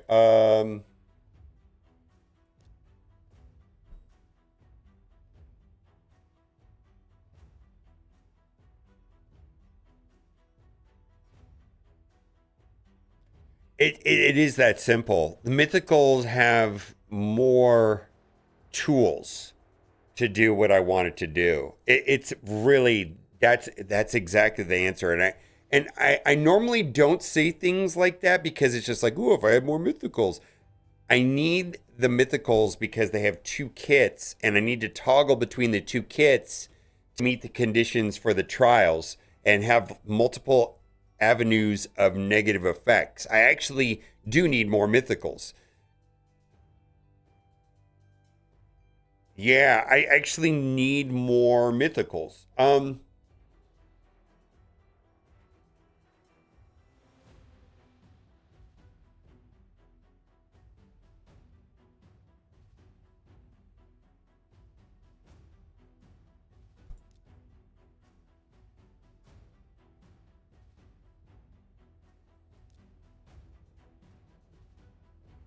Let's try something else though. And I have to use Mikage because, yeah, I have to use Mikage.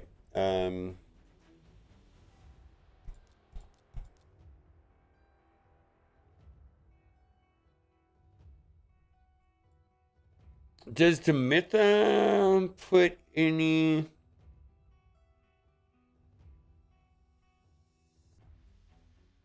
Does she have any negative? No, she doesn't. I just can't afford to put characters that don't have negative effects, which is kind of sad. I have to have All right, we're going to do Ursula because Ursula actually does have attack down, right?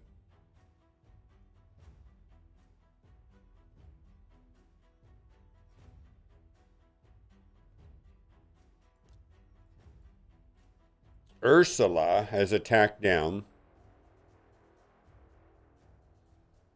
I feel like we're just like grasping at straws. Well, that's the other thing too.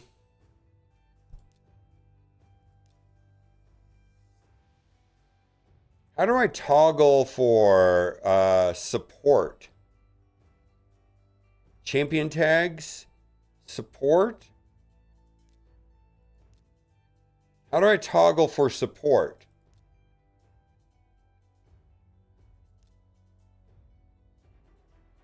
No.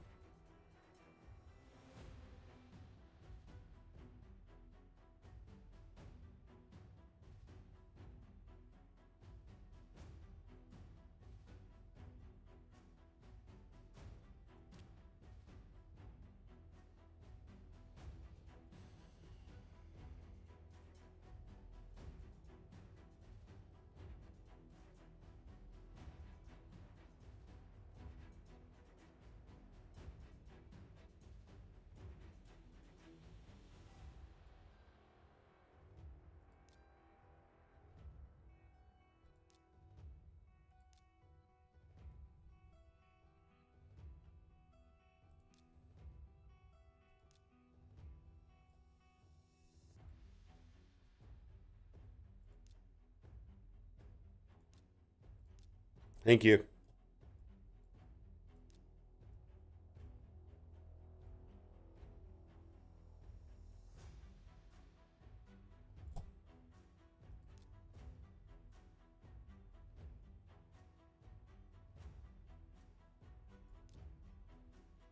We gotta run Mikage. And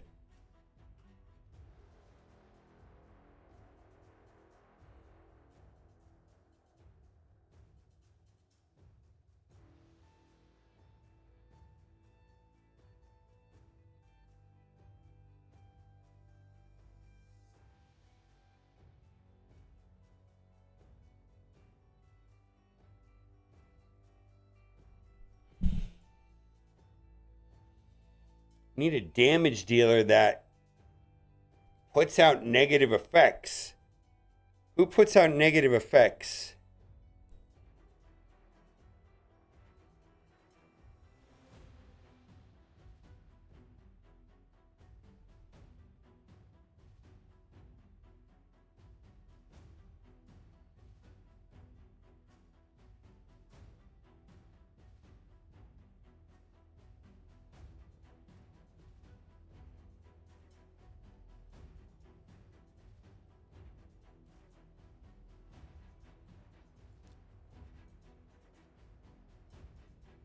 I'm only trying to get to this trial right here. So I have to have something with increased accuracy and increased crit rate and crit damage. So this is accomplished with Mikage. So it's just, and then I have to be able to put out 6 unique debuffs. So I have to run into damage dealers that actually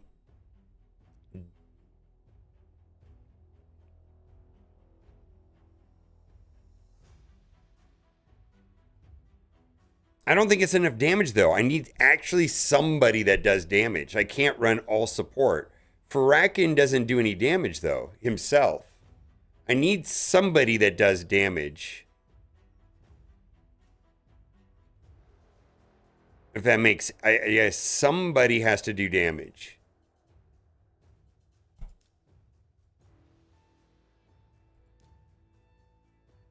I don't think Farakin does any. I'll try it. I just don't think he does any damage himself.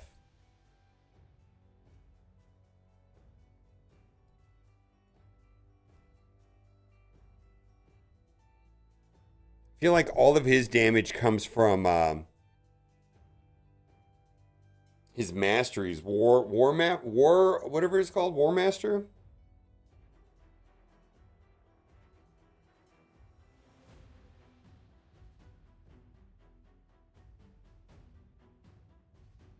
Dolan only puts out weaken.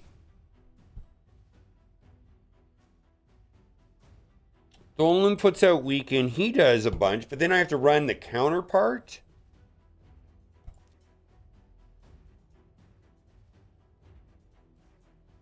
Okay, I got an idea. All right, if I do it like that, I don't need buff extenders. Then I also don't need that. Let's go there.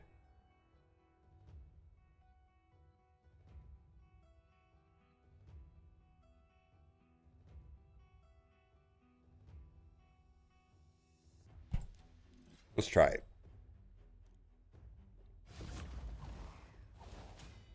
Yeah, Mikey's taunt only does defense down though, right? I need characters like Lydia and Mithrala that have like 3 or 4 negative effects. See, look at all these negative effects there.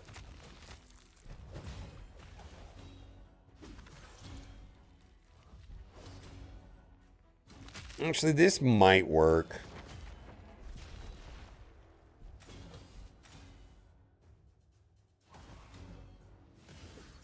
Actually, strangely enough, this might be perfect.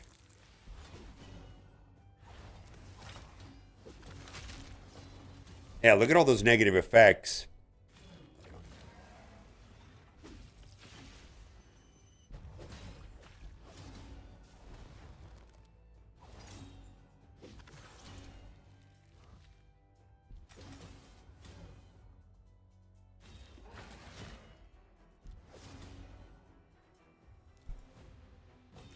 Okay.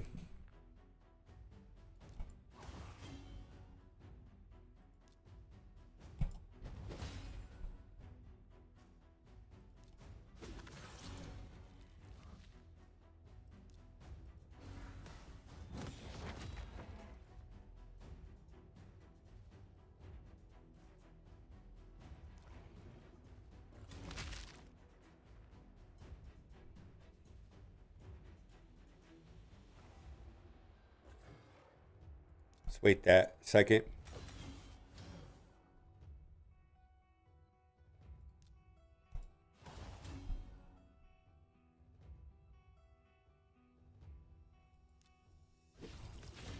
That's what we need.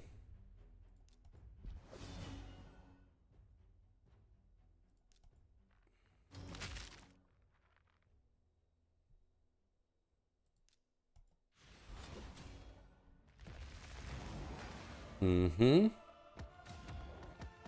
Yeah, that's fine.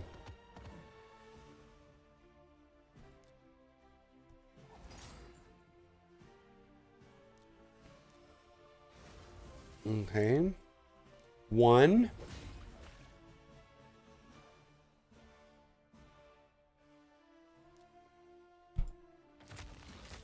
2, 3. Okay, that's what we need.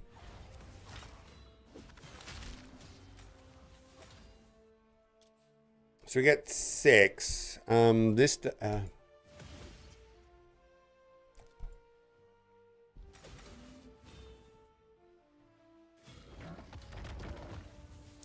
right, so the problem that we have is that Mithrala died, and Mithrala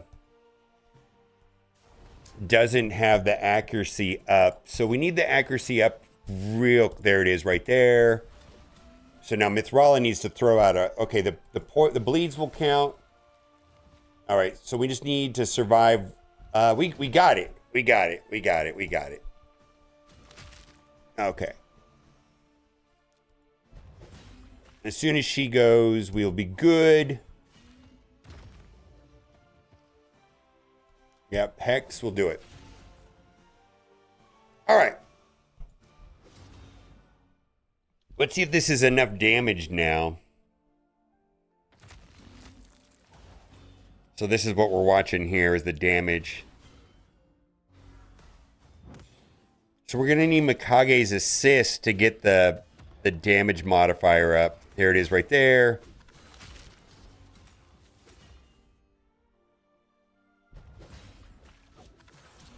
Wait a minute. Oh, we don't have weaken now. Holy fuck me. Holy fuck me. How do we get weaken? Wait.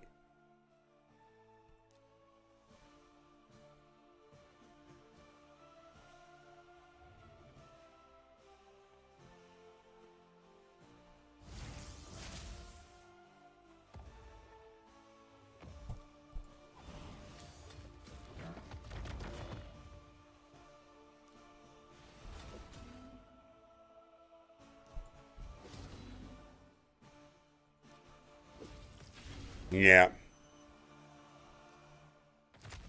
We caught that a little late though, right?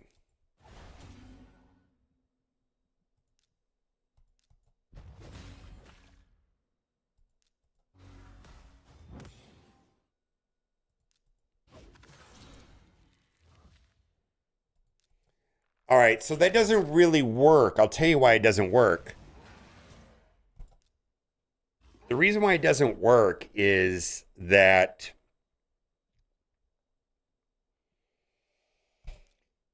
I need it doesn't work. Let's just trust me, it doesn't work. All right, we'll go back to this.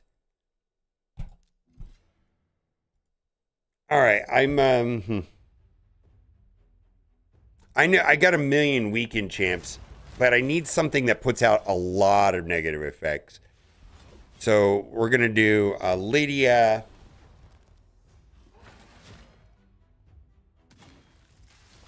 Lydia has weekend.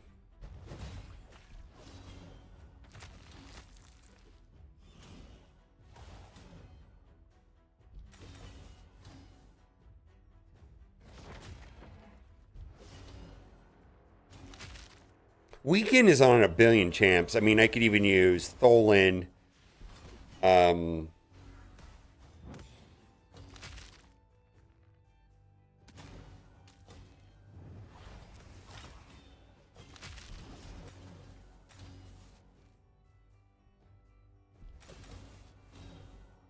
Geomancer, Whisper, Arbiter. Think about that. Arbiter?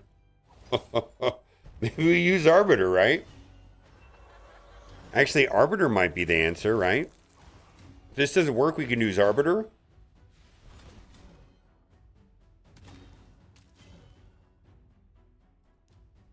Yeah, Arbiter might be what we need.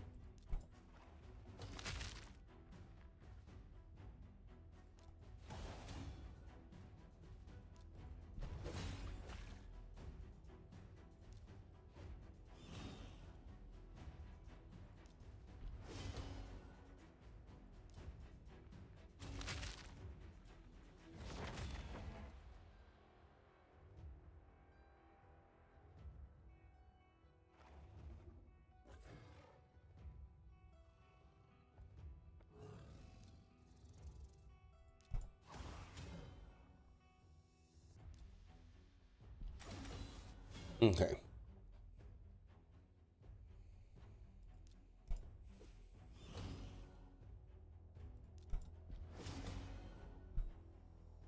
Let's see. Let's start with the buffs.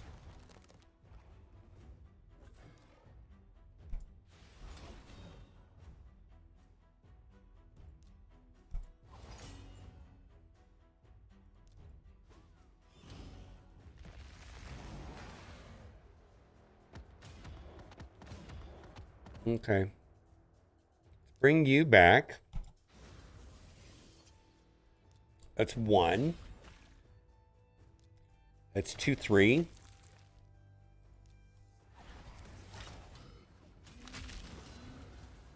that's 4, right? We got 4. So what I have to do now is I have to survive long enough to give accuracy up on Gurley. So I need to cycle through all the way through to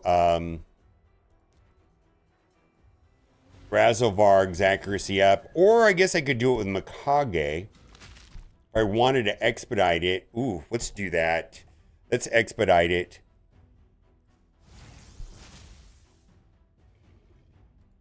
There it is right there. And so then I can, well, oh, that was a waste then. Well. All right, so we got 2 more. probably should not have changed form.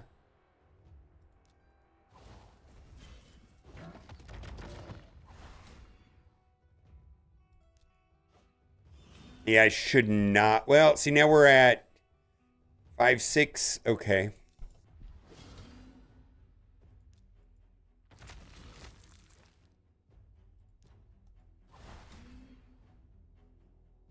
All right, so I don't have it now.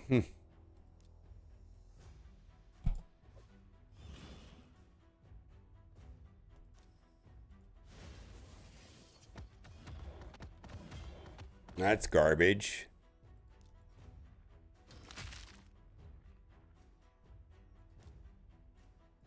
Actually, I think I could do that. How many turtles? I have 3. But one of them's not built yet.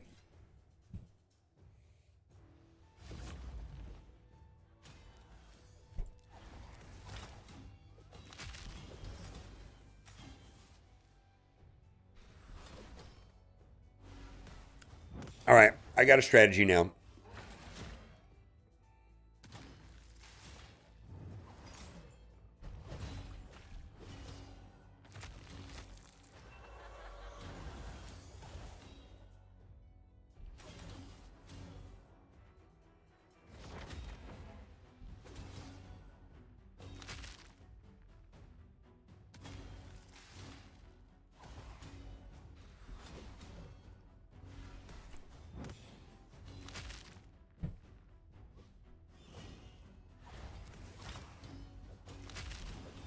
I feel like the damage is going to be fine because of Razzlevarg. And his damage ramps up. Plus, I've got the crown on him, so he can get extra. As he puts more negative effects out there, it ramps up to 30%.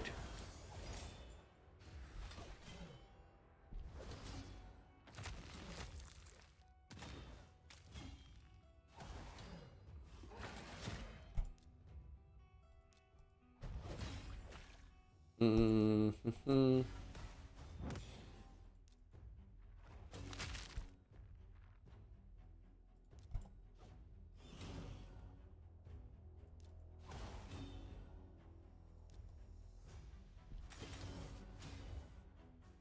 I think what I want to do is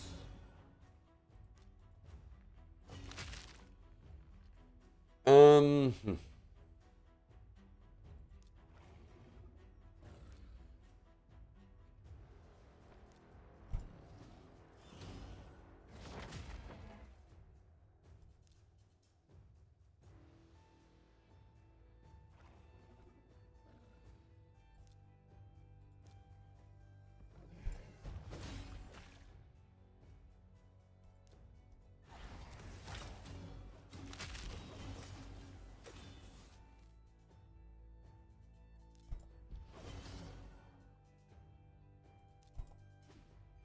all right, so he's gonna, let's do this. That's good. And then he's gonna come in and delete her. Let's save that. Delete her. Yeah. Revive her. Give accuracy up to the whole team. 2 negative effects. Oh, I hit the wrong button, but that's fine, actually. There's 2 right here. Yeah, we got 2. Extend everything. Cleanse everything. Boy, turn order was like next to perfect on this, strangely enough.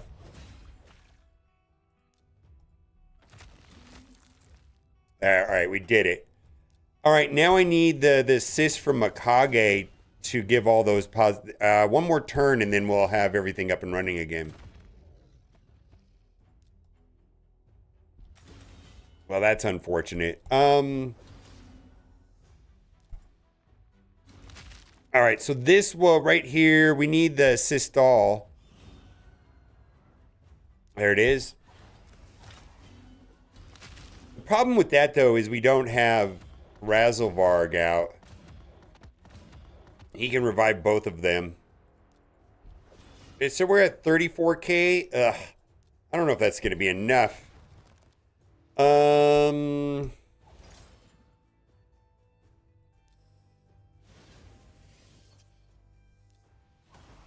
Maybe.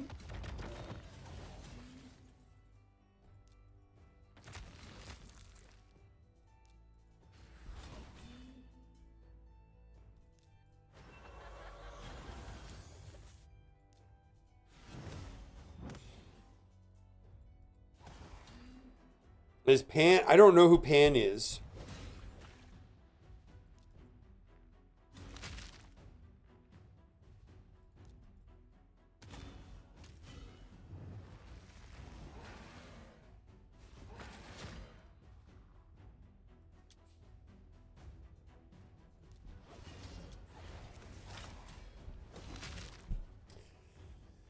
Well, I don't know who Pan. I've never heard of Pan. Or I can Google it. Pan raid. I've never heard of it. Pan the bowhorn.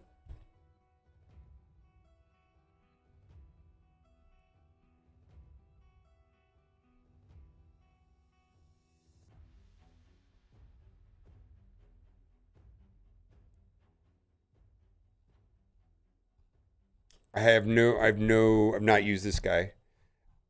I am pretty sure I have him unlocked, but I've never used him. He's not on my radar. True Fear? I mean, is Lydia just Fear or True Fear? I'm not even sure.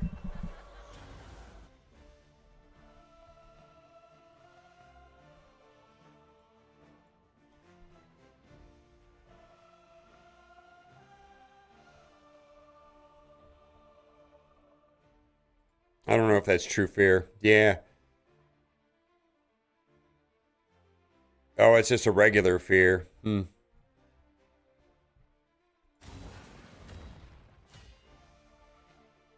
Yeah, I don't know. I've never...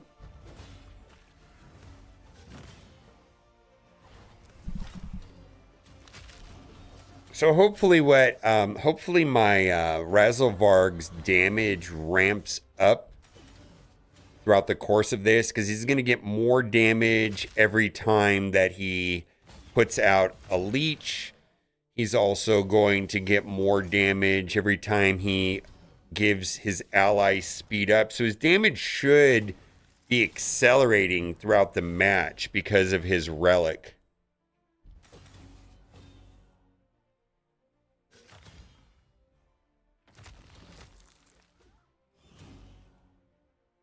I guess my question is, what do you need the True Fear for?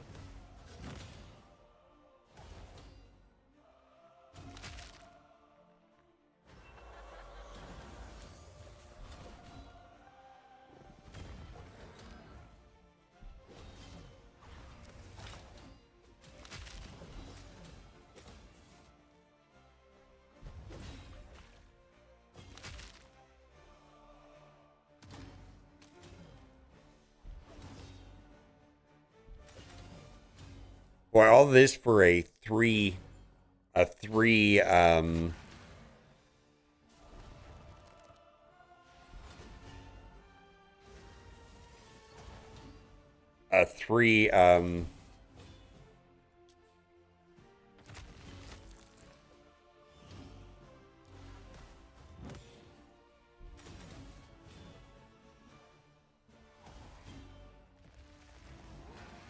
a 3 basalt, right? Well, I guess if I do well.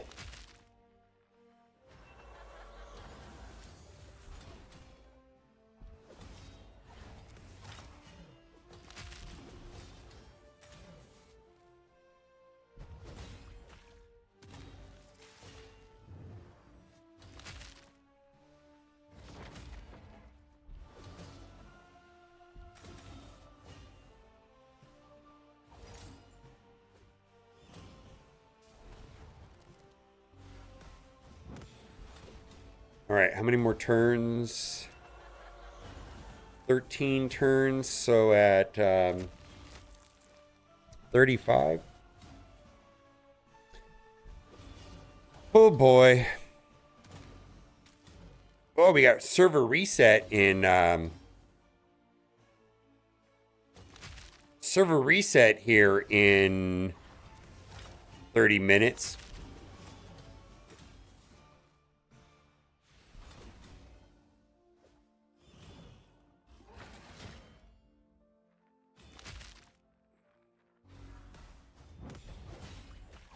I mean, if I could get the 3 basalt with 45 million damage, then I beat Chimera, basically.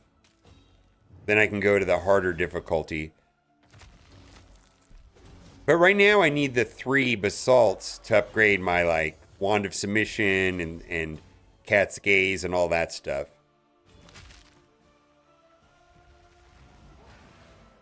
Uh-oh, this is going to be fun.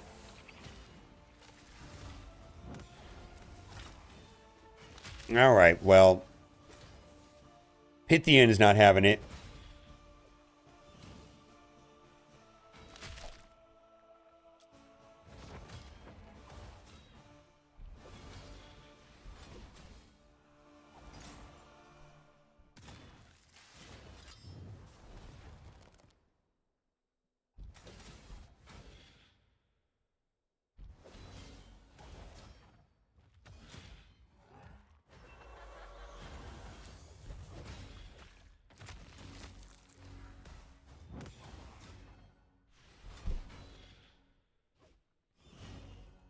Okay, then.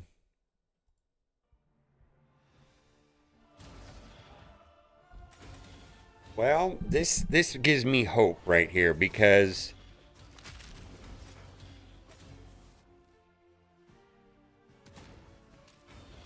I needed to go attack all into buff extension for this to be off, the best.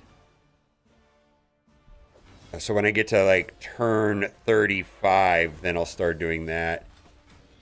Like this, I mean, we're just not getting damage, right?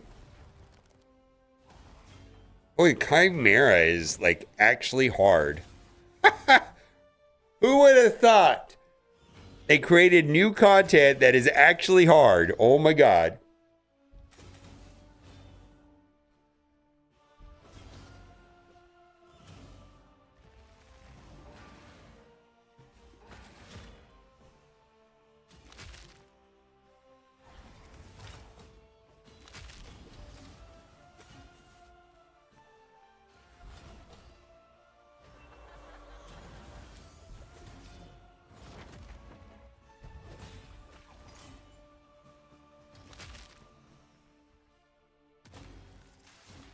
When I get to 34, then I need to back off of Mikage and get her ready. So we're at 32 here. When we get to 34, we're going to have to take this off of auto.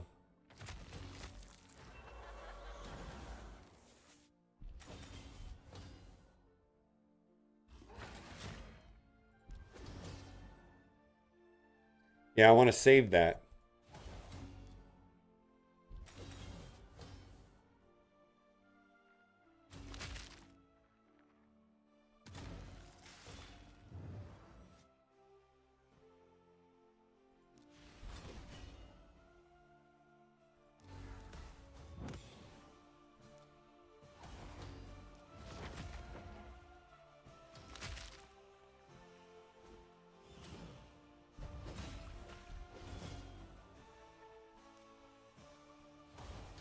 What's up, Chisco?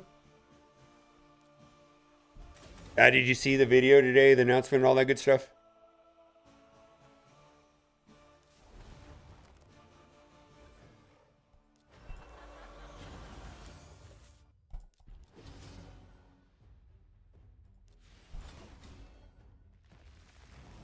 Okay, here we are.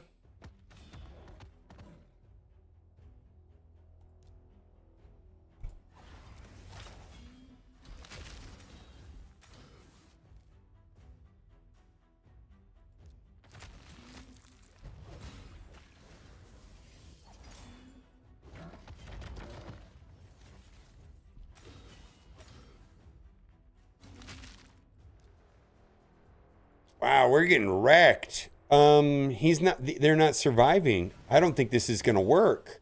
Because when they die, they lose the buffs. Are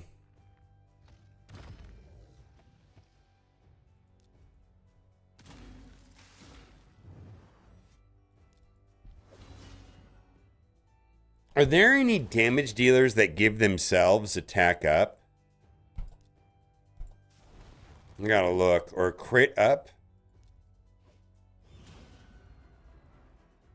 Does, Tholen, yeah. I think I need to bring Tholen in here. Huh.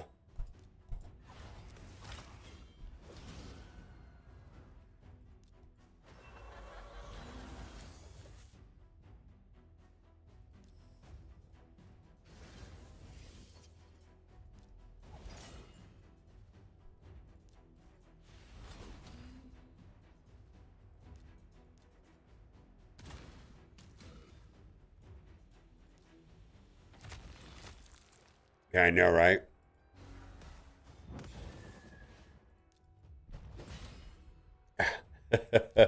Is Tholen gonna explode himself like that, though?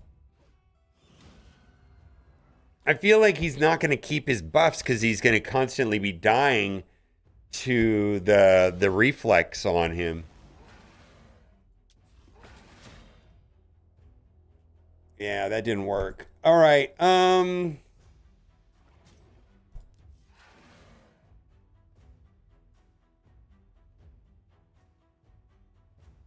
Oh, Lydia doesn't revive. Oh. Delay the Lydia revive until after Razzle dives? The problem is that they won't have the attack up from Mikage. Anyways.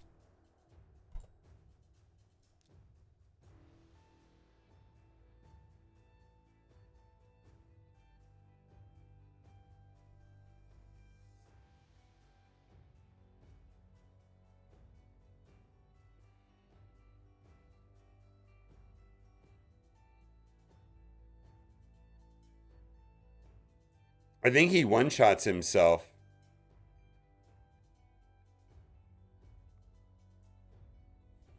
Let's just try this for a second. I don't think this is going to work, but... Actually...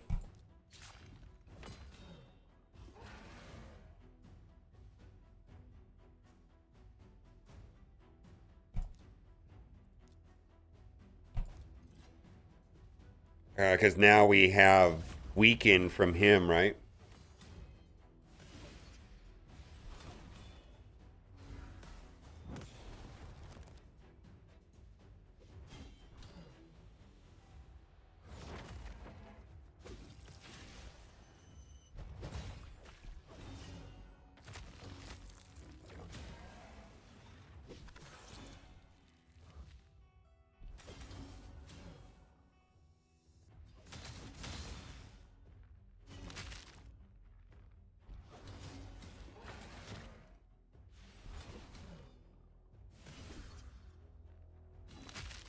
Yeah, and both Tholen and Razelvarg will ramp up damage.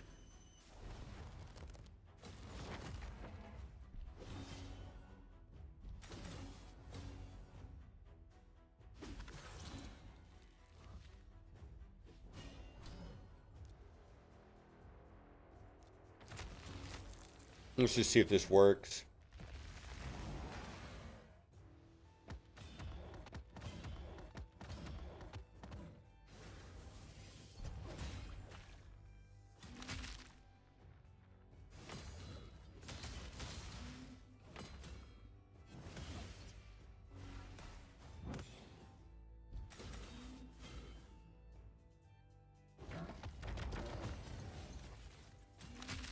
All right, cleanse that away.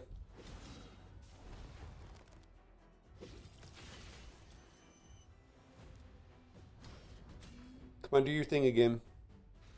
Here we go.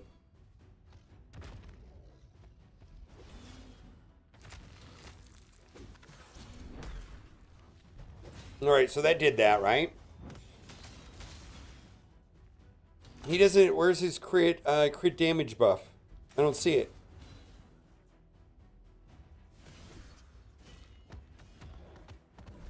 All right. Crit damage buff. Come on, dude. Do it.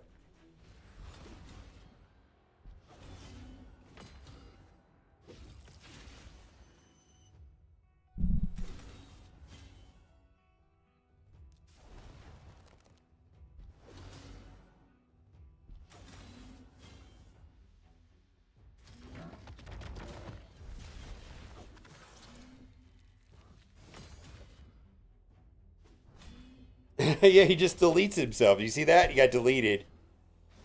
Oh my god, he just like deletes himself. That's horrible. Yeah, I don't think we're gonna get the...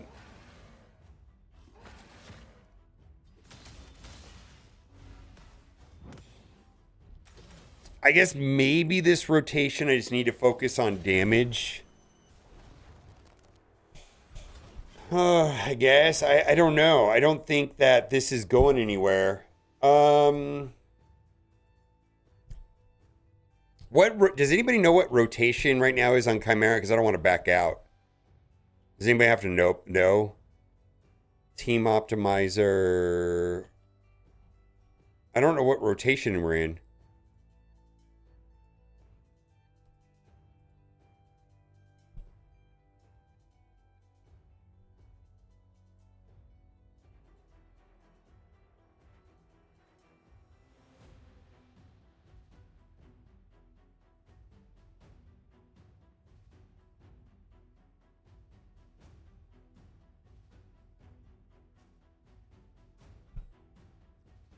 Clan boss screen? Yeah, I don't want to back out, is what I'm trying to say.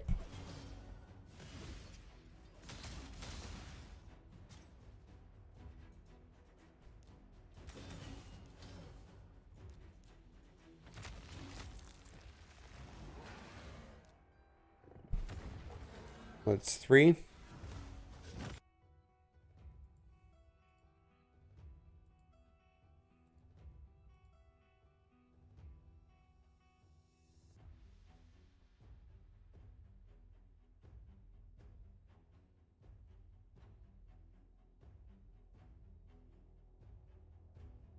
Well, I could try that. He-Man?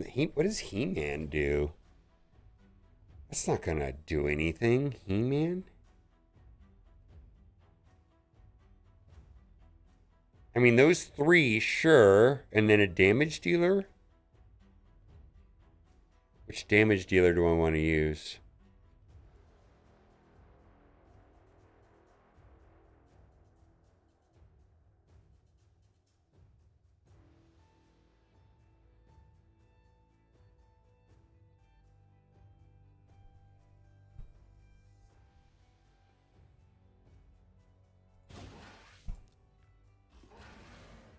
Okay.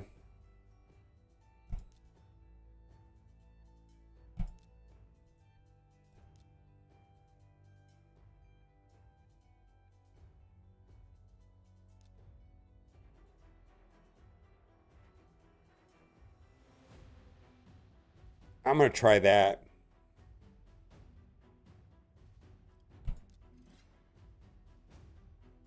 Just finishing? Well, just on rotation 3. Oh, I see. I'll finish the fusion here soon. Sorry, I switched over to this. So I basically built this team, but with Tholen instead of He-Man.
Yeah, I probably will finish the fusion right around the time that the champion training ends. I'm kind of, all right, here we go.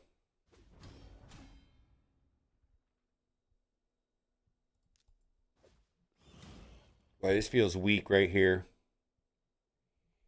All right, let's do this.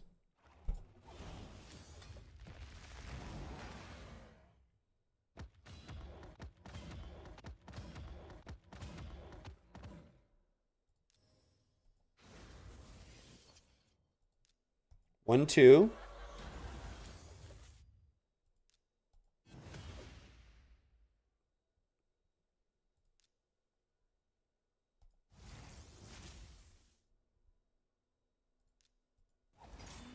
Okay.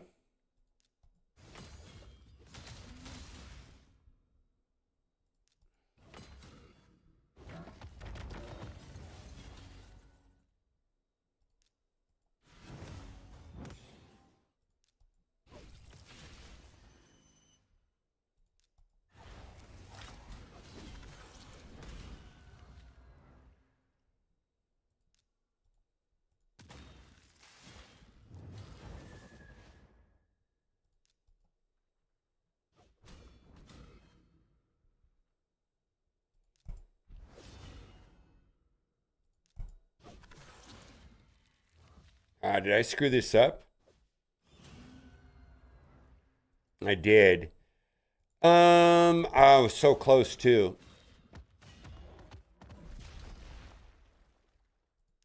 Yeah, I screwed it up. I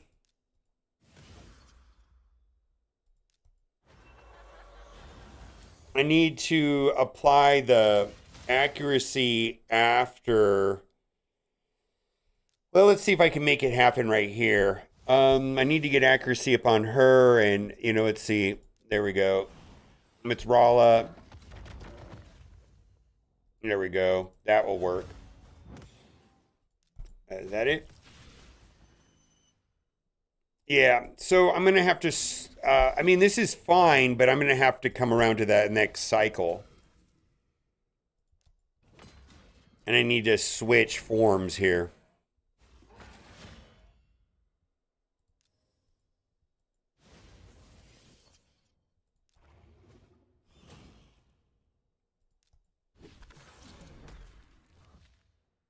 All right, one more, and then I can put it on auto.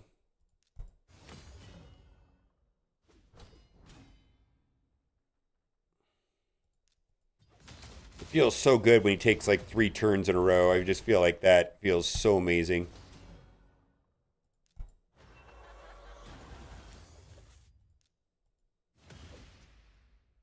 There we go. Congratulations on finishing the fusion. I don't have my my arena one, and I don't have my champion training one done yet. And so it's going to take a minute.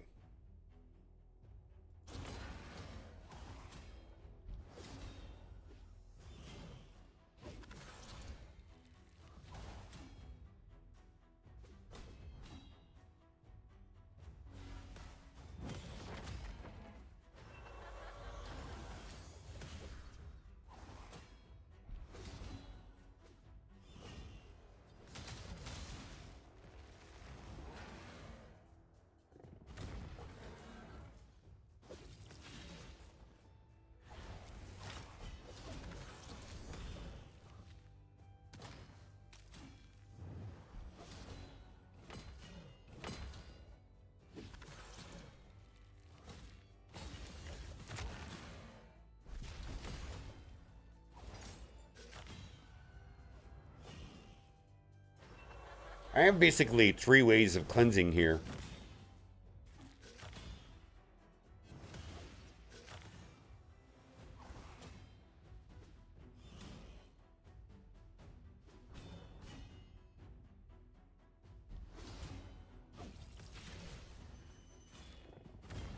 Poof.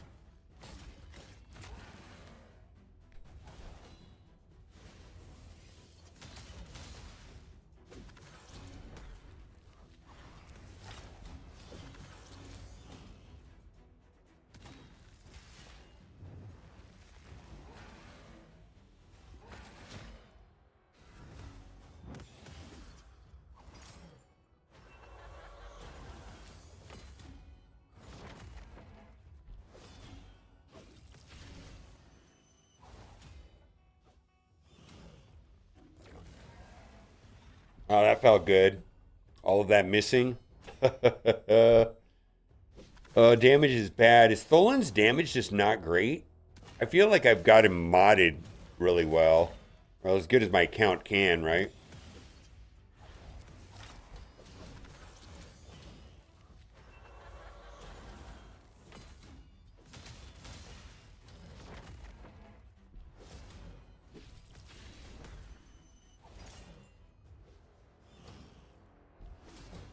I think I got...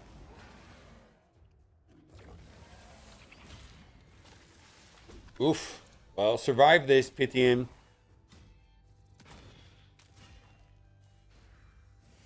Denied. That's great.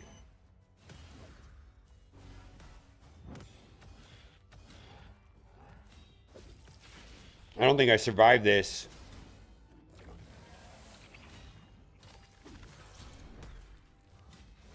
No. Oh, come on. What a dirtbag. What a dirtbag. Good thing he has like an insane, like, low cooldown on Team Revive.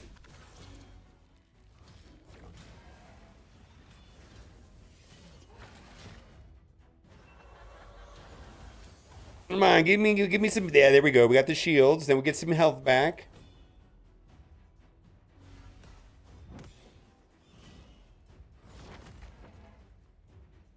Oh, I gotta save that. Yeah. Okay.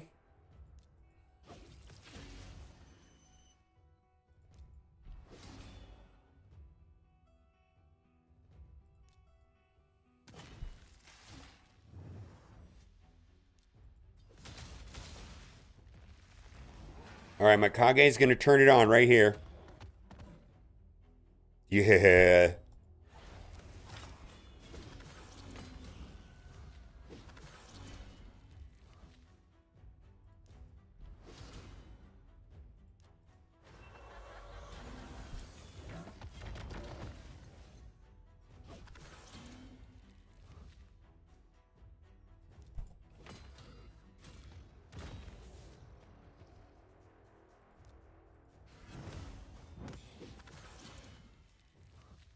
Extend it? Come on.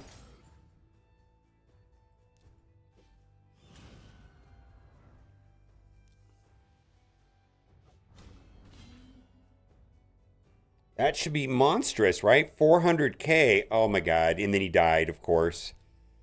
And now he doesn't have it. Yeah, I may not have a solution to this because there's just so much cheese on the dying. Like, how do I prevent the guy from dying? And then when he dies, he loses the buffs that I need. You know what I mean?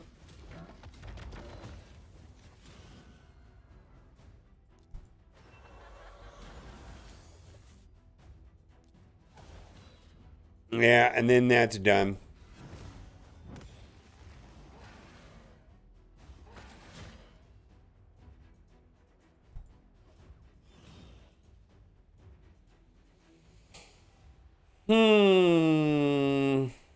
All right. Well, I think what I'm going to do, because this is not what I want, I'm going to give up on that.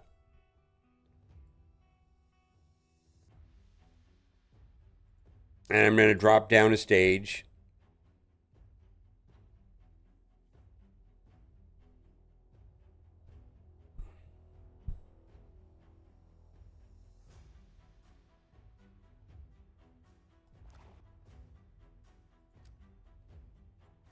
Yep, I guess I just don't feel like playing it anymore this week.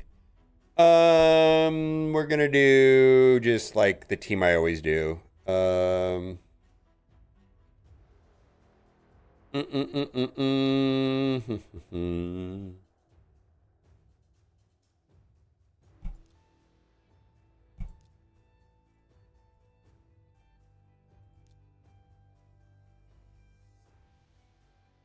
Whisper, whisper, whisper, whisper.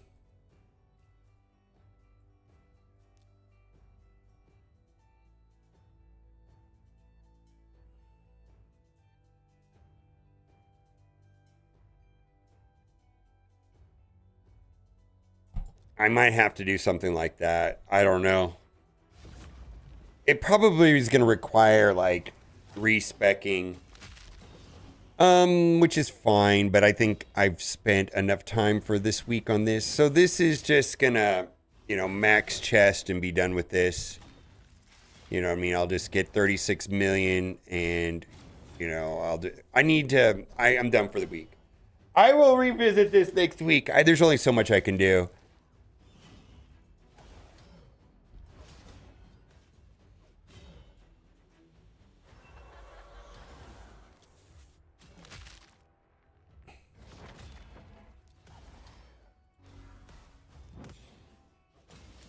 I will do this though. I will do the Mikage thing.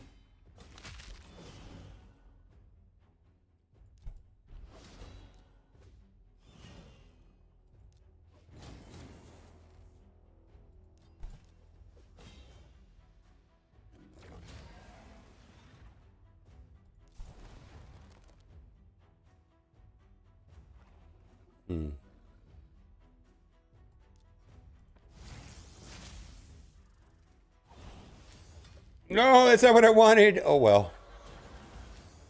Well, maybe we'll be fine. Yeah, I think the Mikage Relentless would be pretty good. No.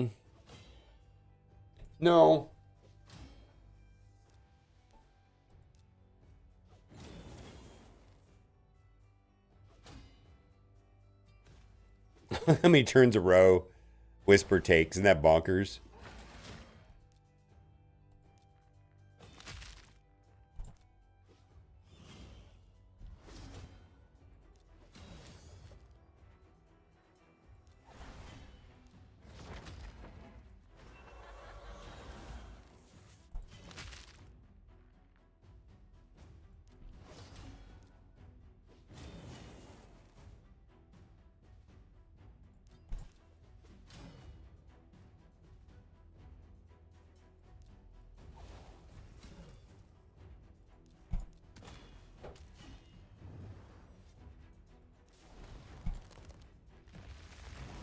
All right, so goodbye. Well, welcome back. We're going to do that. One. Oh, it didn't stick. 1, 2, 3.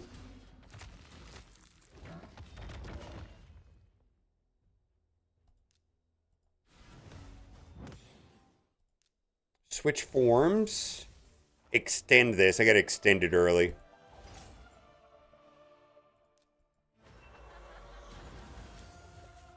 Okay.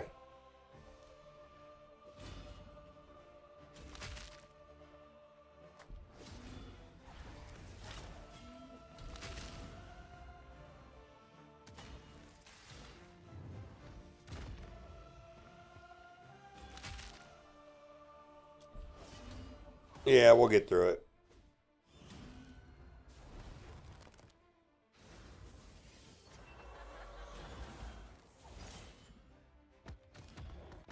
Ouch.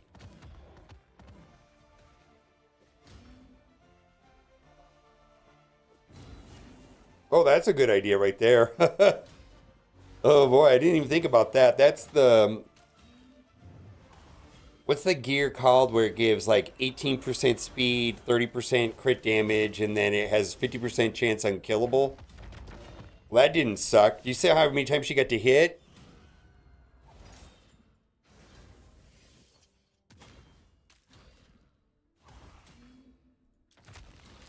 All right, we'll get through that here. There you go. All right, we got through it. All right, as long as Pythian stays alive, this should be a pretty good run. All right, let me go feed my cats. I'll be right back.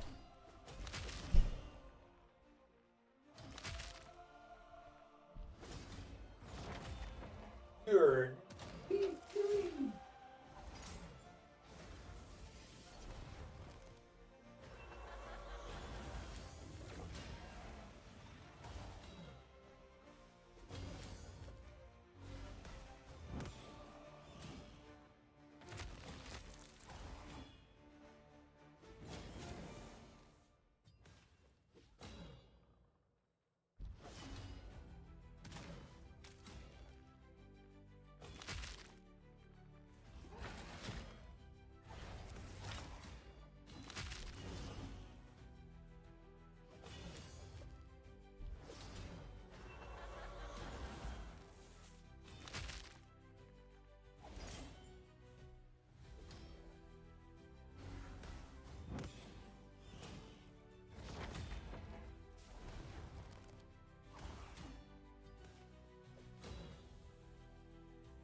Do you know how to train to speed tune for clan boss? How many do?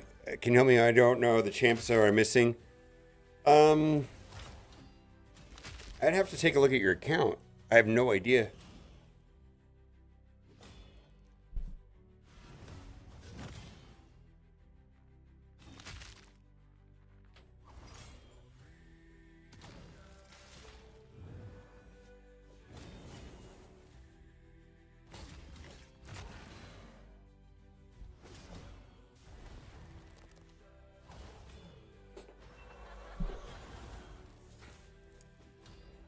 Yeah, that's a insane hard question, frankly. Okay, we got through that one.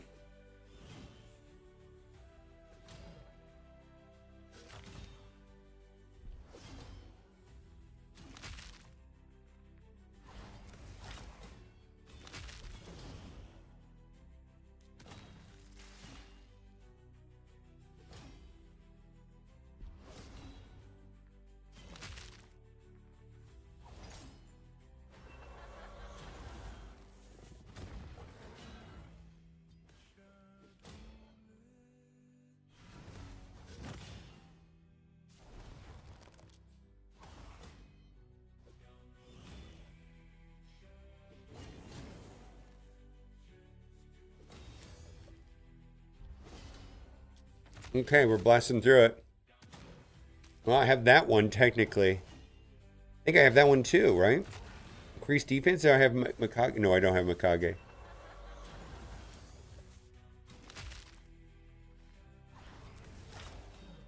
Yeah, planning. I mean, my suggestion is to run the Hell Hades optimizer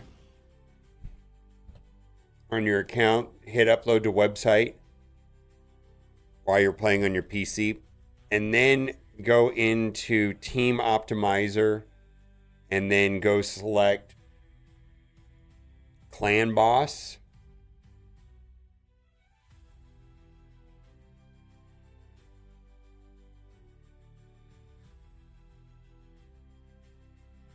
And then it'll pull the data in for your roster and show you what other people are doing to get damage.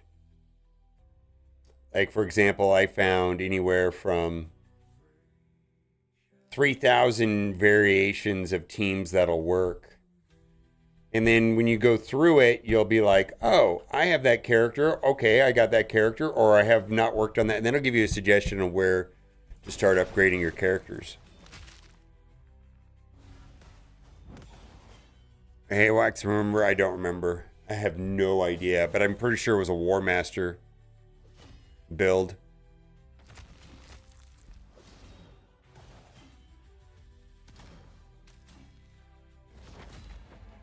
Yeah, I don't remember off the top of my head.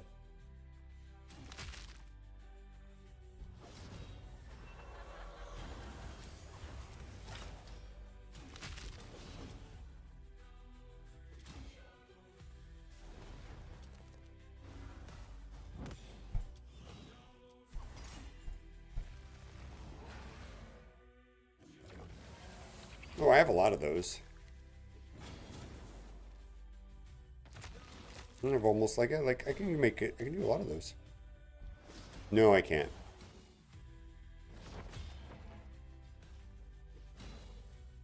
How to get rid of all that? Yeah, a little bit like that, I guess.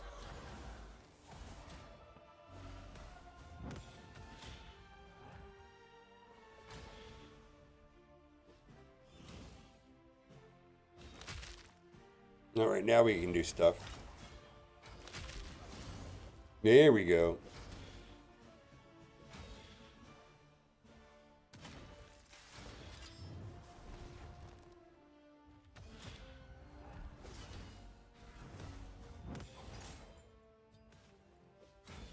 Oof.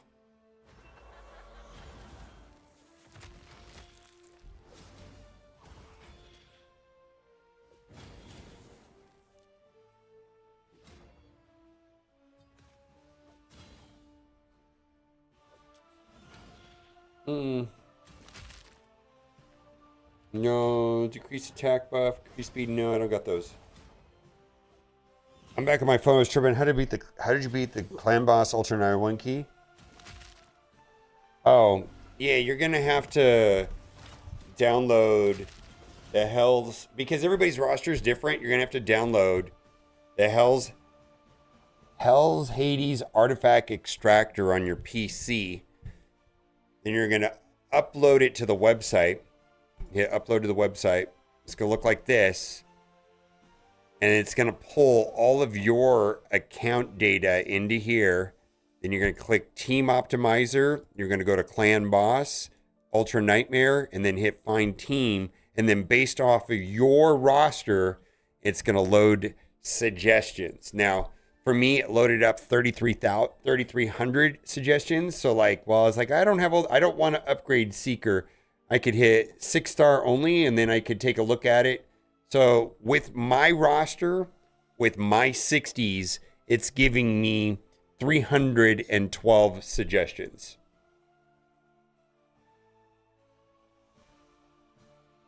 Like I could try this team right here. Yeah, Razzlevarg, Mitch, Mikage, Pythian, Mithrala. Oh, I should try that team. It's interesting.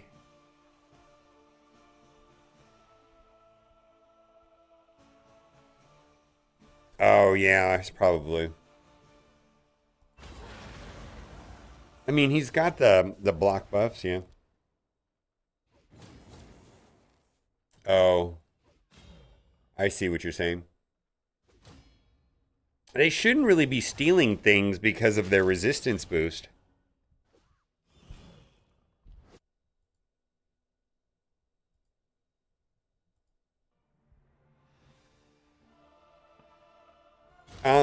Well, I don't know what you mean by speed tune. What character are you trying to speed tune?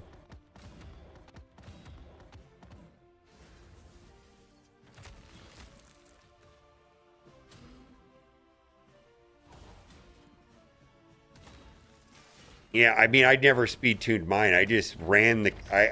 That's not the team. Those aren't the teams I use. I use a. I mean, I don't know. I use like Farak and the Fat and Pythian and Ursula. I mean, it's just a. I mean, I did it. I did it a long time ago. I just tweaked my account over and over and over again until I finally beat it. Just kind of what I'm doing right now here with this.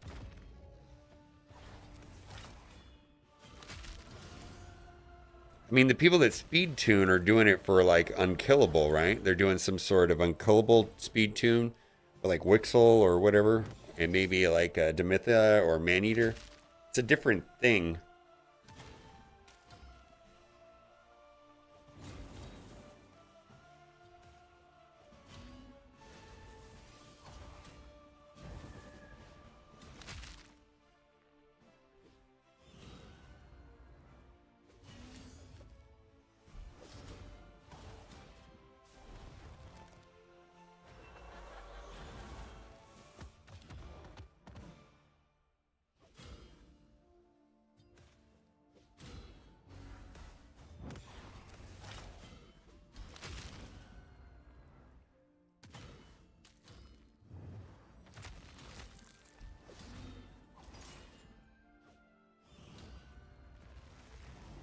That was close.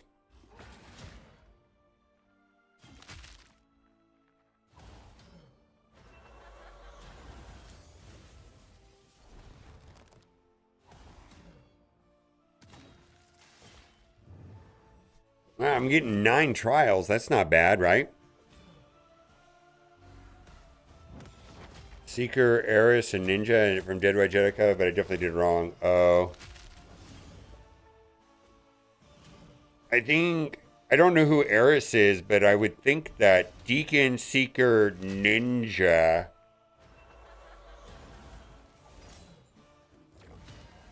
Somebody else, right? That's you gotta. Or Demitha. I don't know. Eris? I don't know Eris, but I used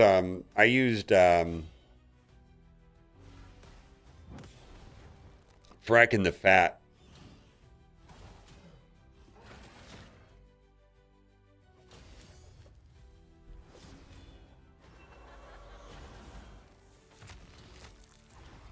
I mean, you got to have War Master. Oh, yeah. The last person that asked me this question didn't have any masteries and they didn't have War Master or anything. I was like, well, if you don't do the masteries and you don't have War Master, it's not going to work. So I'm assuming you've done all the masteries. I would hope.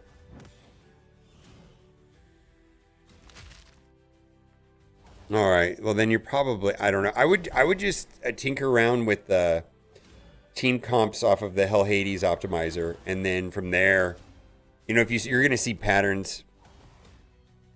Seeker is very good against Clan Boss. So is Demitha. So is Ninja. Ninja's good in a lot of places, though. I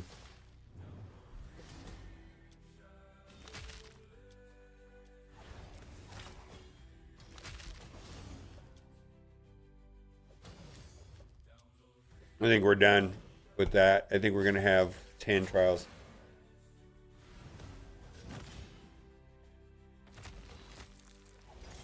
Yeah, I always forget to ask that because the last person that asked me about Clan Boss, they had none of their masteries done. No War Master on supports and stuff like that. I was like, well, yeah.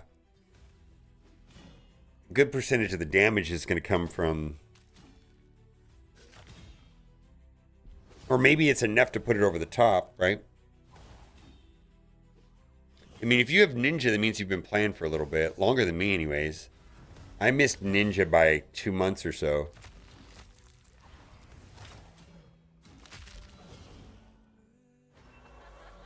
There's 10.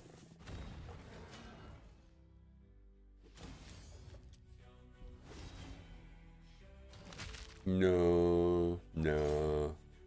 All right. So we're only going to get 10.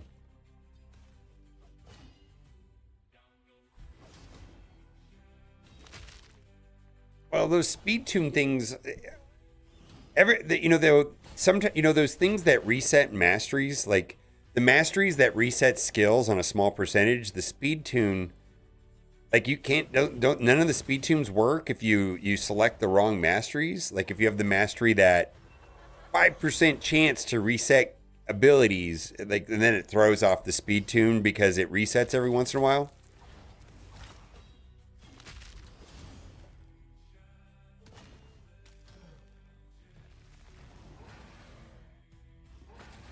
Because an ability goes off in the wrong order on auto.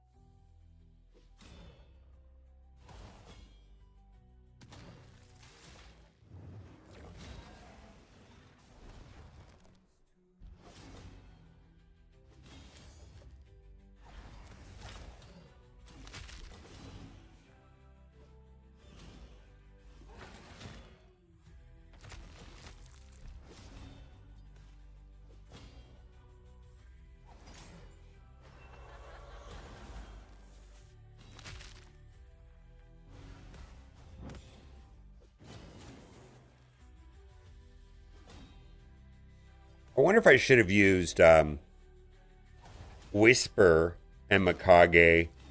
Oh man, now I'm thinking I did it wrong. Next week, I'm not doing this anymore. All right, I'm gonna call it. Thank you for being here. I had a blast, and server reset. I kind of want to go play on my tablet on the living room. Had a fun time today. Bye for now.